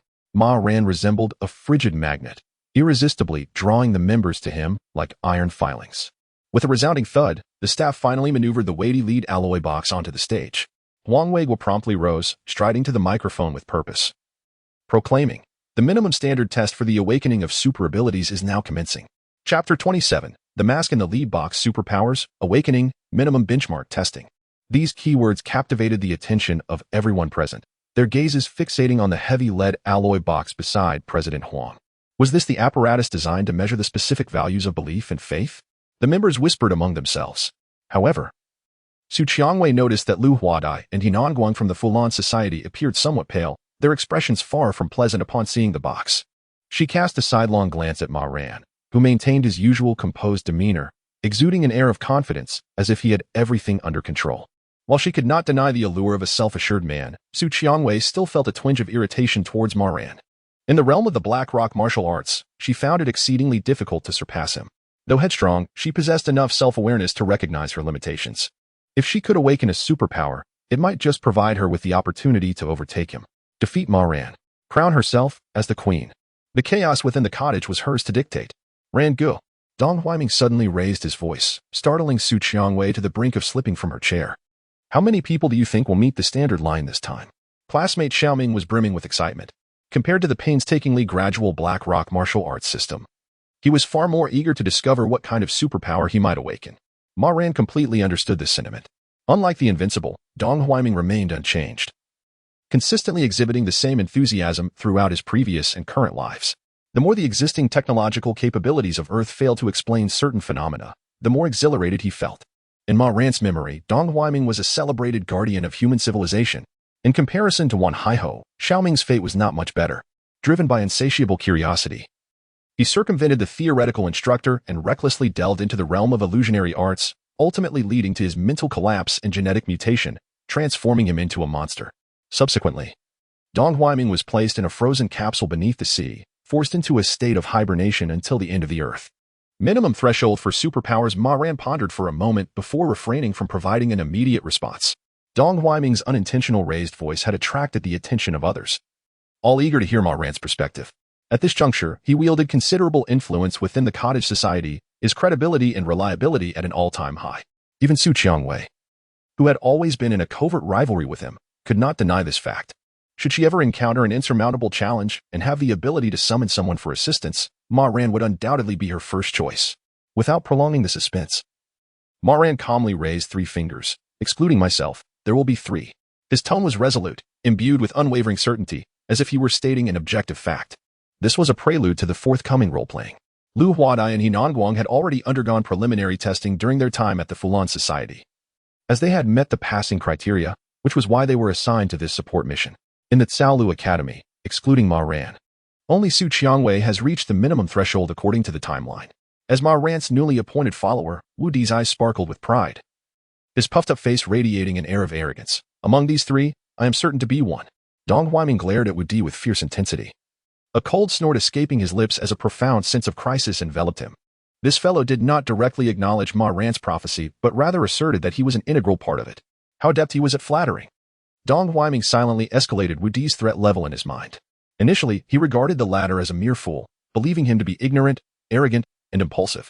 Yet now, it appeared he had misjudged. Although the recruitment standards of various academies differ, most assess candidates through a series of tests measuring their academic prowess. At this stage, whether it be the Qinglian Academy, the Fulian Academy, the Yingchuan Academy, or the Caolu Academy, each member is a rare gem, a prodigious talent of unparalleled potential. How careless of me. Wu Di, as a member of the academy, could not possibly be a simpleton. He was indeed sharp-witted. Meanwhile, beside him, Wan Haiho clenched his fists, his palms slick with sweat. Only 3 could meet the standard. He pondered deeply, numerous names swirling in his mind. Yet, no matter how he turned them over, he could not conjure the name Wan Haiho among them. Once, Wan Haiho was a victor in life's grand tapestry. A prodigious intellect, he was a provincial examination champion, smoothly sailing into a doctoral program. Cherished by his parents, basked in love, envied by friends, he was the epitome of the ideal child in the eyes of neighbors. Yet now, his confidence, pride, and composure had all dissipated, shattered within a mere week. Ma Ran was indeed correct. After coming to understand Ma Ran, Wan Haiho had truly transformed. An unfamiliar sense of inferiority lingered in his mind, refusing to fade away. As for Su Qiangwei, her mindset was markedly more resilient. 3 candidates?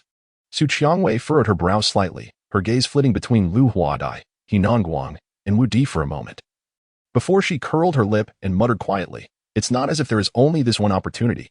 Even if I fail this time, it's not the end of the world. I must pay more attention in future ethics classes. However, how does one quantify faith and belief? Never mind. For now, I shall observe diligently and accumulate experience. As long as I do not give up, success will surely come one day." Su Qiangwei maintained an excellent attitude, steady as a rock. Finally, under the watchful eyes of the crowd, the sealed lead alloy box was opened by 2 workers clad in protective gear, revealing the equipment inside. The apparatus, provided by the Fulian Academy, bore no semblance of high-tech sophistication, instead resembling a child's toy, even exuding a certain rustic charm. It was a mask of a grayish-white hue, seemingly sculpted from clay, measuring 18 centimeters in length and 12 centimeters in width. Within mere seconds of being extracted from the lead alloy box, the atmosphere in the small auditorium transformed dramatically. The members, who had previously brimmed with anticipation and excitement, suddenly turned pale, their eyes laced with bloodshot veins. Their gaze fixated upon the enigmatic mask, as images of bloodshed, cruelty, distortion, and horror flickered before them with each passing second. The air was filled with the echoes of shrieks, wails, and lamentations, resonating in their ears like an insidious melody. A heavy stench of blood permeated their nostrils, overwhelming and inescapable. The atmosphere was thick with a damp, musty humidity, and upon closer inspection, the mist bore an eerie tint of red and green. Thud, thud, thud. The unsettling energy quickened their heartbeats, and the terror-laden ambience drove them to a frenzy of adrenaline. As they averted their gaze from the mask, all that had been felt moments before seemed like a mere dream, as if it had never existed at all. Chapter 28. The perilous test. Ma Ran stared expressionlessly at the mask, which served as a testing apparatus. The murmurs of the members echoed in his ears. "What is this thing? It possesses an eerie quality. Just a fleeting glance feels as though one might perish on the spot. I do not wish to endure that experience again. Do you not desire to awaken your superpowers? This object is undoubtedly intended as a qualification testing tool, is it not? If one prepares their mind adequately, perhaps they could endure a little longer? Ma Ran understood that this object was far from a mere mask. It was, in fact, the facial skin stripped from the corpse of a WG-76 extraterrestrial, meticulously crafted through alien technology. Should an ordinary individual don it, they would transform into a puddle of blood in the blink of an eye, meeting an instantaneous demise.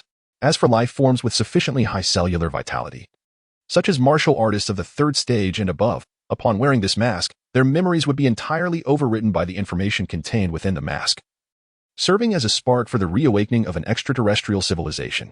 This notion bears a resemblance to the concept of possession mentioned in fantasy novels, yet fundamentally differs entirely. The original owner of this facial skin would not truly be resurrected. The newly formed life would possess significant intellectual deficits, rendering them incapable of shouldering the responsibility of civilizational revival. The experimental data above originates from the grievous non-volunteers, anti-human death row inmates, etc. After all, the WG-76 civilization is merely one of the countless failures in the cosmic wars. The means of survival hastily left by the defeated are fraught with numerous fatal flaws. By identifying these vulnerabilities and exercising ingenuity and a modicum of courage, one could utilize them as tools. This mask exemplifies a classic case. The remnants of the WG-76 civilization have been repurposed as a device to test the qualifications for the awakening of superpowers. Surely, everyone can now sense the latent power harbored within this mask? President Huang clapped his hands to draw the attention of the crowd. After granting them a moment to ponder, he continued, researchers believe that this mask is a creation left behind by an alien civilization before its annihilation. It possesses the ability to allow an observer to witness the scenes that unfolded prior to that civilization's downfall. At this juncture, President Huang exhaled deeply, his tone growing somber. Simultaneously, it emits an electromagnetic wave designated as Alpha 2 ray, which entices the observer to don it. Should one manage to resist this overwhelming desire through sheer willpower, the mask will automatically transform. Pahit, he suddenly raised his voice, his demeanor grave. Regardless of whether one can overcome the yearning to wear the mask, it is imperative that no one puts it on. The consequence of donning this mask is singular death. Relevant experimental data will soon be distributed to everyone. Please take this matter seriously and do not treat my words as mere background noise, though it is said otherwise. The risk associated with utilizing this extraterrestrial mask remains exceedingly high. Relying solely on the tester's self-discipline is not feasible. The soldiers present, clad in military attire, exude an air of authority, their sharp gazes and robust physiques concealing an explosive power that evokes a certain aesthetic of agility. It is evident that they have undergone specialized training, well prepared to interrupt this perilous testing process at any moment. Soon enough, every individual present received a dossier detailing the extraterrestrial mask, its function, its inherent dangers, including grim accounts of fatalities from initial tests, all laid bare before the assembly. The members of the Tsalu Academy are youths who were born under the red flag and grew up in the new China. To be frank, the concept of death feels rather distant to them. After thoroughly examining the materials, many began to entertain thoughts of withdrawal. The understanding old Huang compassionately informed everyone present that participation in this test was entirely voluntary, not obligatory. Consequently, 8 members expressed their desire to abstain from the testing, preferring to observe from the sidelines. While superpowers may be enticing, it is life itself that grants one the privilege to savor the beauty of existence. By taking a cautious approach, allowing a few years for the technology of superpower testing to mature and eliminate risks, one could return later for the assessment. What a delightful prospect that would be. President Huang Weiguo maintained a demeanor of calm. The enigmatic nature of superpowers is inherently suited for the reckless and the audacious. At this moment, those opting out constitute a staggering 99.9% who were unlikely to pass the test. Meanwhile, the staff donned in protective gear had already placed the mask within a transparent, specially designed tempered glass case. With a final confirmation that all members had diligently reviewed the materials, President Huang took up the megaphone and announced, from this moment forth, please proceed with the testing in the order of the numbers you have drawn. The criterion for passing is to endure for 30 seconds. Dong Huiming, fortunate enough to draw number 1, followed the guidance of the military officer, taking a seat on a robust mahogany chair situated 2 meters from the alien mask. Focusing intently on it. 10 seconds later, Dong's complexion turned ashen, his breath labored, and sweat poured from him, rendering him utterly exhausted, panting like a dog. His tongue lolling out, slumped in his seat. I can't do this. It's too terrifying. Initially, A fleeting glance at the mask had elicited no fear, but now, fixated on the peculiar object, Dong felt as if invisible hands were incessantly urging him to don the mask. Could this truly be safe? Had he not perused the materials, nor seen the harrowing images, he might have unwittingly succumbed to the allure and donned the mask. However, now armed with knowledge, Dong was resolute in preserving his life. Summoning all his strength, he barely managed to resist the unseen force, deliberately diverting his gaze from the extraterrestrial mask. Phew, this is terrifying. Do not underestimate it. Student Xiaoming, having independently harnessed his inner vitality at an early stage, exhibited commendable physical fitness. After a few deep breaths, he even issued a warning to his fellow members regarding their stamina. No one ridiculed him. Instead, the atmosphere was grave and somber, with heightened vigilance permeating the group. Members holding the number 2 card commenced their evaluation. The member from the second group faltered after a mere 7 seconds, sliding down from his chair. He collapsed onto the floor, as if all his bones had been extracted. Following him were the 3rd, 4th, 5th members, and continuing up to the 38th. Yet not a single individual managed to meet the minimum threshold to pass the test. Remarkably, the standout performance came from the first to undertake the evaluation, Dong Huiming. None of the other members could endure even 10 seconds, with most demonstrating results akin to Wan Haihou's, who barely lasted 5 or 6 seconds before deliriously lunging towards the alien mask encased in the tempered glass box. However, everything remained under control. The members who had lost their senses were swiftly subdued by the nearby military personnel, who were poised to act, preventing them from even touching the glass box. President Huang's countenance darkened, wiping the cold sweat from his forehead with a tissue. He grasped a small notebook and began to jot down notes hastily. The dual protection is utterly insufficient. The safety measures are still inadequate. It is imperative to ensure the safety of each member. For future superpower awakening qualification tests, candidates must don full-body restraining suits, and the seating must be converted to an entirely confining design. Chapter 29. Semi-awakening. Theoretically, the specially designed tempered glass box should suffice as a formidable protection. Even a small-caliber handgun would be incapable of penetrating it. However, the irrational behavior exhibited by the members sent shivers down President Huang's spine. Thus far, not a single member of the Tsalu Academy has managed to pass the minimum standard test for superpower awakening. President Huang Weiguo felt a sense of discomfort, though this was not the reason for his stern demeanor. His darkened expression stemmed from the belief that he had not fulfilled his responsibilities adequately. The protective measures should have been more comprehensive. This reflected a failure in his preparations. Yet, it was truly beyond his control. In recent months, increasingly more alien creations have manifested on Earth. Time was scarce, and unexpected situations arose too frequently. Nonetheless, these were not valid excuses. If nothing went awry this time, what about the next? Huang Weiguo felt it was imperative to take responsibility for every member of the Tsalu Academy. Commenced the test for number 39. Commanded the melodious and graceful military officer, maintaining order at the scene. The individual who drew number 39 was named Su Qiangwei. The young lady exhibited remarkable composure, radiating an air of tranquility. She was willing to accept defeat, as long as her dignity remained intact. Losing gracefully was not a matter of concern. As long as the Green Mountains stand, one need not worry about firewood. Anything that does not kill her would only serve to make her stronger. With this resolve, Su Qiangwei confidently approached the testing area and took her seat. Her gaze fixated upon the alien mask, and a multitude of despairing images suddenly flooded her vision, threatening to strip her of reason and plunge her into madness. I am a member of the Tsalu Academy. I am a guardian in reserve for Earth's civilization. I will strive to protect. The teachings from her ethics class seemed utterly ineffectual, devoid of any tangible relevance. Su Qiangwei sensed an invisible force rapidly corroding her will and disturbing her thoughts. It felt as if 4 unseen chains were binding her limbs, pulling her towards the alien mask. I must overcome Ma Ran and become the leader of the Tsalu Academy, though she was reluctant to admit it. Ma Ran would undoubtedly endure for at least 30 seconds, wouldn't he? Her beautiful eyes were veined with blood, and she fiercely glared at the alien mask within the tempered glass box, exclaiming, "You little pest. You look like a QR code, without a phone to scan. I wouldn't even know what you are. Get away." Whether she was battling the alien mask or herself, Su Qiangwei was intensely focused and filled with fighting spirit. Yet she lost all sense of time. When she finally regained awareness, she felt a tight grip on her arms as 2 military officers lifted her from the chair and carried her 10 meters away from the glass box. In this direction, an inadvertent glance at the mask evoked a lingering sense of nausea and despair, though now only faintly. 30 seconds. Huang Weiguo beamed with joy. Congratulations on passing the test. You have met the requirements for awakening superpowers. At the Fulan Academy, after extensive testing and selection, only Lu Huadai and He Nonguang have reached the standard among the members. The Tsalu Academy, despite its nascent stage, has delivered a remarkably similar performance, which is commendable. Please begin testing with participant number 40. The individual who received the number 40 badge was Ma Ran. However, Ma Ran transferred his number to Wu Di standing beside him, with a proud demeanor. Wu Di approached the chair with his arms crossed, his face resembling a steamed bun.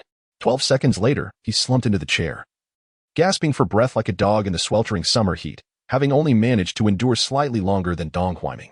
An improvement indeed. He Nongguang from Fulan Academy wore a look of satisfaction. Previously, he could only last about 8 or 9 seconds. Reading countless books and traveling extensively has proven beneficial for growth. Initially, he worried that Wu Di might succumb to despair after a severe beating and fail the test. Unexpectedly, after the beating, Wu Di displayed a remarkable enhancement in his mental fortitude. Among the failures, Wu Di was the strongest. At least he did not lose his composure and charge towards the alien mask. His performance was commendable. His name, like Dong Huaiming's, was noted by President Huang in a small notebook as a subject to be closely monitored and nurtured. Logically, Ma Ran should have taken the stage last. Yet, he remained motionless. This was unexpected. In the eyes of the Tsalu Academy members, although Ma Ran was aloof, he was not the type to withhold his abilities unless pressured. Sensing the puzzled gazes of the crowd, Ma Ran smiled slightly. Actually, my superpower has long been in a semi-awakened state. Therefore, I do not need to participate in this test. At this point, Ma Ran tilted his head thoughtfully and slowly approached the testing area. His gaze fixed on the alien mask. To reassure everyone, it would be prudent to undergo the test nonetheless. Whoosh! In a fleeting moment, a dark light seemed to flash. In the blink of an eye, the mask, which had previously revealed no outline, transformed into Ma Ran's visage. The despair-inducing illusion and lethal allure appeared to vanish temporarily from the mask. Ma Ran's gaze shifted away from the mask, effortlessly and nonchalantly. Clearly, his mental will surpass that of the alien mask. President Huang Weiguo was left speechless, wanting to articulate his astonishment, but the words failed to materialize. At this stage, the apex of superpower research within China lies with the Yingchuan Academy. It is said that the most resolute and steadfast individuals endowed with superpowers can withstand the enigmatic force field of an alien mask for 3 minutes, even allowing the contours of the mask to mirror those of the test subject's face. The more one learns, the clearer the inherent challenges become. The other members merely observe as outsiders, perceiving Ma Ran's ability to suppress the intangible force field of the alien mask as impressive, striking, and formidable. And then, there is nothing more to say. However, President Huang Weiguo stands apart. His rank grants him unrestricted access to the vast majority of encrypted materials. He understands that belief and conviction are not cultivated overnight. The criteria for superpowers differ from those of the Black Rock martial arts. They are not bound by age. As of today, the number of relevant test subjects exceeds that of the latter by more than 110 times. Within this extensive testing group, no one has been able to achieve the level of Ma Ran. While it is impossible to accurately quantify Ma Ran's faith and conviction, President Huang has formed a rough estimate in his mind. Ma Ran's performance is truly astonishing, leaving President Huang momentarily speechless, unsure of how to articulate his thoughts. Superpowers? Half awakened? I knew it. Brother Ran is truly chosen. Ah, how enviable. It is no surprise that Ma Ran possesses such formidable credibility. To speak frankly, indeed, if anyone else were to say this, I doubt many would believe it. Am I the only one curious about what Brother Ran's superpower actually is? Chapter 30. Limited precognition. Listening to the murmurs of his fellow members, a peculiar smile graced Ma Ran's face. Compared to his usual smile, which appeared gentle yet was in truth icy, this smile seemed to carry a hint of warmth. My ability is quite fascinating. Without further ado, he revealed. It is limited precognition. Huh? The sudden revelation left the gathered crowd in a state of confusion, with only a select few grasping the implications. Limited precognition, stagnation. Threshold. Su Qiangwei's pupils dilated slightly. That's incorrect. It should be precognition. With this realization, many previously perplexing aspects began to fall into place. Why had Ma Ran effortlessly achieved a perfect score in the last emergency joint examination? Why had he been able to accurately determine that, apart from himself? Only 3 others met the minimum standards for this test? How had he foretold Wu Di's arrival before the trio from the Fulan Society made their appearance? Humph, I knew it. If it weren't for such an extraordinary advantage, how could Ma Ran possibly triumph over her? Wan Haiho, Dong Huaiming, Wu Di, and others felt their minds racing. Regardless of how they pondered it, the prospect of an ability like precognition seemed overwhelmingly powerful for seeing adversaries, seizing the initiative, calculating every possible outcome. It could even be utilized in one-on-one challenges. Such an ability was nothing short of miraculous.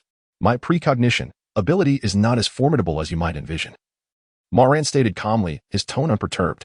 As it stands, I can only occasionally receive fragmented sounds and images pertaining to the future. Even so, I have never altered any of the futures I have foreseen. The future is predetermined. To change it, one must pay a price. This was a time-honored principle. The more advanced and unrestricted the ability Ma Ran had set for himself, the more challenging it became to receive feedback from the role he played. At this juncture, his gaze settled on Su Qiangwei, and he shifted his focus during the qualification examination for the Chaolu Society. My precognition informed me that I would achieve a perfect score. Subsequently, I would be selected by an organization researching supernatural phenomena to become one of its members. This does not align with my usual low-profile demeanor. However, I did not intentionally sabotage my performance. After a brief pause, Ma Ran continued in a somber tone.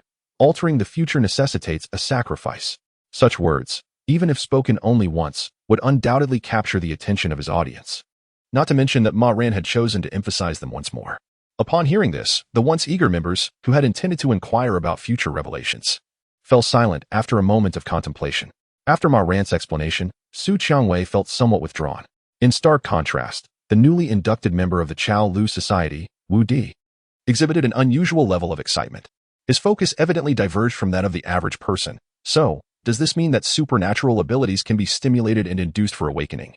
Or can they also awaken naturally? According to the conventions of films, television shows, and novels, it is often presumed that naturally awakened superpowers should possess greater strength and developmental potential than those induced artificially. Observing Wu Di's restless demeanor, President Huang expressed concern that his fellow members might be swayed by misguided thoughts, leading him to hastily clarify, "That is incorrect. This notion is entirely fallacious." After promptly stating his position, Huang Weiguo rubbed his slightly throbbing temples, suppressing his curiosity, and patiently elaborated. The types, strengths, and potential of superpowers bear no correlation to their natural awakening. This is a fact we have confirmed through experimentation. Over the past few days, using the Black Rock Steel martial arts as a foundation, we have reached a significant point. Under such circumstances, the impact of related information on your worldviews should be considerably diminished. Certain details should now be gradually disclosed to the members of the Grass Hut Society. Only those who possess both the resolve for sacrifice and a heightened level of awareness, having passed the minimum standard assessment, are qualified to apply for the activation of their superpowers through the Victory Stone. President Huang's expression was grave, his voice resonant. Superpowers are fundamentally different from inner energy. Their existence may upend your perceptions of the world. From the most basic manipulation of water, fire, wind, and thunder, to the creation of vacuum domains with bare hands, and even cellular immortality, there are no limits to what superpowers can achieve. Therefore, adjust your mindsets. Everyone must take this matter with utmost seriousness. Superpowers are not merely the simplistic three characters you envision. Their emergence signifies a transformation of the world, heralds societal upheaval, and marks a monumental historical turning point in human civilization. Reflect on this earnestly upon your return. As pioneers, what responsibilities do you truly bear? Huang's earnest exhortation resonated. Yet few among the audience truly absorbed his words. The members keenly seized upon certain keywords they deemed significant: Victory Stone, vacuum domain, cellular immortality.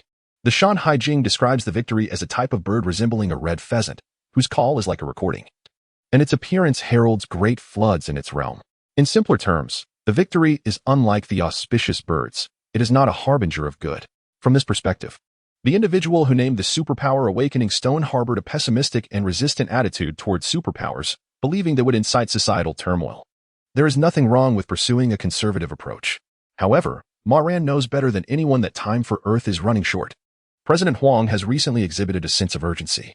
Yet, his words are not mere platitudes or empty rhetoric. Superpowers diverge from the gradual progression of the Black Rock Steel martial arts inner energy system. A fortunate individual, endowed with luck, may acquire combat prowess that utterly disregards current earthly technology right at the onset of their power awakening. Perhaps it is precisely this factor that harbors significant risks within the superpower system. As President Huang Weiguo aptly stated, the resolve to sacrifice and a profound awareness of one's responsibilities are indispensable qualities for a superhuman. Without these, one treads a perilous path. Who possesses the ability to conjure a vacuum domain with mere physical prowess? I am a person who earns my living through intellectual labor, lacking any interest in violence. Rather, I am far more intrigued by the superpower of cellular immortality. After all, that implies eternal life. I wonder who is so fortunate? The murmurs of the members reached my ears, and Ma Ran realized that President Huang's earnest counsel had failed to evoke any sense of caution among them. He fully comprehended their reactions, as he had once traversed the same path in his youth. In the future, a gentle nudge in the right direction would suffice. The leader from the Fulan Society, Lu Huadai, had remained notably silent until now. Finally, she spoke, her gaze piercing as it fixed upon Ma Ran. Her tone peculiar. Even abilities like vacuum domain and cellular immortality, which may sound somewhat fantastical, are grounded in scientific theory. However, as for precognition, I must apologize. I find it utterly implausible that such a phenomenon exists in our world. This was not an attempt to gain attention at Ma Ran's expense. Lu Huadai was a forthright individual, entirely devoid of pretense. She acted and spoke her mind without reservation, unrestrained and candid. I express my thoughts as they come. And nothing more. Chapter 31. The blockade zone. It appeared that Ma Ran had anticipated Lu Huadai's inquiry long before she posed it.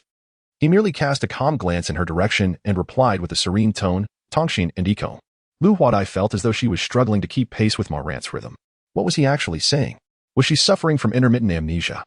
Having missed some crucial dialogue, the words that sprang from Ma Ran's lips seemed entirely disconnected from the previous conversation, akin to inadvertently skipping the plot in a single-player game. The extraordinary ability you are about to awaken is called Tongxin. Ma Ran's gaze shifted to Hinong Wang, a slight smile gracing his lips as a gentle expression appeared on his face. As for him, the extraordinary ability he is to awaken is called Iko. Suddenly thrust onto the stage by Ma Ran, Hinong Wang, who had been merely observing, found himself somewhat flustered. Like Lu Huadai, he harbored doubts about the existence of such a phenomenon as precognition. Both of them, having received higher educations, found it difficult to accept the notion of predictive abilities. In truth, their skepticism was quite normal, setting aside the peculiar case of Wu Di, who had unhesitatingly pledged allegiance. The other members of the Tsalu Society exhibited similarly bizarre reactions. Who could fathom how much of Ma Ran's beguilement they had absorbed? It was absurd that such outrageous claims found believers, and not just one or two at that. Hinong Wang began to question whether the members of the Tsalu Society had undergone any form of academic assessment. Yet, Ma Ran's recent declarations began to shake his convictions. The term Tongxin, on the surface, offered little insight. However, if he had not misunderstood, Yiking implied either the ability to soar through the skies or to manipulate air. A third interpretation seemed implausible. Ma Ran was not merely speaking in riddles. He was indeed making prophecies clear, concise, and resonant. Perhaps the so-called precognitive ability was a mechanism by which one subconsciously gathered intelligence, subsequently integrating data without active intent to predict various potential future scenarios. Hinong Wang envisioned a relatively plausible form of prophetic ability. If considered in this light, limited precognition might not be impossible. It merely bypassed the conscious thought process. Certain individuals, possessing exceptional observational skills and uncanny wisdom, seemed to operate as if they understood the art of prophecy, calculating 10 steps ahead with each move. Perhaps the limited precognition Ma Ran mentioned operated under a similar principle? As these thoughts crossed his mind, Hinong Wang instinctively reached for a cigarette, preparing to light it. However, catching a glimpse of Ma Ran out of the corner of his eye, he sheepishly returned the cigarette to its case. It was not only Hinong Wang whose perspective shifted due to Ma Ran's remarks. Lu Huadai, too, seemed to waver between belief and doubt. With her brow furrowed, she fixed her gaze intently upon Ma Ran, inquiring, Tongxin and Ikon, you say? Assuming the ability of limited foresight truly exists. Once you articulate the future information you have received, the future inevitably transforms. However, you do not incur any cost as a result. Both the Fulan Society and the Tsalu Society have yet to witness the emergence of any awakened superpowered individuals. Nevertheless, the president of Fulan and the leader of the Yingxuan Society share decades of camaraderie, allowing for timely access to first-hand intelligence and research on superpowers. As the most exceptional member of the Fulan Society, Lu Huadai naturally has access to more information than ordinary members. She is acutely aware that superpowers differ fundamentally from the chi system of high-end martial arts. While one might ascend to great heights, it invariably requires a sacrifice. The costs associated with different superpowers vary significantly. Some may be slight, while others are severe, but a complete absence of cost is impossible. Ma Ran, exuding an air of composure, remarked, utilizing superpowers entails a cost. This is a universal principle. However, our conversation, including your earlier statements, falls within the realm of limited foresight. My words and actions have not precipitated a change in the future. Thus, it will merely deplete a portion of my energy and chi, without necessitating any additional cost. His explanation was somewhat convoluted, and even Lu Huadai took a moment to untangle her thoughts. Understanding dawned upon her. With a gaze filled with complexity, Lu Huadai looked at Ma Ran. Is everything already predestined? Upon finishing her question, she inhaled deeply, pressed her lips together, and refrained from further speech. She wished not to squander her mental faculties on baseless conjecture. Rationality informed her that the ability of foresight could not exist. Yet her intuition suggested that Ma Ran's unwavering assertion regarding her and Henan Guang's specific awakened powers could not stem from mere whimsy. Before long, President Huang Weiguo would arrange for her, Henan Guang, Su Qiangwei, Ma Ran, and others to encounter the Xingyu stone and awaken their superpowers. At that moment, the truth would undoubtedly become evident. In contrast to the more mature Lu Huadai, classmate Xiaoming appeared dazed after hearing Ma Ran's words. Murmuring softly, do those who naturally awaken superpowers also need to pay a price when using them? I have never heard of such a thing. Nearby, Su Qiangwei chimed in unexpectedly. The parachute seller has never received a negative review. You know. Dong Huiming was momentarily taken aback before bursting into laughter. There seemed to be a kernel of truth in that statement. Did limited foresight randomly acquire messages from future time notes? Compared to his two companions, Wan Haiho's mindset was less buoyant. He forced a bitter smile. Is this Ma Ran's secret? The truth has been revealed. Yet, Wan Haiho felt no joy. Although he wouldn't spiral into useless jealousy or resentment like a clown, he still felt a twinge of inadequacy. Ma Ran could often anticipate the thoughts of his companions. Yet he was not a psychologist and could not provide Wan Haiho with psychological counsel. However, the second script, which exists solely in Ma Ran's mind, may inadvertently assist Wan Haiho in overcoming his psychological challenges, enabling him to become a more formidable guardian of Earth's civilization. In the near future, the calamities that befall our planet will not unfold in a manner akin to a meticulously scripted game. Rather, they may manifest simultaneously. As extraterrestrial invaders from various worlds descend upon different corners of the Earth, igniting chaos. Even if Ma Ran possessed the strength of 3 heads and 6 arms, he would still find himself overwhelmed. Thus, it is of paramount importance that his comrades mature swiftly and excel in their abilities. Following the assessment for the minimum qualifications for superpower awakening, the results evoked a mixture of joy and sorrow. All members, including Wan Haiho, who failed to meet the standards, returned to their respective dormitories to diligently cultivate their internal energy. Meanwhile, those who qualified, under the guidance of President Huang Weiguo, proceeded to the southeastern restricted area of the Tsalu Academy. Chapter 32. To be developed, Pillars, Guardians of the Nation. A few individuals who met the standards, escorted by uniformed young men, proceeded towards the area where the Victory Stone was stored. Inside the olive-green off-road vehicle, Su Qiangwei cast a disdainful glance at Wu Di, who was seated between her and Ma Ran. Why are you here when you haven't met the standards? Such a level of ridicule did not faze Wu Di, whose worldview differed markedly from the norm. Without a moment's hesitation, he retorted, rest assured, I have no interest in women of the ripe age of 17. Su Qiangwei responded with a bewildered expression. What's wrong with being 17? Am I eating your family's rice? Perhaps due to the somewhat elevated volume of their exchange. The laughter of Henan Guang could be faintly heard from the front vehicle. After holding back for a while, Wu Di finally couldn't resist any longer. He turned to Su Qiangwei and inquired, I heard you were once classmates with Ran Gu. Su Qiangwei could hardly be bothered with this insignificant child. She turned her attention to Ma Ran and stated, I've actually been meaning to ask, didn't your limited precognition reveal any abilities I awakened? Unlike her classmates Xiao Su and Lu Huadai, Henan Guang, she readily believed in the existence of limited precognition the moment Ma Ran began to speak. Consequently, she felt she had been treated unjustly. I have seen it. Ma Ran opened the car window and took a deep breath. Visualizing the realm of Yuan was an exceedingly exhausting task, and feeling fatigued at that moment, he welcomed the opportunity for a brief chat to relax his mind. He calmly replied, while it may not reach the level of omniscience, our current dialogue indeed falls within the scope of limited precognition. Su Qiangwei's expression darkened. Then do enlighten me. After a moment of contemplation, Ma Ran refrained from directly answering her question, opting instead to respond with a question of his own. Are you aware of how superpower levels are classified in our country at this stage? Huang Weiguo, the president in the passenger seat, interjected with a solemn tone. The classification of abilities is neither simplistic nor brutal, not merely categorized as A, B, C, or D, nor by the letters, but rather divided into the 2 levels of to be developed and pillars. Upon hearing this, Su Qiangwei nodded in understanding. She comprehended. To cater to the fragile egos of members from various universities, the higher-ups were very meticulous about such details. Exceptional superpowers were designated as pillars, while subpar superpowers were classified as to be developed. One must admit that this classification method aligns quite well with the national context. Ma Ran nodded, his expression complex as he gazed at Su Qiangwei. He good and GIGS abilities are both at the pillar level. As for your ability, upon hearing these words, Su Qiangwei's heart began to race. Could it be? Had she truly awakened a subpar to be developed ability? To be given hope only to face disappointment is indeed the cruelest fate. Ma Ran, however, had no habit of tantalizing others. Before Su Qiangwei could entertain any further thoughts, he gently stated, "Your ability far exceeds the defined limits of pillars. Due to your influence, various academic societies have decided to introduce a new tier called Zhenghua, positioned above awaiting development and pillar. The term Zhenghua exudes an air of grandeur, almost surreal in its connotation. It exists on a distinctly elevated plane compared to the other two tiers." Su Qiangwei appeared momentarily dazed. She felt compelled to articulate something, yet the words eluded her, leaving her mind a blank slate. Zhenghua? It seemed as though Ma Ran was jesting with her.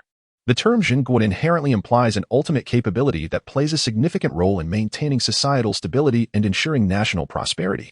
Based on Su Qiangwei's limited understanding and perspective, it could be surmised that Ma Ran's limited foreknowledge barely qualifies for such an exalted title. In the passenger seat, President Huang reacted with even greater intensity than the principal subject. His lips quivered, fingers trembled slightly, and his breathing quickened.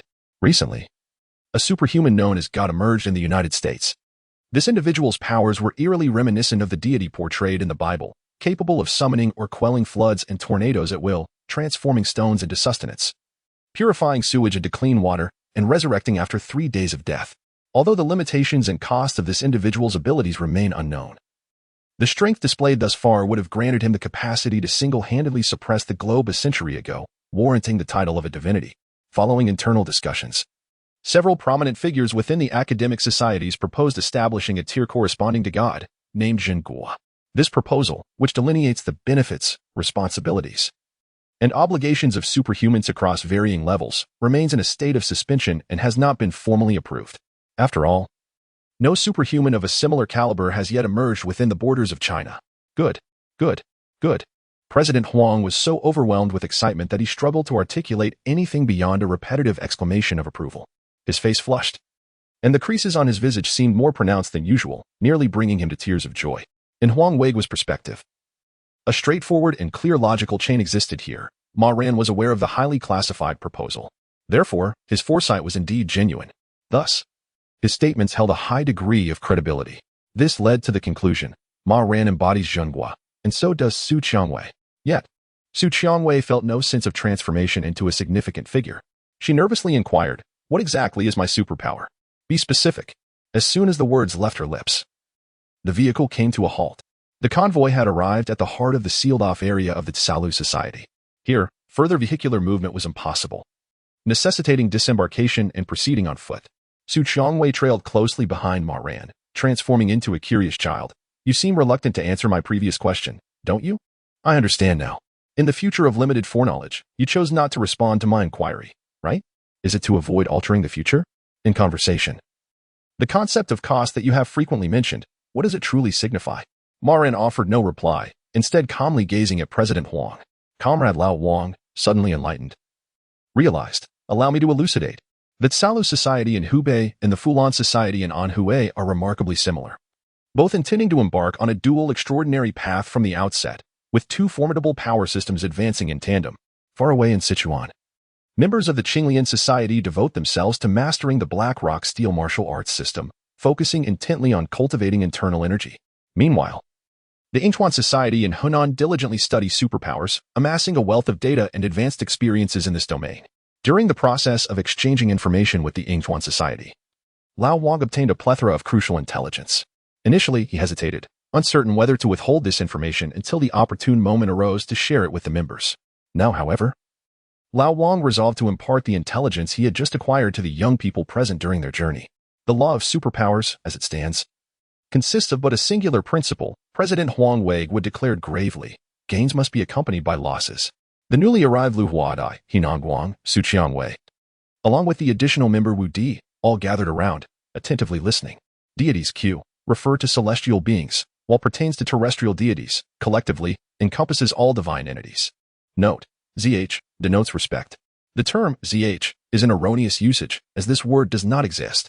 Chapter 33, The Erosion of Superpowers. Under the elucidation of President Huang Weigu, the assembled reserve superhumans acquired a wealth of significant intelligence. This encompassed the specific procedures for awakening superpowers, essential precautions, and the requisite knowledge for utilizing such abilities. While the first two aspects were noted with some degree of attention, they were not deemed of paramount importance. What stirred their complex emotions was President Huang's mention of the immutable law of superpowers. There must be a cost. In essence, the use of superpowers invariably entails the loss of something. Presently, if someone were to squander their abilities without declaring any requisite sacrifices, there are a few possibilities. The first possibility is that the individual possesses an exceedingly feeble power, devoid of any potential. Since their gains are minimal, their losses are similarly negligible, perhaps even imperceptible. The second possibility is that the losses incurred are of little consequence to the individual, making them difficult to notice. Akin to a festering appendix, decayed teeth, or the fine hairs on one's body. Such individuals could be regarded as fortunate, indeed, and it would not be inaccurate to label them as favored by destiny.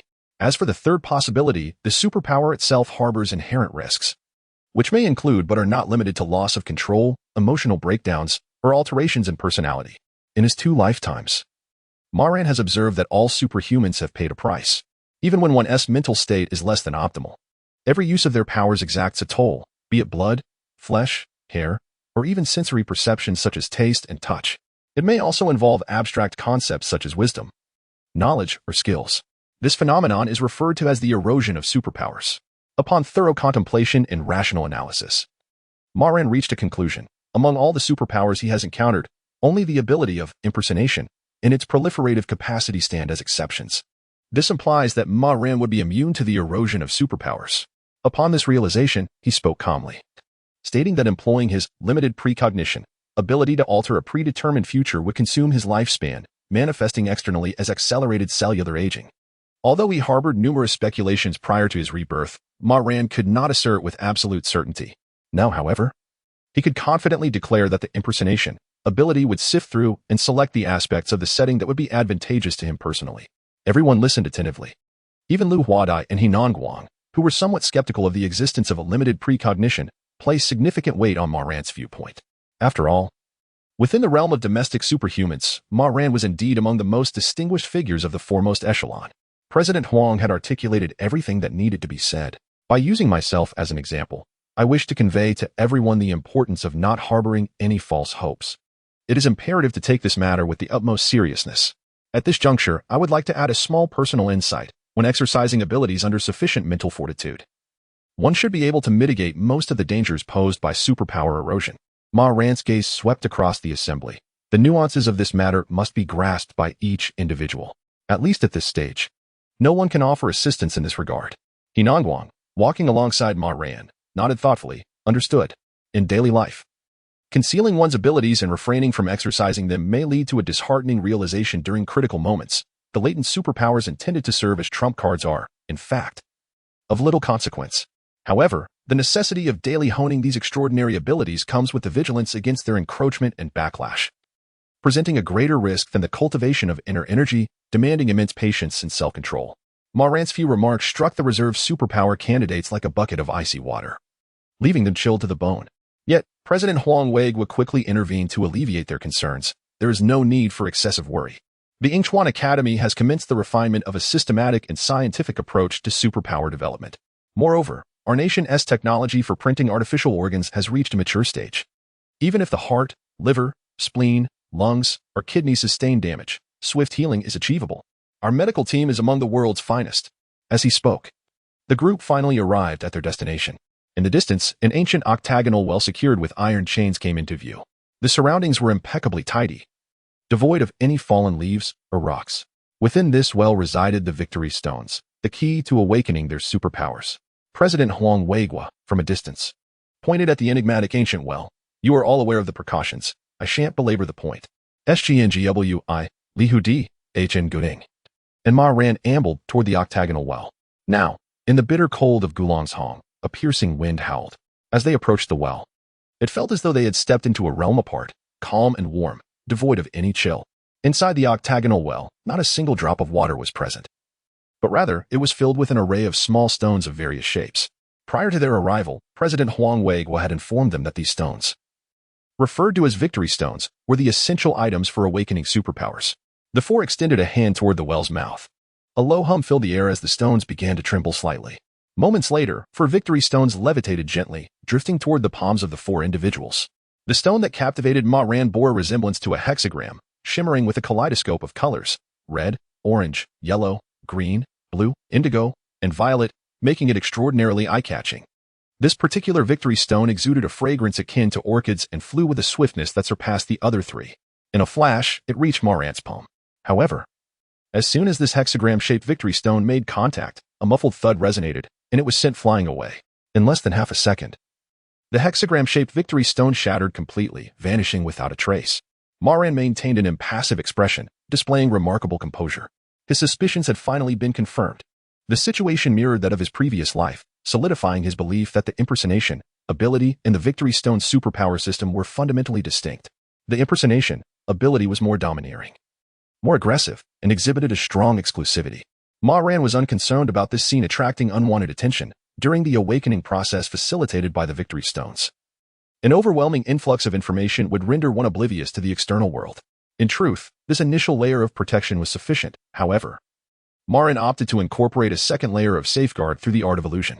Although his time spent studying this enigmatic craft has been relatively brief, and he remains far from achieving mastery, the experiences accumulated in his previous life have allowed Ma Ran to progress remarkably swiftly. It is not a daunting task for him to conjure ordinary illusions that deceive the senses of those around him. Thus, in the eyes of others, the coveted stone of fortune he attracted seamlessly melded into the palm of his hand in the blink of an eye. Before long, Su Qiangwei, Lu Huadai, and Yinangguang each found a stone of fortune nestled in their own palms. Upon their hands, dark red swirling patterns emerged simultaneously, only to vanish in an instant, as if they had never existed at all. Chapter 34. The Fragmented Oracle. Su Qiangwei, Lu Huadai, and Yinangguang appeared dazed, their expressions shifting rapidly through a spectrum of emotions: sorrow, joy, anguish, hatred, rage, and relief, all within a fleeting moment.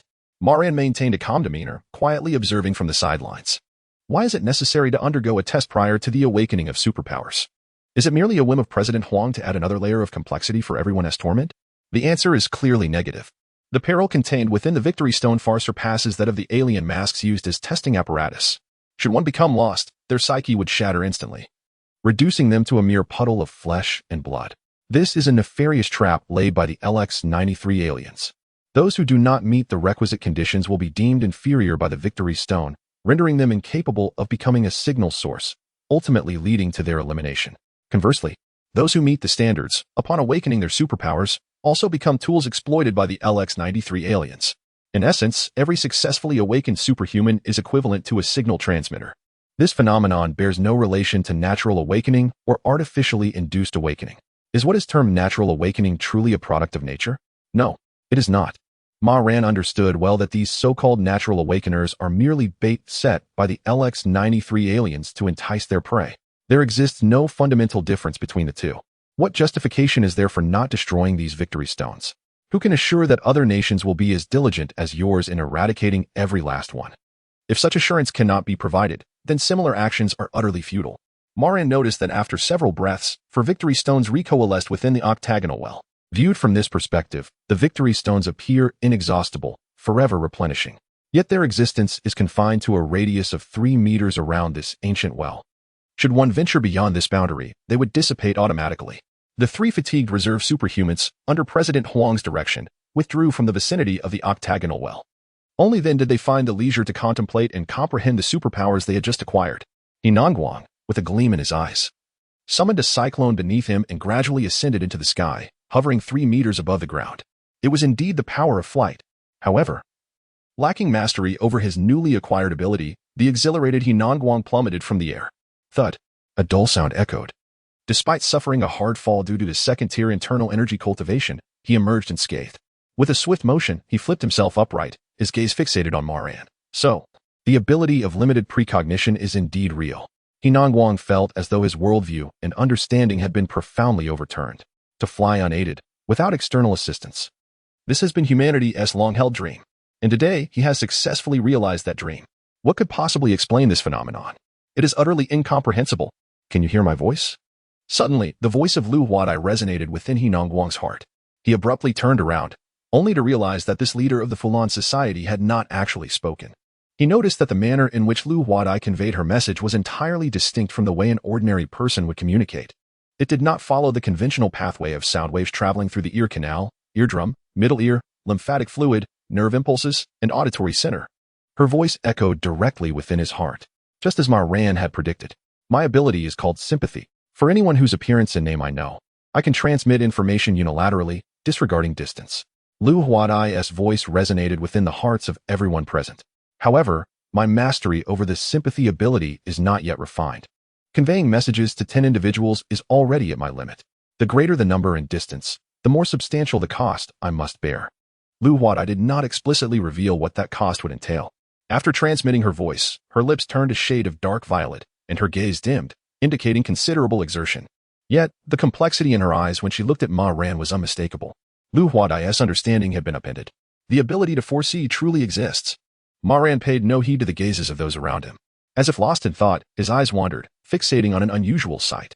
In his view, a mass of reddish-brown metallic liquid materialized, slowly molding into the shape of a metal. With a slight focus, he immediately discerned the name and function of this metal, Fragment Prophet. Upon acquiring this metal, Ma Ran also obtained the corresponding foresight ability. However, this foresight differed slightly from the persona he had created.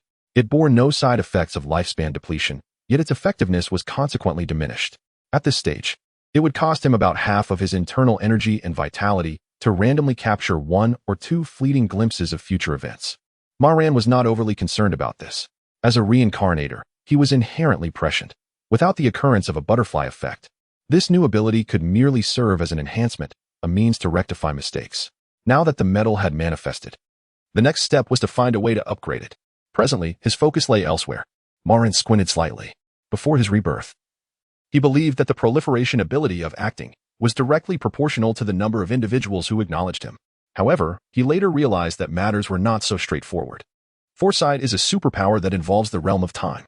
Even the seemingly less glamorous Fragment Prophet is by no means a trivial ability. How many individuals acknowledged his previous performances? Counting all the members and staff of the Tsalu Society and Fulan Society, it barely exceeded 1,000.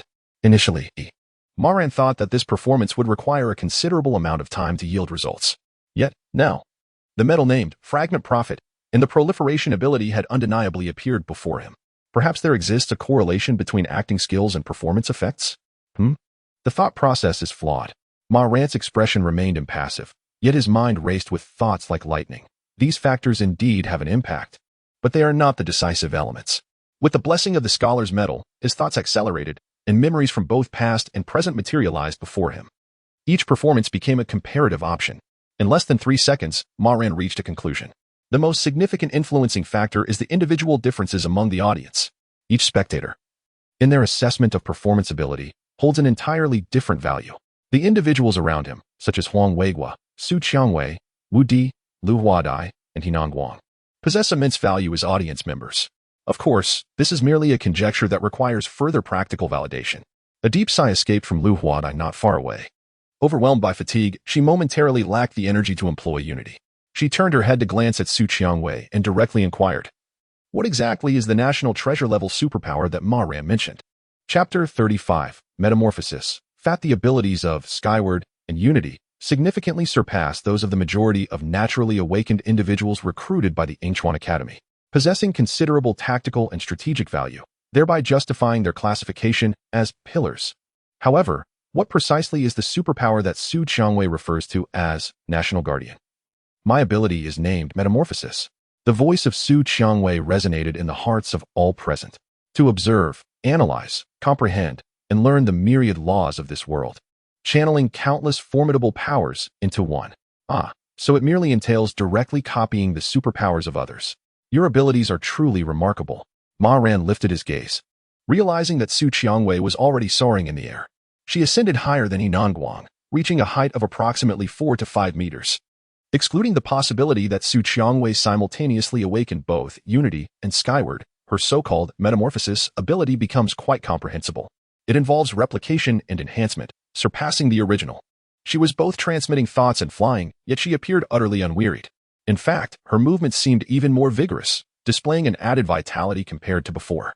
Su Qiangwei turned her beautiful gaze towards the visibly displeased Lu Huadai and Henan Guang, stating, "Every gift of fate has long been marked with a price. You see, though I have acquired Metamorphosis, I have equally shed my worries. Is this truly how one speaks?" Even the usually good-natured Henan Guang felt an urge to strike something. His fists itching, Lu Huadai laughed in exasperation, while Wu Di's dissatisfaction was evident on his face. No need for suspense. Su Qiangwei cheerfully declared, I wasn't being clever just now. The price I pay to use metamorphosis is a consumption of energy substances, sugars, fats, proteins. Any of them can be expended at will. No more need for dieting, hee. This demeanor was both insufferable and charming. What a beautiful young lady. Alas, she possesses a sharp tongue. As victims, Lu Huadai and He Nanguang felt an overwhelming bitterness. Could Su Qiangwei truly be the favored child of fate? Utilizing her superpower at the expense of fat, could this really be deemed a cost? Ma Ran, however, maintained an air of tranquility. Su Qiangwei's abilities were formidable, with boundless potential, and she was deserving of them. When Ma Ran became the guardian of Earth, Su Qiangwei had already passed away. Yet her valiant spirit, fighting until the very last moment, had inspired Ma Ran for a considerable time.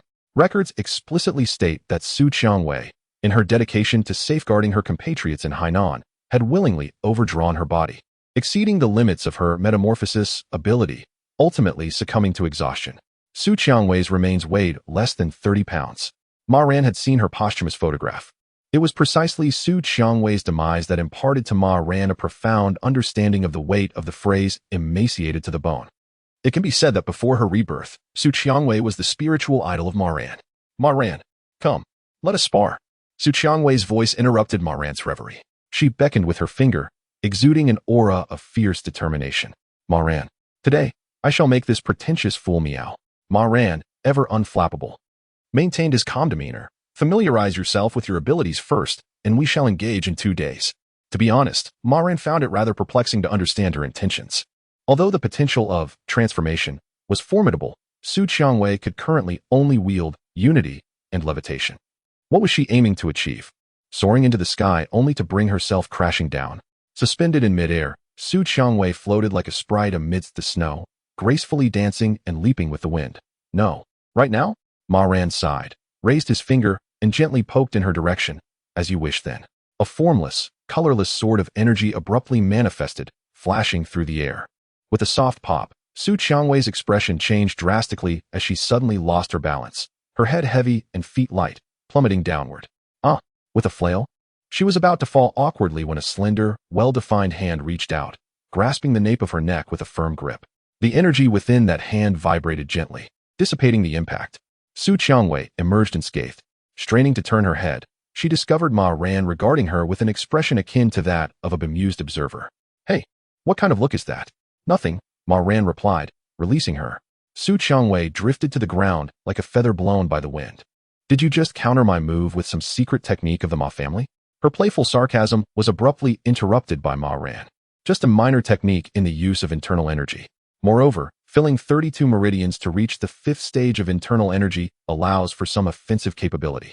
Ma Ran's eyelid twitched slightly, choosing not to pursue Su Qiangwei's line of inquiry. Even with superpowers, do not neglect the Blackrock martial arts. The two complement each other and will greatly benefit your future development.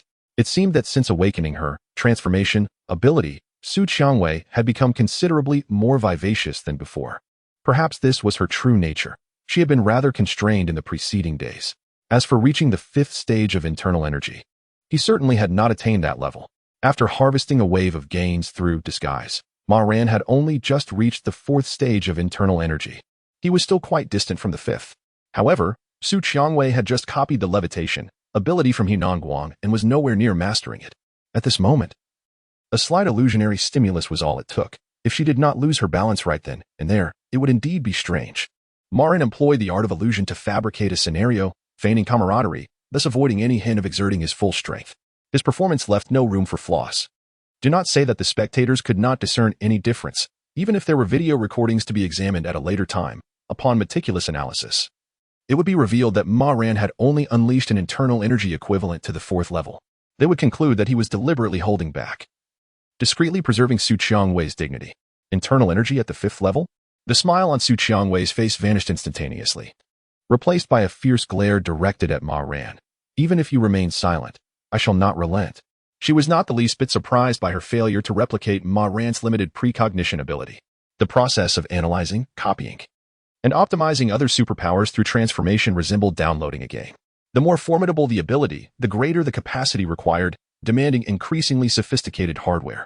In Su Qiangwei's perspective, Ma Ran's superpower was akin to a graphics card slayer and a hard drive assassin. It was a masterpiece of the highest order, far beyond her current hardware configuration, rendering it utterly unmanageable. However, in the future, that may no longer be the case. The upper limits of combat potential vary among individuals. Limited precognition is indeed powerful. Yet no matter how formidable it may be, it remains merely an auxiliary superpower. Conversely, the potential of transformation is boundless. In the not-too-distant future, it is likely that no one will dare to challenge her, the multifaceted powerhouse, in a duel. Ma Ran, 30 years in the west of the river. 30 years in the east. Do not underestimate a young girl and her struggles. Chapter 36. A strand of white hair with the awakening of superpowers through the encounter with the Victory Stone. The objective of this journey has been achieved. The group returned to the living quarters of the Tsaolu Academy members, where a thorough medical examination and psychological assessment were conducted to ensure the physical and mental well-being of the four superpowered individuals before the entire process was deemed complete. At this moment, night had enveloped the earth. The moon shone brightly amidst sparse stars, and a chilling wind howled. Within the medical building, a nurse who had accompanied them throughout the day inquired, "Burning brother, can you perceive more of the future now?"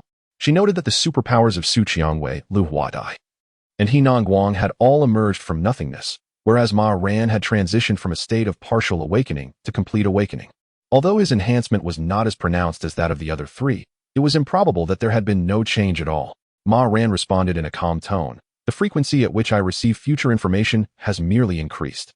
Attempting to alter the future through limited precognition will still accelerate cellular aging and deplete my lifespan." At this juncture, he turned his gaze toward President Huang Weiguo. Shifting the conversation, "You have reviewed my file and should be aware. Given my disposition, unless under exceptional circumstances, I would only exhibit average abilities, leading a mundane existence." He refrained from continuing, allowing President Huang a moment to reflect. Upon hearing Ma Ran's words, not only did President Huang's demeanor shift, but the others present also sensed an unusual atmosphere. Despite Ma Ran's tranquil expression, his tone carried a weighty gravity. The smile on President Huang's face diminished considerably, and his expression grew serious. "Please, continue," he urged. At a distance, Lu Huadai and He Nongguang, who had been exchanging experiences of their superpowers, instinctively fell silent, awaiting Ma Ran's next words. An intangible sense of oppression permeated the medical building, as if something of utmost importance was about to unfold. 13 days ago, my limited precognition ability naturally awakened. Ma Ran's demeanor remained unruffled as he uttered words that left everyone breathless. At that moment, I heard a voice and witnessed an image. It is certain that the language of that voice does not belong to any on Earth. It originates from an extraterrestrial civilization. This language bears approximately 20% similarity to the southern branch of the Dravidian language family and 15% similarity to Hausa. 13 days prior, having just completed psychological intervention, Su Qiangwei's gaze sharpened. If her memory served her correctly, that was indeed the day Ma Ran ceased to conceal his talents. Thus, was it merely the invitation from the Tsaolu Academy that compelled Ma Ran to abandon his facade of mediocrity? Were there other motivations beyond the allure of superpowers? Unperturbed by the swirling thoughts of those around him, Ma Ran continued speaking in a cryptic manner. No one present could comprehend the meaning of his utterances. Even so, a subtle sense of unease enveloped the gathering, as they recognized the existence of an unprecedented and remarkably sophisticated linguistic system. I joined the Tsaolu Academy, dedicating a portion of my efforts to deciphering this alien tongue while simultaneously honing my skills in the Blackrock martial arts. The phrase I translated was, "Is this Earth? My loyal warriors shall crush 80 billion ants and conquer this beautiful azure planet." Upon hearing this, a chilling sensation coursed through the crowd, dispelling any joy brought forth by their newfound superpowers. Within that succinct statement lay a wealth of information. Firstly, the speaker was an egotistical feudal overlord. Secondly, the civilization from which this being hailed had advanced to a point where they could observe Earth, while the inhabitants of our planet remained blissfully ignorant of their existence. Lastly, it was evident that this extraterrestrial was far from a cosmic friend. The malice in their words was palpable. The future would require addressing the consequences of this revelation. Ma Ran did not afford the group much time for contemplation. With a sigh and a steely gaze, he stated, "For now, simply remember this phrase. We must first tackle the pressing issues at hand." Standing beside Ma Ran, President Huang felt a prickling unease, drenched in cold sweat. If Ma Ran's limited foresight was not mistaken, no, one must not entertain any notions of unwarranted optimism. Thus far, Ma Ran's prophecies had never faltered. Moreover, unlike Su Qiangwei, Wu Di, or Dong Huaiming, Ma Ran was distinctly different. Setting aside the peculiarities of their supernatural abilities and the pace of their training in Blackrock martial arts, Ma Ran stood apart from all other members. Perhaps due to his exceptionally high intelligence, he exhibited a maturity that belied his youth. In President Huang's eyes, Ma Ran was composed and unflappable, handling any situation with poise and calculated deliberation. He was neither frivolous nor arrogant, nor was he timid or self-effacing. Even his unconventional behavior bore profound significance, as exemplified by his rescue of Wu Di. The credibility of his words surpassed that of any other member of the Tsalu Academy by immeasurable degrees. The concept of credibility is challenging to quantify, however. There was no doubt in President Huang's mind that Ma Ran was a stable and reliable successor. Thus, it was evident that such an extraterrestrial ruler existed. Harboring immense malice towards human civilization, they sought to invade Earth and eradicate humanity entirely. Without hesitation, President Huang retrieved his phone, opened the DJI app, and promptly initiated an emergency online meeting, inviting all sufficiently ranked colleagues into the room. Put aside all matters at hand. No talking, focus on listening. The first half of the video recording would be shared with them shortly. What Ma Ran was about to convey was of utmost importance. After issuing these directives, President Huang activated the group's mute mode. Subsequently, he attentively listened, diligently recording every word that Ma Ran uttered. The more he listened, the more terrifying the implications became. It had already been stated. Ma Ran rubbed his temples, a shadow of pain crossing his face. 13 days prior, my ability of limited precognition allowed me to hear a voice and witness a vision. Upon analysis, it has become evident that there exists more than one extraterrestrial civilization with plans to invade Earth. In 2 days, an alien colonization team will descend upon Jinshui town. Post-event statistics reveal that a total of 653 military and civilian lives were lost. It is imperative to prepare in advance. Having uttered these 3 sentences, Ma Ran silently sketched a mental image of the illusion within his mind. His brow furrowed, as if he were enduring some form of suffering. Moments later, a strand of hair at his forehead suddenly transformed from black to white, an exceedingly glaring sight. Indeed, he has overdrawn his lifespan. Huang, Su Qiangwei, Wu Di, Lu Huadai, Inangguang, along with the medical personnel present, all turned their gaze towards Ma Ran, their expressions a complex tapestry of emotions. Sympathy? Admiration? Or something else entirely? Who can discern the truth? Chapter 37. Research rewards. Why does everyone have such expressions? Su Qiangwei's voice shattered the heavy atmosphere that enveloped the room. The world is vast. Surely, there exists a superpower that can prolong life. Her gaze fixated on the solitary white strand of hair on Ma Ran's forehead. I will help you find it. With the Wanhua in hand, the world is mine. Isn't limited prediction merely a consumption of lifespan? Su Qiangwei resolved to apply the next day to visit the Yingchuan Academy. Perhaps after copying the cell longevity, she could assist Ma Ran in resolving this hidden peril. A prophecy perpetual machine. How intriguing. Ma Ran brushed aside the stray white hair from his forehead. He lifted his gaze to meet Su Qiangwei's, his eyes clear and resolute as he declared, I believe in you. Although Su Qiangwei often appeared unreliable and whimsical, her promise held substantial weight in Ma Ran's heart. Nearby, Huang Wei was snapped back to reality, contemplating the implications of Ma Ran's prophecy. 2 days hence, in Jinshui town, 653 lives would be lost. And this is a time of peace. Even the loss of 60 lives would constitute an event too significant to overlook. What then shall be done? Should the public be informed of the existence of extraterrestrials? What a farce. Even the direct disclosure of the Blackrock martial arts system cannot reveal this news. After all, the 2 known extraterrestrial forces are not cosmic allies, but rather malicious invaders, conquerors, and destroyers. Observing Huang Wei's expression, Ma Ran realized that his identity as a prophet had been temporarily solidified. In matters such as these, China has always preferred to believe in the possibility rather than dismiss it. Moreover, the imminent crisis he mentioned was indeed the truth. In his previous life, the invasion of this extraterrestrial civilization was barely concealed by the explosion at the Jinshui chemical plant. Thankfully, the Yingchuan Academy dispatched an ability wielder capable of erasing short-term painful memories. Otherwise, the situation would have been unmanageable. In Ma Ran's memory, the aftermath was handled commendably. Yet, the lives lost could not be resurrected. With China's profound heritage, had they received prior warning and adequately prepared, the death toll would have been significantly reduced. This was one of the few calamities that could be resolved with conventional forces and firearms. 653 lives.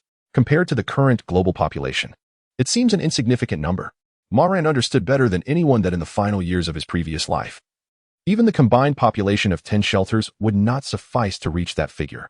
The collision between civilizations underscores the importance of high-end combat power. Yet the significance of core and grassroots populations cannot be overlooked. Any hubristic notion may invite dire consequences. To save the world, one must begin with the minutiae. Advantages are accumulated gradually, they do not materialize from thin air. Ma Ran would seek every means possible to save those he could. I shall return to organize the Black Rock guidance technique.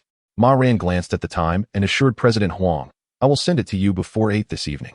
As he exited the medical building, faintly, the familiar sounds often heard on the news broadcasts emanated from Director Huang's phone. The participants in the online conference were fervently debating the contents of Ma Ran's prophecy. Without looking back, Ma Ran made his way to the dormitory. He had done all that was necessary regarding the extraterrestrial invasion team, set to arrive in Jingshui town in 2 days. The remaining tasks would be entrusted to President Huang Weigua. The following morning, at 6:35, after a brief wash, Ma Ran placed his toothbrush into the cup and casually tapped the wash basin. At this moment, he had thoroughly comprehended the abilities bestowed by the fragmented prophet metal. When one speaks of fragments, they truly are shattered. To expect a coherent and logical sequence of images through this ability is utterly futile. The visions accessible through the fragmented prophet are not swayed by Ma Ran's subjective will.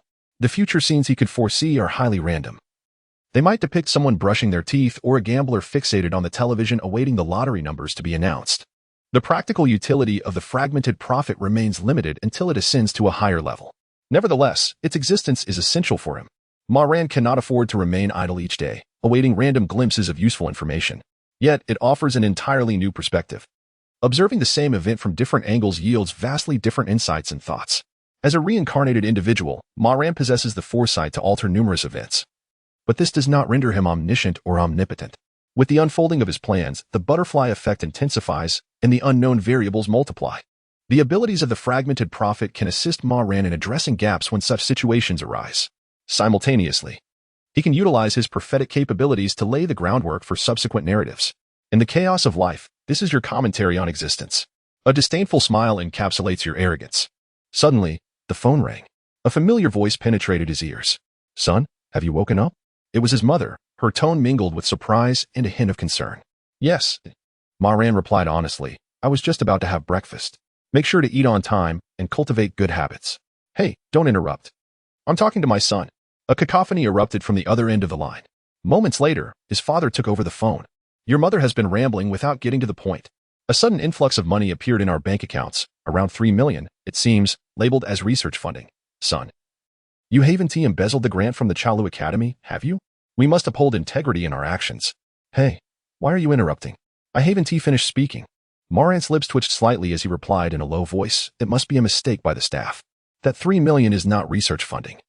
It is a portion of the bonus I've received for my recent research. For the next 50 years, on the 15th of each month, a sum of 23,000 will be promptly deposited into your bank account. The funds received by Ma Ran's parents constitute a mere fraction of the rewards from the Black Rock guidance technique. As these words resonated, muffled cheers echoed from the other end of the phone. You keep it for yourself. Do not give us any. Ma's father seemed to strive for a demeanor that reflected pride in his son's exceptional genes, attempting to maintain a semblance of composure. Yet his light-hearted tone betrayed an infectious joy. Son, hold on to the money, indulge in some good food, and perhaps find yourself a girlfriend. Your father and I are eagerly awaiting grandchildren. Ma's mother was far more candid, expressing her thoughts freely, devoid of pretense, her concern palpable and sincere. However, Ma Ran was left in a state of bewilderment. Wasn't he still not yet 18? Who was it in his previous life that declared one was forbidden from dating even upon entering university? Upon reflection, the transformation in his parents' attitudes seemed quite reasonable. The reborn version of himself had shone so brightly that it likely instilled in them a sense that their son was now capable of standing on his own. You have misunderstood. This 3 million and the forthcoming monthly project bonuses do not require my involvement, Ma Ran remarked with a smile. There is no need for you to transfer living expenses. Here, I have no use for money. Even if I venture out for research and exploration, my living expenses will be fully reimbursed by the Grass Hut Academy. Such modesty, however, was perhaps unwarranted. Given the current regard that the leaders of various academies have for Ma Ran, it would not be surprising if, as he began indulging in pay-to-win games, substantial funds soon flowed into his WeChat wallet and Alipay account. Chapter 38. The 5 Stages of Inner Energy. Is this a confidential project?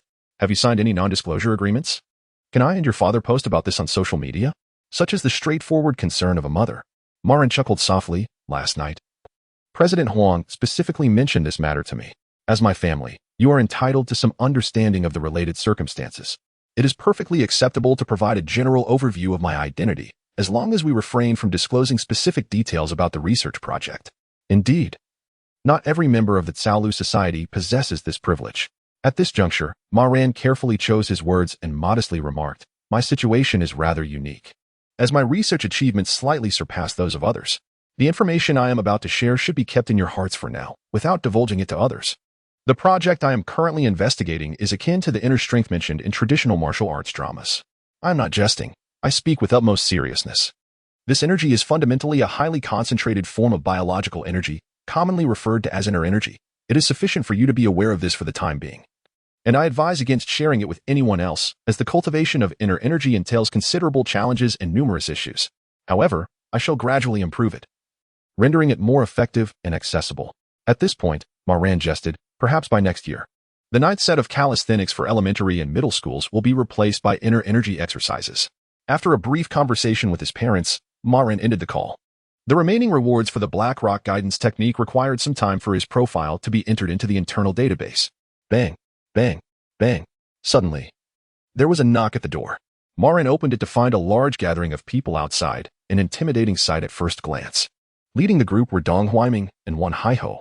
Ma Ran rubbed his somewhat throbbing temples. For 2 consecutive mornings, individuals had been waiting at his door, and it seemed the crowd was growing. Onlookers, oblivious to the truth, might mistakenly believe he was involved in some sort of cult. As Ma Ran stepped outside, a classmate named Xiaoming excitedly exclaimed, "Ran Go, you are too powerful. We've already heard from the members of the Fulan Society and the Senior Sisters. You've now reached the 5th stage of inner energy, haven't you?" This news has spread throughout the entire society. A few individuals who were initially unconvinced and wanted to challenge you have now completely submitted. Amidst the crowd, 2 young boys scratched their heads, their expressions slightly awkward. They had each cultivated their first trace of inner energy through their own talents, without the assistance of Ma Ran's Black Rock guidance technique, although they never voiced it. They harbored a sense of superiority, considering Ma Ran their sole competitor. However, the footage from yesterday's awakening of superpowers had truly earned their respect for Ma Ran. In merely 3, perhaps 4 days of engaging with the Black Rock martial arts, I have ascended to the 5th level of internal energy. This is far beyond what an ordinary human can achieve through sheer effort. It is noteworthy that my peers have yet to reach even the 1st level of internal energy. Within the entire Tsalu Academy, the closest to achieving the 1st level is that individual, Su Qiangwei. Ma Ran casually closed the door behind him, his gaze calmly sweeping over those present, his tone gentle as he remarked, "If anyone has questions regarding the practice of Black Rock martial arts, feel free to approach me during breakfast." Having spoken, he gestured and made his way towards the dining hall. Suddenly, a defiant scoff emerged from the crowd. Ma Ran turned slightly, a faint smile gracing his lips. He had not anticipated Su Qiangwei to be among them. At that moment, the young woman was bundled up snugly, adorned with a fluffy pink pig hat, her face concealed by a mask, leaving only her eyes visible. Thanks to her unintentional cooperation yesterday, Ma Ran's performance had been remarkably successful. As he traversed the path to the dining hall, the impersonation began to yield proliferative feedback. Ma Ran distinctly felt 2 more acupuncture points within him filled, transforming into mature microorgans. Thus, he had successfully accumulated 18 filled acupuncture points. Then, it surged to 20, 25, 30. Before reaching the dining hall, all 32 acupuncture points were completely filled and perfectly organified. This signified that Ma Ran's cultivation in the Black Rock martial arts had genuinely reached the 5th level of internal energy. Throughout this enhancement process, not a single nutrient within his body was consumed. The total amounts of sugars, fats, and proteins remained virtually unchanged from before his advancement. Despite the joy swelling within him, Ma Ran maintained an air of calm. Over the past few days, he had devoted most of his energy to researching the illusionary system of Yuan and refining the character arcs of the 1st and 2nd scripts, leaving him with no time to cultivate internal energy. Yet, the feedback from impersonation was perpetually unreasonable.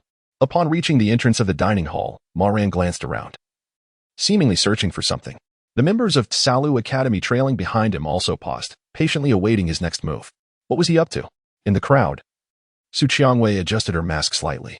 The metamorphosis could not replicate the limited foreknowledge, which was acceptable, considering Ma Ran's uniqueness. There was no need to compare.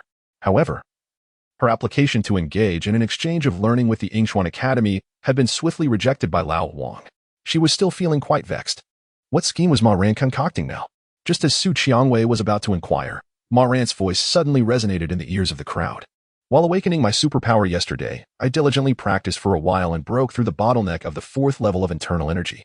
Now, allow me to briefly share my experience of the 5th level of internal energy. Standing beside the dining hall, Ma Ran unexpectedly commenced an impromptu lecture. The 5th level of internal energy is not particularly extraordinary. It can be entirely regarded as an enhanced version of the 2nd level. Like this. As he spoke, Ma Ran extended his right index finger and lightly prodded the ground beneath him. With a soft thud, a cloud of dust erupted at his feet, revealing a pitch-black pit in the granite floor.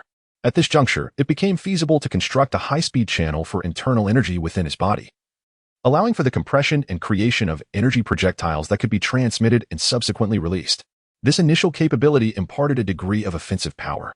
According to my assessments, the effective range of the energy projectile is approximately 10 meters, with a maximum initial velocity of around 145 meters per second.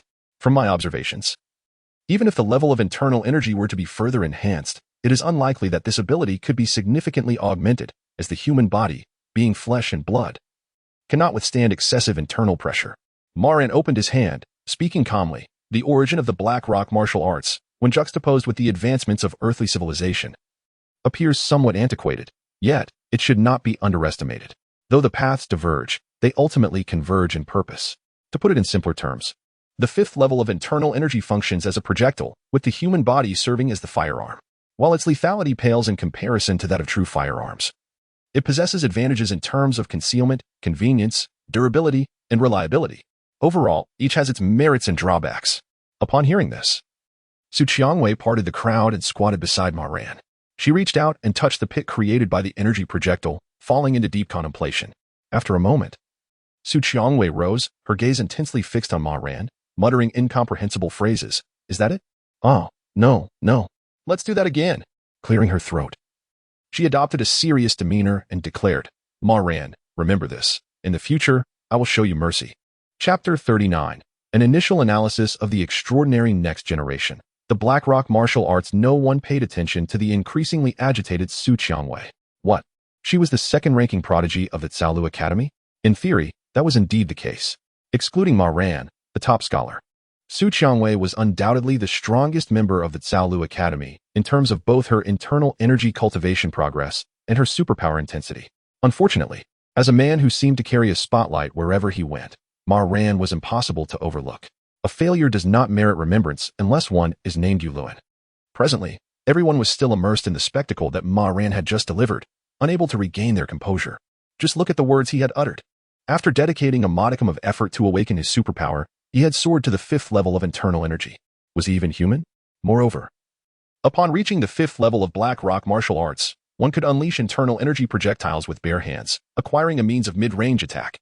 Even though Ma Ran subtly belittled the internal energy projectiles, portraying them as utterly useless, he could not quell the fervor of the Tsaolu Academy members. The 6 Meridian's Divine Sword. With a splash of color, wouldn't he that resemble the sword projectile from a fantasy novel? If one could somehow alter the design, it would transform into an invisible flying sword. The youth were exhilarated, ravenously consuming food while brainstorming, fervently envisioning the future, yearning to rapidly advance to the 5th level of internal energy and then display their prowess like Ma Ran, basking in the limelight. Alas, while dreams are bountiful, reality is often harsh. Currently, they had yet to even reach the 1st level of internal energy. As Ma Ran enjoyed his breakfast, he enlightened the club members who sought his guidance, resolving many of their perplexities concerning internal energy cultivation. He possessed the ability to perform, allowing him to bypass the arduous accumulation process without encountering any bottlenecks. Who else could claim such a privilege? Even Su Qiangwei, rumored to be a divine daughter of fate, had to toil diligently in her training. Furthermore, it was not merely a matter of relentless practice. Whether in the internal energy system of Black Rock martial arts or the enhancement of superpowers, the process of improvement demanded patience, seriousness, and diligent contemplation. Otherwise, one could easily stagnate. This is what is referred to as a bottleneck. For instance, in internal energy cultivation. From refining the first wisp of internal energy to nurturing the filled acupoints into mature microorgans, these challenges pose the greatest dilemmas for the members of the Tsaolu Academy. Ran Gu, every time you resolve problems for everyone, I've been recording it, exclaimed Dong Huiming, the Academy's top admirer, holding a voice recorder and leaning toward Ma Ran. I plan to compile this content into written form and publish a book titled Ran Wu. What do you think? Ma Ran regarded Xiaoming with an impassive expression. To be honest, he found it rather unsatisfactory. Such a title lacked depth and clarity, and who could possibly discern the content within? Nevertheless, this naming convention was indeed fitting for Dong Huaiming's character, sufficiently juvenile and whimsical. In that moment, Dong Huaiming, adept at reading the atmosphere, swiftly altered his phrasing. The title Burning Martial Arts shall be reserved for a later time. Who is Xiaoming, you ask? He is the foremost admirer of the leader of the Tsalu society. With a mere glance, he can instantly discern what Ma Ran is contemplating. Once Brother Ran ascends to the pinnacle of martial arts, achieving the status of a martial deity, he can unveil it then. Dong Huaiming stirred the food in the iron pot with a large spoon and suddenly brightened. I've got it. The extraordinary next one. An initial analysis of Black Rock martial arts. How does that sound? Humanity possesses limits. Even the most diligent and talented individual cannot devote 24 hours to cultivating their inner energy. A person who dedicates 18 hours daily to training cannot possibly sustain such a regimen indefinitely. After his usual practice sessions, Dong Huaiming would meander around the Tsalu society. In just a few days, his restless spirit had already explored the entirety of Gulongzhong. The phrase "the extraordinary next one" draws inspiration from the inscription on the back of the Gulongzhong archway, which celebrates the 3 generations of the next great figure. This so-called 3 generations of the next one extols Zhuge Liang, proclaiming him as the foremost genius after the Xia, Shang, and Zhou dynasties. And within the extraordinary next one, Xiaoming's awareness as an ardent fan of Ma Ran is encapsulated. Ma Ran glanced at Dong Huaiming's meal tray, his tone laden with complexity. Do as you wish. The seafood Buddha jumps over the wall for breakfast is rather heavy, isn't it? Just as Ma Ran set down his chopsticks, a junior high school student hurried over to assist him in taking the tray to the dish return area. Xiaoming, unable to suppress his curiosity any longer, hesitated before speaking. Brother Ran, about your hair. Ma Ran's smile appeared somewhat strained. It is a side effect of my superpower. Through limited precognition, I alter the future, regardless of whether it improves or deteriorates. It accelerates cellular aging and depletes life force. He then awkwardly shifted the topic, calmly recounting to Dong Huaiming the circumstances surrounding the awakening of his superpower the previous day. Certain information, once known by Dong Huaiming, is tantamount to the entire Tsalu society being informed. Theoretically, this could also be viewed as a form of role-playing. However, Ma Ran is now certain that his role-playing ability filters out harmful aspects, retaining only those that are beneficial. Otherwise, from the beginning, it should not have been Ma Ran who was reborn, but rather the few survivors and comrades from the eve of Earth's destruction. I see.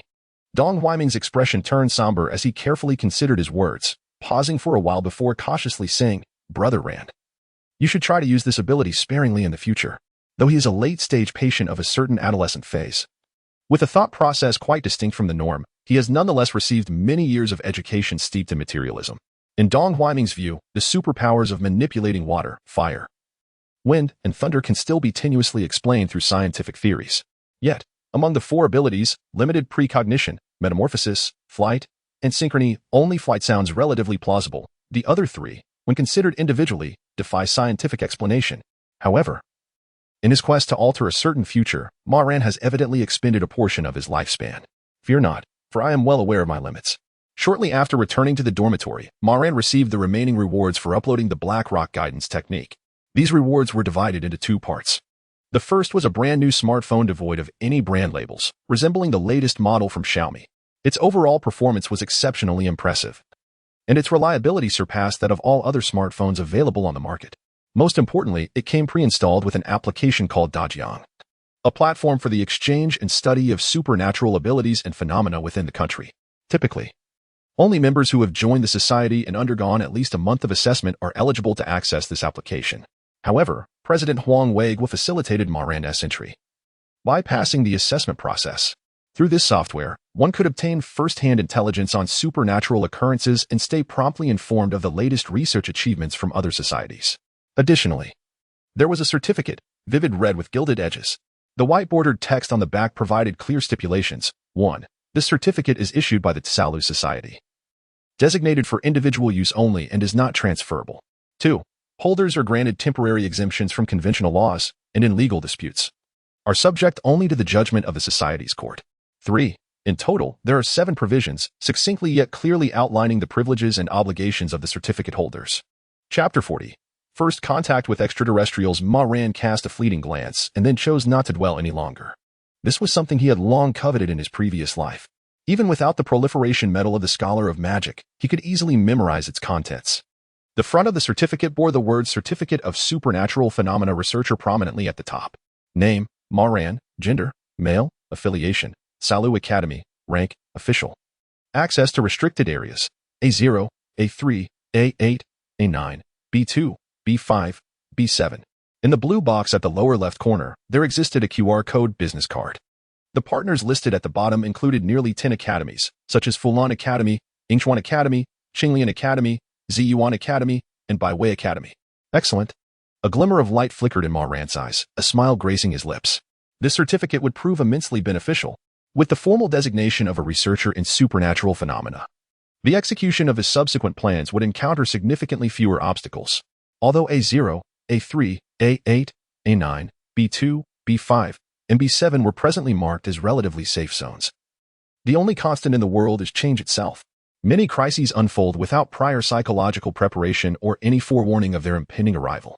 In Ma Ran's memory, a calamity would erupt in Area A3 7 days hence, resulting in countless casualties and unspeakable horrors.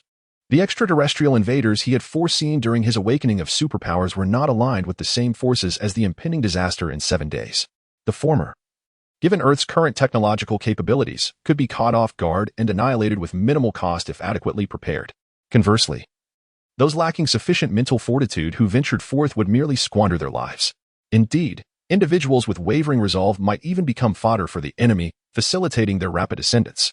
Sighing, Ma Ran recalled the specific information about the extraterrestrial entity in Area A3.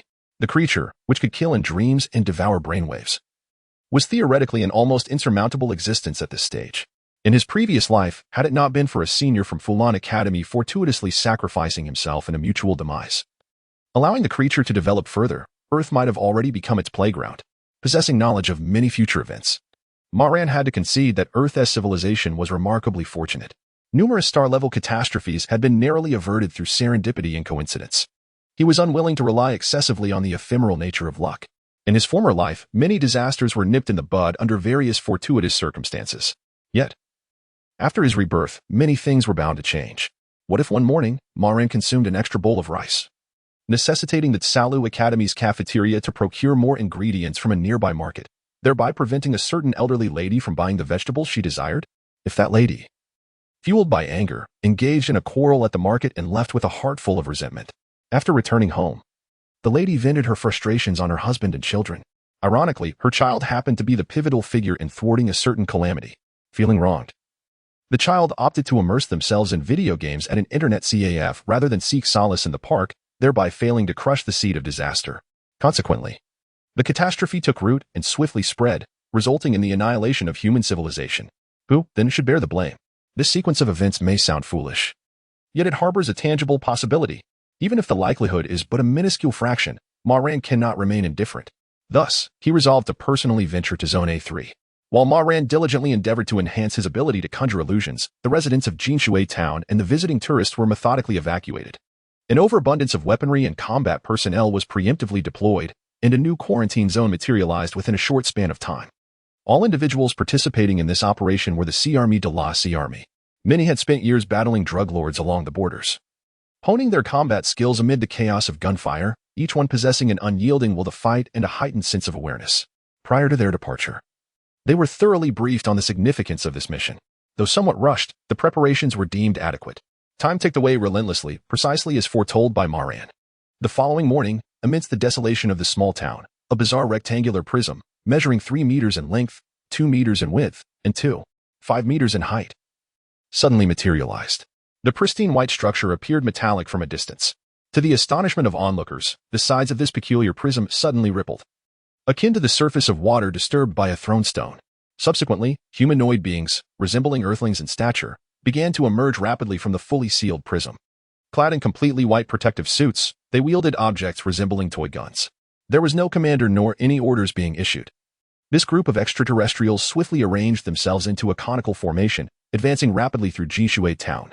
They rummaged through the town, continuously sending tables, chairs, computers, street lamps, and shared bicycles into the pale prism. 6 kilometers outside Jinshui Town, a liaison vehicle was broadcasting live updates. Within the encrypted channel, some aged voices engaged in discussion.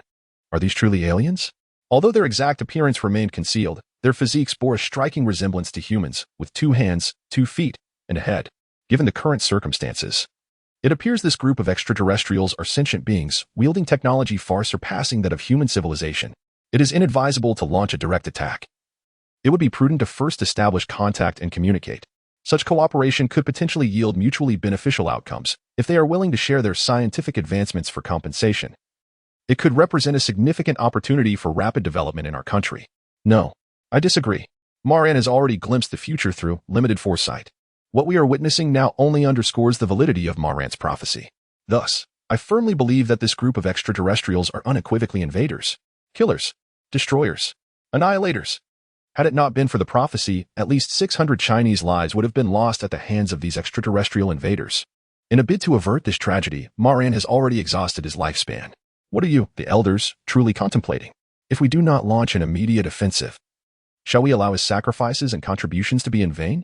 Regrettably, while there may be inherent risks, this crisis harbors significant opportunities. It could greatly benefit China's development. Hence, I advocate for engagement and communication with these extraterrestrial beings.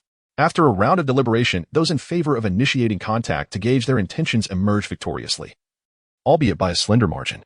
A team composed of linguists, special forces, negotiation experts, and sign language scholars, under the escort of 3 military vehicles, cautiously approached the pure white rectangular structure. Stopping 1 kilometer away, the vehicles ceased their movement, and all personnel disembarked to proceed on foot. Suddenly, the extraterrestrials, clad in full-body protective suits, simultaneously raised toy-like handguns, aiming them at the communication team. Chapter 41. Ma Ran's leave request. Vigilance and hostility. The body language expert wiped the cold sweat from his forehead to convey a friendly attitude and sincerity. It would be best for everyone to disarm. The military personnel paid him no heed. Yet, a voice crackled through the earpiece. Listen to him. One by one, semi-automatic rifles were laid upon the ground.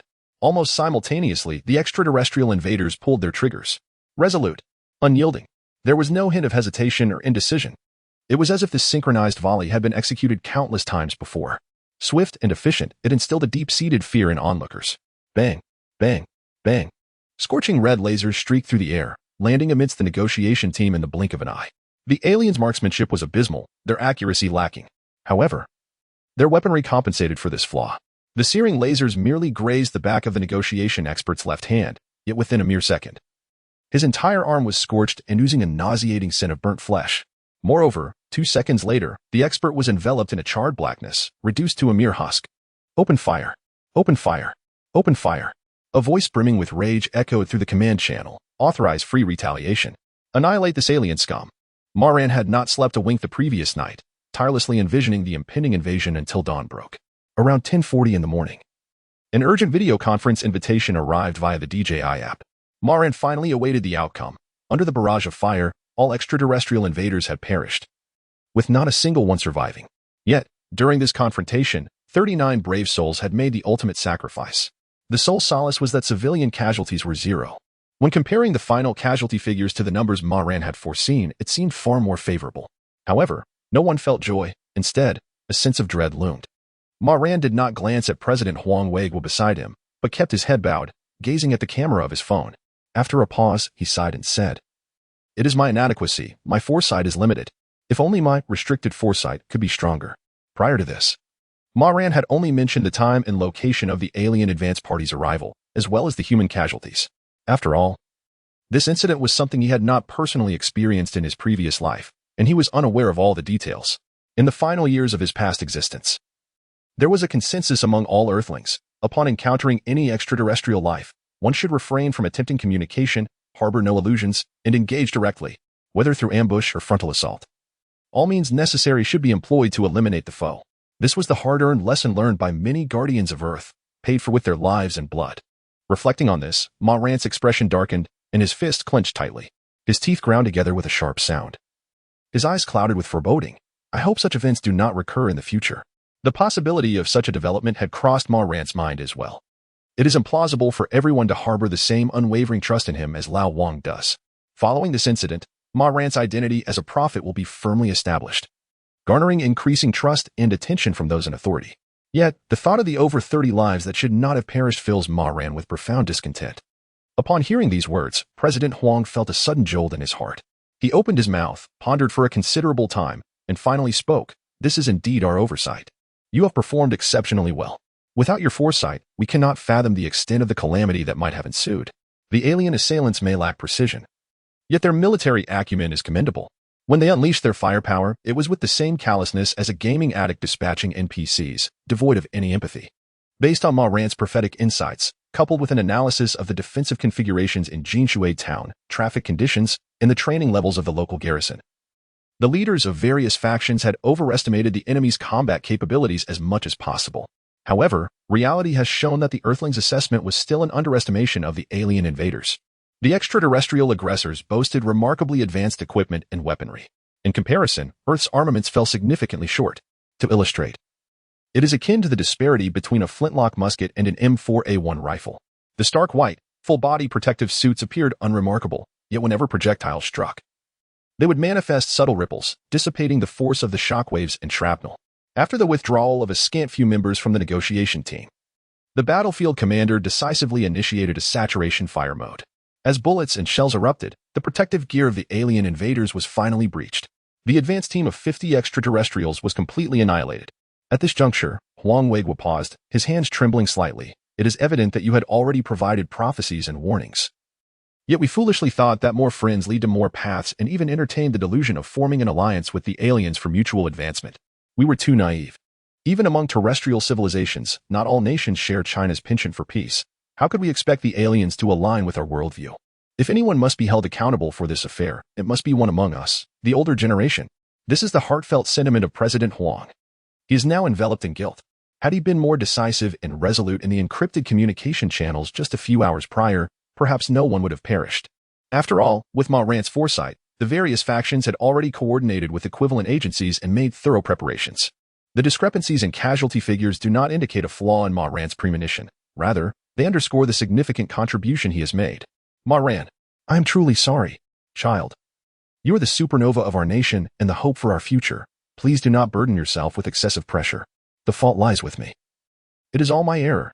At such an advanced age, one remains so naive.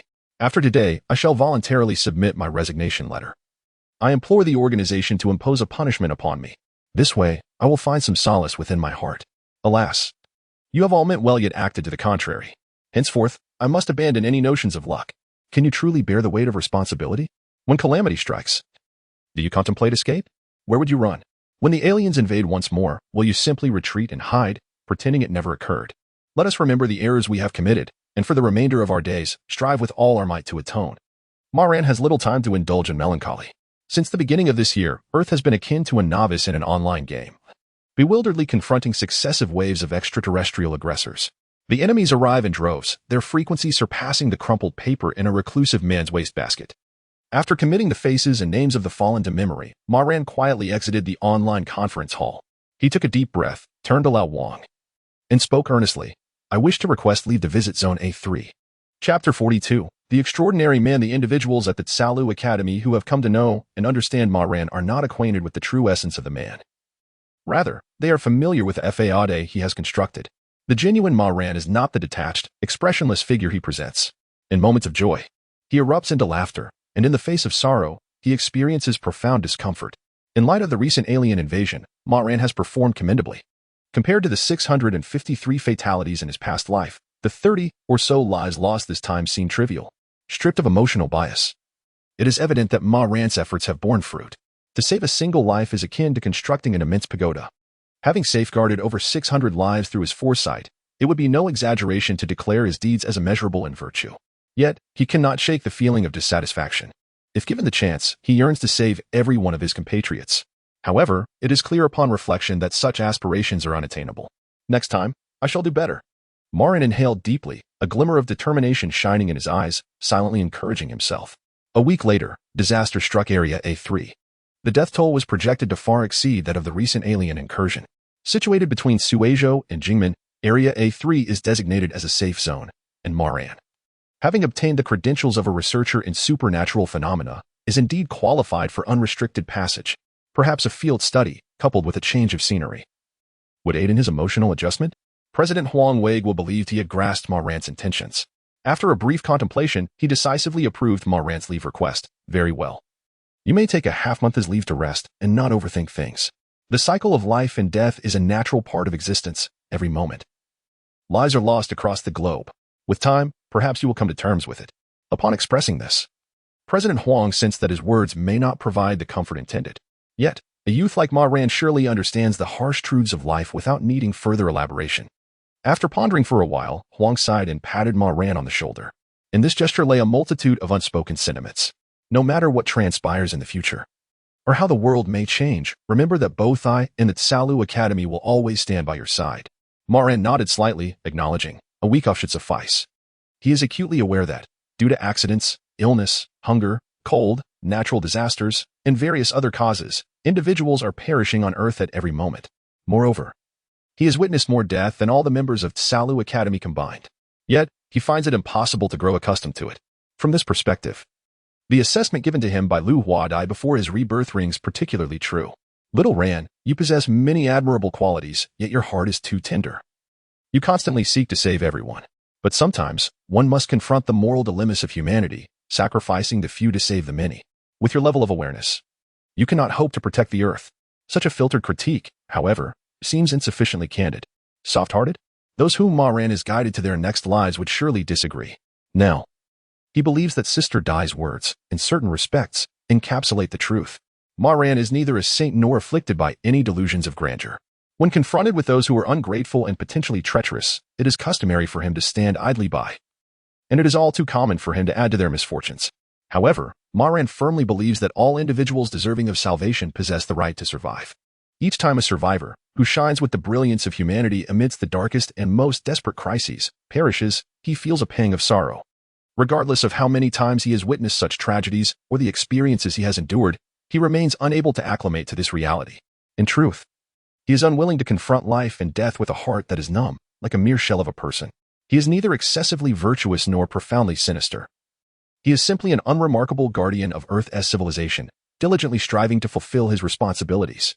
For now, this matter reaches a temporary conclusion. Ma Ran gently rubbed his throbbing temples, his mind illuminating with several complete thoughts. It was time to address the troubles in Area A3. The recently dealt with batch of extraterrestrial invaders had been of a relatively manageable sort. With the current state of Earth's technology and weaponry, a certain cost could yield a perfect resolution. Yet, the reality of the world is far from a video game. The invaders, who cast their covetous gaze upon Earth, will not continuously present mere minions for humanity to gradually overcome. Otherwise, individuals like Su Qiangwei would not have met such an early and tragic demise in their previous lives. Contemplating this, Ma Ran promptly began to pack his belongings in preparation for departure. Area A3, once a quaint tourist village, had transformed into a research base for supernatural phenomena after the emergence of naturally awakened superhumans, leading its residents to become displaced, spending their compensation in other cities. Now, the entire A3 area had been repurposed, with all major intersections sealed off. As an external researcher from the Yingchuan Academy, Yang Guangzhou had resided here for over 20 days. Although he was provided with abundant food and drink daily, the monotony of life left him feeling profoundly unsettled. Having served in the military, he found it difficult to adapt to such an uneventful existence. Without a stern sergeant or morning exercises, Yang Guangzhou felt his joints were on the verge of rusting. Yet, the thought of training alone lacked the necessary ambience. Something vital was missing. Brother Yang, I heard a legendary warrior is coming to our A3 area today. Do you know who it is? The speaker, in his early 20s, stood tall and walked with a commanding presence, exuding the demeanor of a soldier. As a veteran, Yang Guangzhou was accustomed to addressing him as Little Wang. The term legendary warrior seemed somewhat exaggerated. He stroked the stubble on his chin, responding in a deep voice. That person was still in high school not long ago. However, when he arrives, you little rascals better show some respect. Do you hear me? Comrade Little Wang is the type who remembers grievances. To this, the young man defiantly retorted, why should I? He is just an immature student. Yang Guangzhou swiftly slapped the young man's forehead, interrupting him. Hey, you rookie. Don't you dare argue back with your elder. They have accomplished a remarkable feat. You are aware of the temporary drill that took place in Jinshui town yesterday, correct? Initially, the somewhat playful Xiao Wang's demeanor shifted to one of grave seriousness. Yes. We know that drills are merely a fade for outsiders. Those of us in the military are well aware that it cannot possibly be just a drill. It is rumored that over 30 comrades have perished. Yang Guangzhou sighed, gently ruffling Xiao Wang's hair. It is good that you understand. To put it bluntly, had it not been for the valiant man we just mentioned, the death toll would have been at least this number. As he spoke, Yang Guangzhou raised his right hand, indicating a 6. Xiao Wang gasped in shock. What? Is it directly doubled? With a grin that masked a deeper seriousness, Yang Guangzhou replied, 60? 600? This figure was derived after extensive calculations and simulations conducted by the general staff. What do you think? Are you convinced now? In truth, this was still a misunderstanding. The figure of 653 deaths mentioned by Ma Ran included the total number of civilians, which was similarly assessed by the general staff. Yang Guangzhou had misjudged the scope of this number, yet no one took the time to clarify these specifics for him. Upon hearing this, the previously discontented Xiao Wang suddenly deflated. Despite Yang Guangzhou's penchant for physical confrontations and his notoriously irascible temperament, he possessed one commendable trait: he despised boasting and never engaged in it himself. Thus, the credibility of Yang Guangzhou's words was remarkably high. After a moment of contemplation, Xiao Wang finally inquired, "What is the name of that valiant man?" Yang Guangzhou did not respond. He merely raised his gaze, squinting into the distance. He has already arrived. Chapter 43, Pain Eater. Wine Talk. Yang Guangzhou hurriedly approached the checkpoint to receive the vehicle. Upon spotting the young man, he instantly recognized him as Ma Ran. At this moment, it could be said that no extraordinary individual within the borders of China was unaware of Ma Ran's identity. Whether it was the Black Rock guidance technique or the limited precognition, both had rendered him a figure of considerable acclaim, capturing the attention of various academic societies during this period. "Mr. Ma Ran, what a pleasure to meet you." Yang Guangzhou warmly grasped Ma Ran's hand, his gaze inadvertently drifting over the white hair that adorned Ma Ran's forehead. "I've heard of your remarkable deeds. Here, as a representative of my fellow veterans, I wish to express our gratitude for your assistance." Yang Guangzhou was a straightforward person, devoid of any ulterior motives. If he admired someone, he was eager to share all the good things with them. Conversely, if he disliked someone, he would not exchange a single word. Even a cold glare would be considered mild. Ma Ran's prophetic abilities had saved over 600 of his comrades. Thus, Yang Guangzhou exhibited utmost respect and regard for Ma Ran, despite being significantly younger.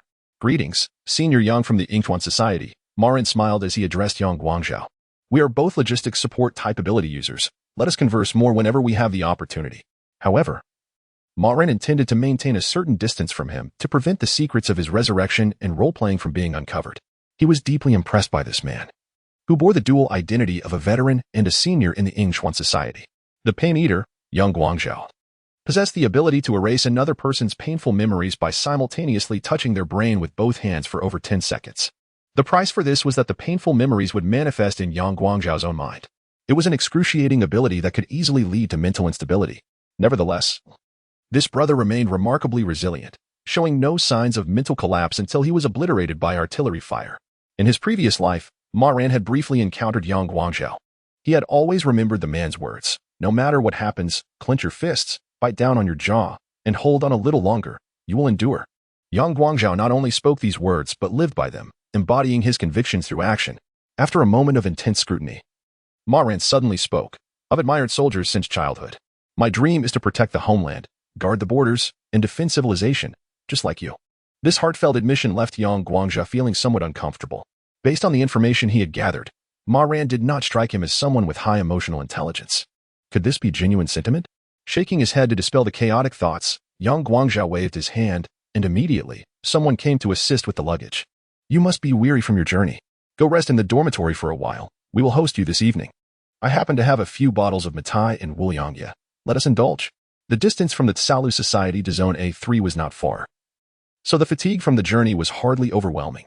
Yet, Ma Ran graciously accepted the goodwill of the other party. In Area A3, Ma Ran had never set foot before. When he joined the Tsalu Society in his previous life, this place had already become a desolate wasteland, utterly sealed off as an exceedingly perilous region marked by crimson and obsidian hues. Under the guidance of several young men in military attire, Ma Ran strode briskly along the unfamiliar concrete path. On either side of the street, occasional murmurs echoed. "That person's hair is a striking blend of black and white. What a distinguished color. It's dyed rather attractively. Get lost. What do you even know?" He altered the future through superhuman abilities, exhausting his own lifespan. Do you think over 600 lives come without a price? Saving someone is not as simple as it seems, though he appears aloof. Your words suggest he is indeed worthy of profound friendship. Nonsense. Ma Ran has a commendable character. Who can't see that?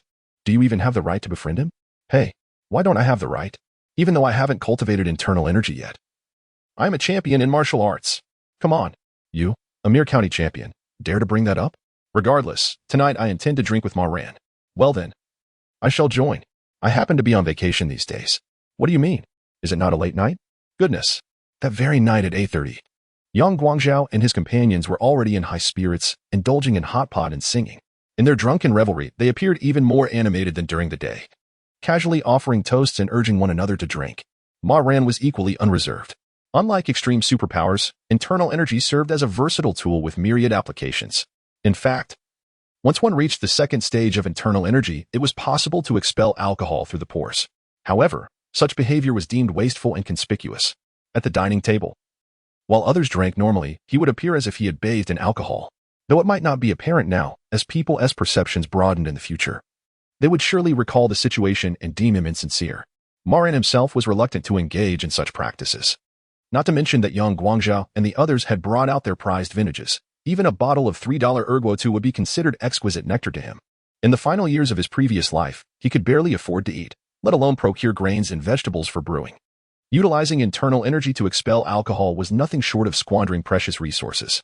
Nonetheless, after achieving the fifth stage of internal energy, Ma Ran's physique had transformed significantly compared to when he had just been reborn. After consuming half a gene of liquor, he felt as if he had drunk nothing at all. It took a full gene for him to feel slightly tipsy. Once inebriated, Ma Ran preferred silence. He was unusually quiet, and the more he drank, the more he withdrew into himself. Ma Ran was an excellent listener. A group of casually dressed young men chatted and drank, expressing their thoughts freely. Ma Ran, you are cool on the outside yet warm within, with an admirable visage, indeed. You are a good person. You keep reiterating those same phrases. What else can you possibly say? Hey, if you say that, I shall take offense. I have been studying the I Ching for several weeks now, and there is a saying regarding Ma Ran's visage, referred to as 5 peaks returning home. In essence, it suggests that he possesses an appearance that is exceptionally pleasing and endearing to others. Anyone who gazes upon him would inevitably feel a sense of warmth and familiarity. It is no wonder that he reminds me of a long-lost brother. Does he possess even half of that charm? Do not flatter yourself unnecessarily. Now, let us discuss something of substance. You all tend to sidetrack, leaving Ma Ran unable to contribute to the conversation. Speaking of substance, it is indeed a pity regarding that group of extraterrestrials. If only we could have preserved their advanced technology, China could become extraordinarily formidable in the future. Indeed, that white rectangular object is suspected to conceal technology for traversing wormholes. You speak as if you have witnessed it firsthand, but is it not merely hearsay? I heard it from my brother. Having my brother present is tantamount to my own presence. What of it? What are you staring at? Just observing your speech. Ah, well, that is of no consequence. Let us continue our revelry. Still, I find it quite regrettable. If we could acquire that extraterrestrial technology, who knows, in a few years, we might be able to emulate their advancements and master the art of interstellar travel. Perhaps you have indulged too much in science fiction. That may not necessarily be the case. Centuries ago, if you had mentioned airplanes, WeChat, or Alpay to people, they would have deemed it impossible. You have stirred my passions with your words. If we could truly harness the ability to traverse the stars, then, at that juncture, we would no longer be mere victims. They may come to us, but we too shall advance. Whoever dares to strike us, we shall retaliate without hesitation. Chapter 44. A man's heart is steeled until death.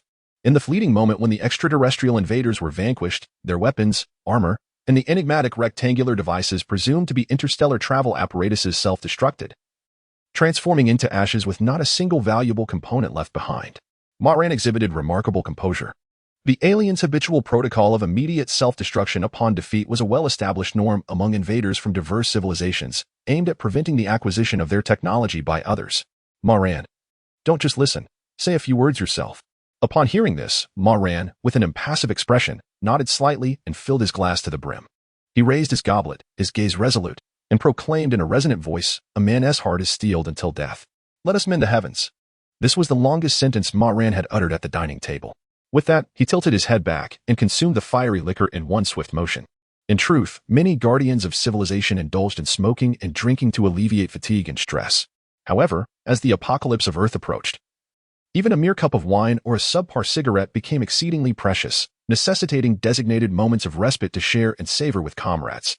Those present regarded Ma Ran's proclamation as youthful bravado, a momentary lapse into artistic fervor. Yet, observing Ma Ran's drinking capacity, the others, already feeling the effects of their libations, turned crimson with restraint. The leader, Yang Guangzhou, unsteadily opened a bottle of aged liquor, staring at Ma Ran for quite some time before finally giving a shaky thumbs up, murmuring, "What a drinker! Ma Ran, you were truly generous." After indulging for another 20 minutes, the table was filled with individuals who were thoroughly intoxicated. Ma Ran, however, gently rose, procuring a black marker to jot down a note. Today, I made many new friends, and I am quite happy. I wish to take a stroll within the confines of Area A3. I won't wander too far. Having completed this, he quietly pushed open the dining hall door. The night breeze rushed to greet him, swiftly dispelling any lingering drowsiness. With his internal energy flowing naturally through his meridians, he transformed the alcohol into a source of sustenance, consuming it effortlessly until not a drop remained. The intoxication vanished completely. Having replenished his energy, Ma Ran felt invigorated, his spirits soaring. Nightmare, I have come to find you. The moon hung bright amidst a scattered star field, and the blackbirds flew southward. The evening breeze whispered as chilly leaves danced in the air. In a dormitory with the heating fully on, Dong Huaiming languidly reclined on his bed, bored, and messaged the group. On the 6th day without Ran Gu, I miss him. The group members transformed into echo chambers, instantly replicating the message sent by Xiaoming over 20 times. Chang Chang Chang Chang. Are you also idle that you don't need to cultivate? With Su Qiangwei's comment, the previously lively atmosphere in the group dissipated rapidly. Xiaoming replied, we have already reached our limits in cultivation. Our mental and physical reserves are completely exhausted. Chang Chang Chang Chang, your efforts are merely for show. Both for yourself and others. Don't delude yourself. It's futile. You should learn from Ma Ran. This single message sent Dong Huaiming's blood pressure soaring, nearly provoking a cerebral incident. Xiaoming, you are belittling my dreams. Chang Chang Chang Chang, one does not achieve greatness merely through dreams, but through the realization of those dreams. Indeed, she is a proponent of consequentialism. Every rationale is merely an excuse. Has Lord Su Qiangwei ever sought justification after being bested by Ma Ran on numerous occasions? Not once. Xiaoming, despicable imposter of abilities. Even your nickname is a mere imitation of Ran Ji's. Ma Ran's nickname in the group is Ran Ran Ran. The indefatigable Su Qiangwei insists on having an additional character in her name. Just as it seemed the two were on the verge of quarreling, the ever-amiable He Nongguang, who had been lurking in the background, promptly interjected to redirect the conversation. Nongguang, Chang Chang Chang Chang, what exactly is your approach to transformation? In the past few days, watching you practice flight has made me feel that my aerial mastery is nothing but a counterfeit. My speed is lacking, my endurance is insufficient, and I am being thoroughly outclassed. In my heart, die. After all, Xiaosu is one of only 2 individuals in China with national-level superpowers, able to practice indefinitely by merely consuming fat. I advise you not to compare yourself to her. With the topic back on track, it wasn't long before others began to share their personal insights regarding the theme of cultivation difficulty. While the calculation of acupoints is manageable, intellectual labor is our forte, however. Refining internal energy is genuinely challenging. Indeed, initially, I thought that simply eating more each day would suffice, but it appears I was rather naive. The first step in refining internal energy is a threshold. Transforming acupoints into mature microorgans is another threshold. And transporting internal energy to other regions of the body is yet another hurdle. The multitude of bottlenecks is enough to make one's scalp tingle. Alas, I previously observed Ran Gu advancing as effortlessly as eating or drinking, leading me to believe that internal energy cultivation was truly simple. Yet, after such an extended period, I find myself still distanced from the first stage of internal energy. Has Su Qiangwei already filled 2 acupoints, reaching the first stage of internal energy? This is what is referred to as talent. We toil like dogs every day, yet our progress pales in comparison to others who advance effortlessly. No. Dogs are not as burdened as we are. The first stage of internal energy necessitates the filling of 2 acupoints. The second stage requires 4 filled acupoints, followed by 8, 16, 32, 64, 128, and 256. Upon reaching the 9th stage of internal energy, it precisely corresponds to 512 acupoints filled with internal energy. Suddenly, everyone received an invitation. Group member Ran Ran Ran has initiated a group video call. Would you like to accept? Accept. Naturally, I shall accept. I have accumulated numerous questions over these past few days. Without Ran Gu, the pace of cultivating black rock martial arts has been akin to a snail's crawl. The vast majority of members, along with Dong Huaiming, made the same choice, promptly accepting the video invitation and maximizing Ma Ran's video frame. On the display screen, beneath the inky night sky, a youth clad in a dual-colored red and blue leisure outfit strolled along a mountain path. He walked leisurely, exuding an air of composure. Despite the absence of any visible light, and presumably in a dim area, everyone could see clearly. The youth's lips were crimson, his teeth pearly white, his eyes twinkling like stars, and his brows reminiscent of distant mountains. What captures the most attention is the resplendent, luminescent skin, resembling a mobile human-shaped light bulb. Ma Ran, you have surpassed yourself once again. As the most ardent admirer, Xiaoming was the first to notice the remarkable transformation in Ma Ran. His body radiated a visible glow. Could this be the external manifestation of the 6th stage of internal energy? The words that were on the tip of his tongue were silently chewed and swallowed by Ma Ran. One must acknowledge the pleasure of having a friend like Dong Huaiming. There are certain lines that need not be spoken aloud, as he can conjure them in his mind. Observing Ma Ran's slight nod, Xiaoming excitedly began to explain in the group video chat. Many years ago, Dr. Wald Kilner in London conducted an experiment. Those who are already aware. Please refrain from interrupting. Surely, there are others in the group who are unfamiliar with this experiment. Allow me to skip the intricate details and provide a brief overview. Dr. Kilner observed the human body through a piece of glass treated with a dual blue dye, discovering that humans possess a halo approximately 15 millimeters wide surrounding their bodies. As one's health fluctuates, the specific shape and color of this halo also undergo changes. Chapter 45, The 6 Stages of Inner Energy. To this day, scientists remain unable to elucidate the enigmatic phenomenon of the human body's luminescence. Classmate Xiaoming, embodying the role of a science communicator, eloquently expounds upon several theories: the mitotic radiation of blood, the composite reaction of surface material rays and air, the influence of bodily salts, moisture, and high-frequency electric fields, and the concepts of light conduction and the meridian system. There are numerous conjectures. However, witnessing the performance of Ran Good, we can ascertain one undeniable truth. Individuals with sufficiently robust vitality truly emit light. Ma Ran remains silent, simply listening. Perhaps it is due to the involvement of certain scientific theories that the group members find it easier to accept. Or perhaps it is the credibility he has accumulated from previous performances. With Xiaoming's assistance, the acting ability has once again reaped a bountiful harvest, yielding immediate rewards. Ma Ran observes that in the blink of an eye, the 33rd acupoint within him is filled with the proliferating inner energy, transforming into a mature microorgan. Then comes the 34th, the 42nd, the 55th, and the 64th. The abundant inner energy causes a fierce surge of power to course through Ma Ran's body, electrifying his limbs and bones, as every cell rejoices in exuberance. This signifies an elevation in the realm of life, a personal evolution. Under the night sky, Ma Ran discreetly dispels the illusions crafted by Yuan, yet his entire being continues to shimmer with a brilliant glow. He has now truly attained the realm of the 6 stages of inner energy. What more is there to say? Xiaoming is formidable. The demonstration of the 6 stages of inner energy encountered no obstacles or doubts, culminating in resounding success. Congratulations! Congratulations! The video chat group resonates with the well wishes from the members of the academic society. Everyone has grown accustomed to Ma Ran's rapid advancement. Those who are merely a step ahead may incite jealousy, while those who are 1,000 steps ahead will only inspire admiration. Who among ordinary individuals would dare to compare their savings with Jian Lin or Hua Tong? Achieving the level of the 6 stages of inner energy in just 10 days of engaging with the high-end martial arts is nothing short of extraordinary. Yet, it is quintessentially Ma Ran. The members of the Tsaolu Academic Society have become somewhat desensitized. For them, the name Ma Ran has, to a certain extent, evolved into a descriptor. During their time with him, they have come to a profound understanding of the vast disparities that can exist between individuals, even among geniuses. There exist hierarchies of greatness. Just a little faster than me, a hesitant voice from Su Qiangwei breaks through the chat. The limit of high-end martial arts is only 9 stages, and soon you will reach your growth potential ceiling. Meanwhile, I will soon catch up. A classic and standard form of self-comfort. Ma Ran suddenly feels a pang of sympathy for this tenacious girl. He knows that Su Qiangwei participates in the 6 rounds of acupoint position calculations every morning, and it has become routine. Initially, no one believed she could persist. For those who have experienced it firsthand understand the significant challenges involved.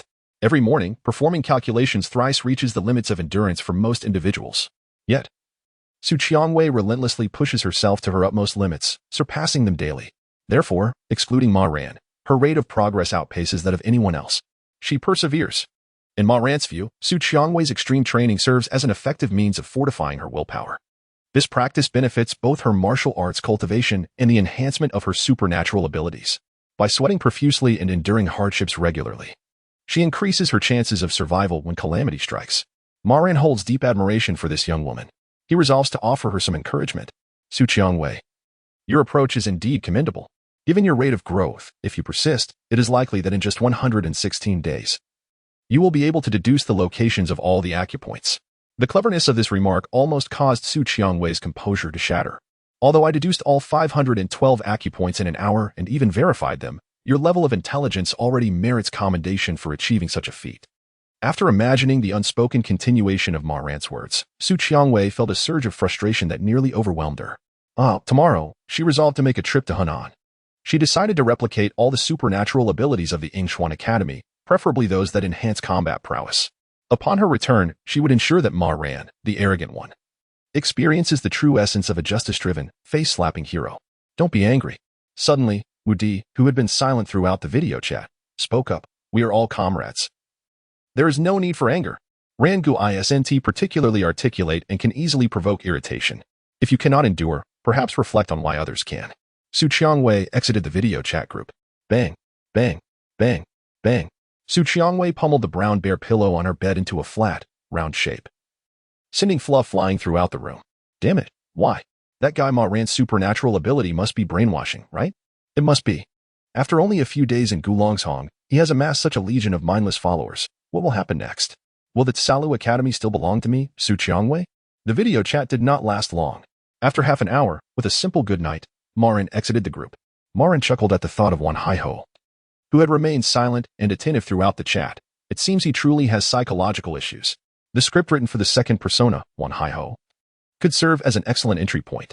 If all goes well, not only could the character of the second persona be established, but it could also aid in remedying this senior's psychological affliction. Beneath the night sky, Ma Ran's smile took on a somewhat eerie quality. He shook his head, casting aside the tumult of thoughts.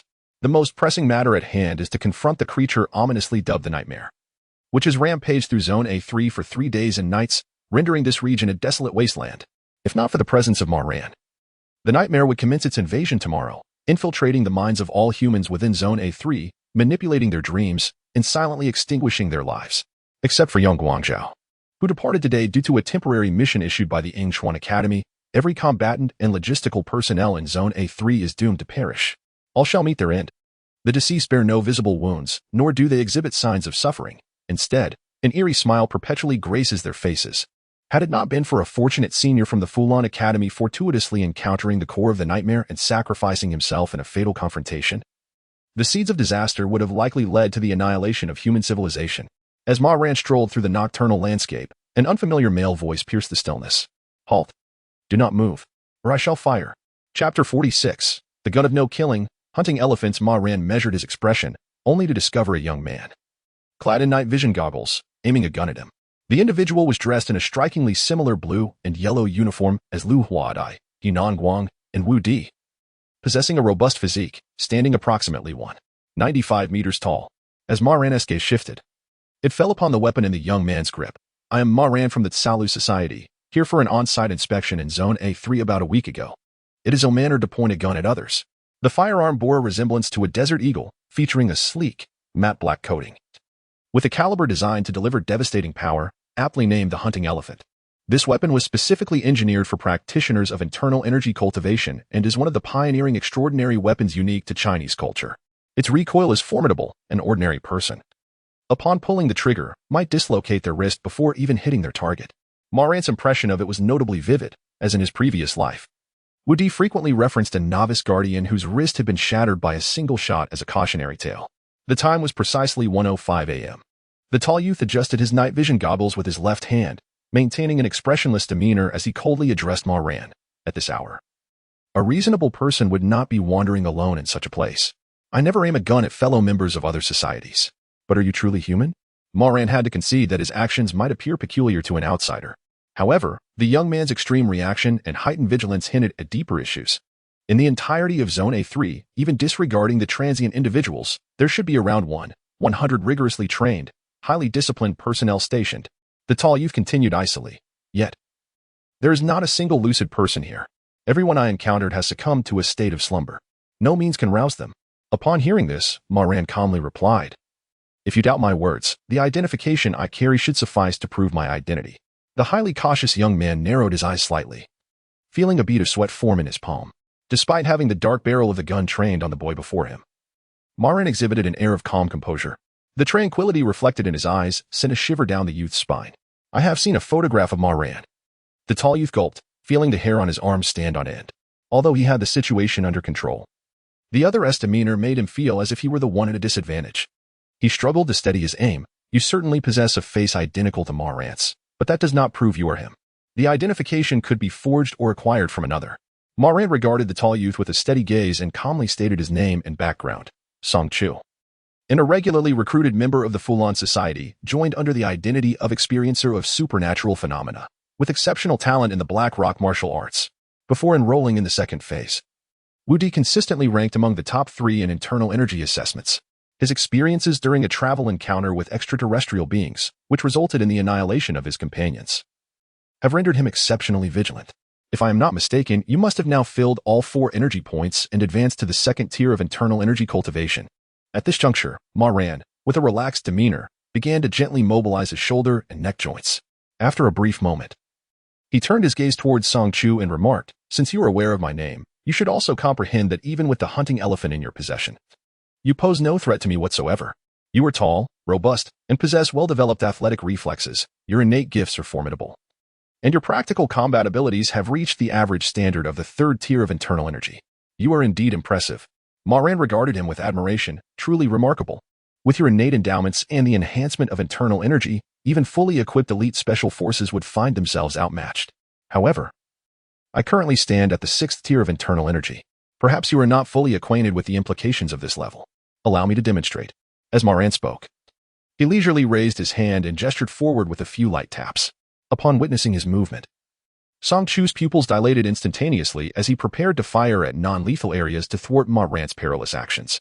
Yet, to his dismay, he discovered that his hands were entirely unresponsive. No, it was not merely his hands. His entire being had succumbed to a state of rigidity, as if he had been struck in a vital point, akin to tales from martial arts novels. Theoretically, upon attaining the 5th tier of internal energy, one can utilize energy projectiles to incapacitate a target's limbs without inflicting fatal harm, thereby disrupting the normal functioning of the nervous system. Ma Ran, unhurried, approached Song Chu while elucidating this phenomenon and relieved him of the hunting elephant. "Do not worry. This condition will only persist for about 3 seconds, and soon you will regain your normal faculties." Before long, Song Chu gradually regained his mobility. He regarded Ma Ran with a hint of dissatisfaction. "Weren't you afraid I would shoot?" In truth, Song Chu had indeed possessed the opportunity to pull the trigger, but his hesitation resulted in the loss of that critical moment. Ma Ran nearly laughed aloud. Afraid? Why would he fear a mere toy? The hunting elephant is notoriously known for being a non-lethal firearm, perhaps due to its rapid advancement and replacement. Or perhaps because it is merely a transitional product. Not a single extraterrestrial being has been slain by the 500 units that have been produced from inception to retirement. As a seasoned guardian of civilization, forged in the crucible of gunfire, he would not flinch even if 3 or 5 semi-automatic rifles were aimed at him. In fact, he would not even experience an elevated heartbeat. "My neural reflexes far surpass yours." Ma Ran produced a wet wipe and began to clean the confiscated handgun. As he toyed with the hunting elephant, he stated with unwavering certainty, "Unless an earthquake were to suddenly occur, there exists no possibility of you striking me. Within 10 attempts, your probability of hitting me is 0. Yet, the magazine of the hunting elephant contains only 5 rounds. Song Chu stood in stunned silence as Ma Ran disassembled the hunting elephant into a pile of parts in a mere second, and then reassembled the firearm in another 2. The entire process was remarkably smooth, showcasing an extraordinary level of proficiency. Wiping the sweat trickling down his chin, Song Chu earnestly said, "I apologize, it was my mistake. I hope to earn your forgiveness." Having already countered him, Ma Ran refrained from delivering an immediate lethal blow. From this perspective, it indeed suggested that Ma Ran was most likely human, rather than a perilous extraterrestrial life form masquerading as an earthling. Ma Ran cast a brief glance at him. Shaking the specially crafted handgun named Hunting Elephant in his hand, "Let this serve as an apology. You mentioned earlier that everyone else in Area A3, apart from the 2 of us, has likely succumbed to unconsciousness. This qualifies as an incident of red alert status or higher. We must devise a means to resolve this crisis." Though Ma Ran was somewhat petty, he chose to let this misunderstanding slide lightly this time. In a previous life, Song Chu had perished during the nightmarish incident in Area A3. As a mere practitioner of internal energy cultivation, had he not been sufficiently vigilant, he would have lacked the qualifications to face the nightmarish mother and resolve the crisis. Song Chu gazed at the hunting elephant in Ma Ran's hand, hesitating to speak. What had this individual experienced? The manner in which he handled the equipment was astonishingly natural, devoid of any sense of artifice, with a level of skill that was almost shocking, leaving no room for criticism. It was as if he had performed the same actions countless times before.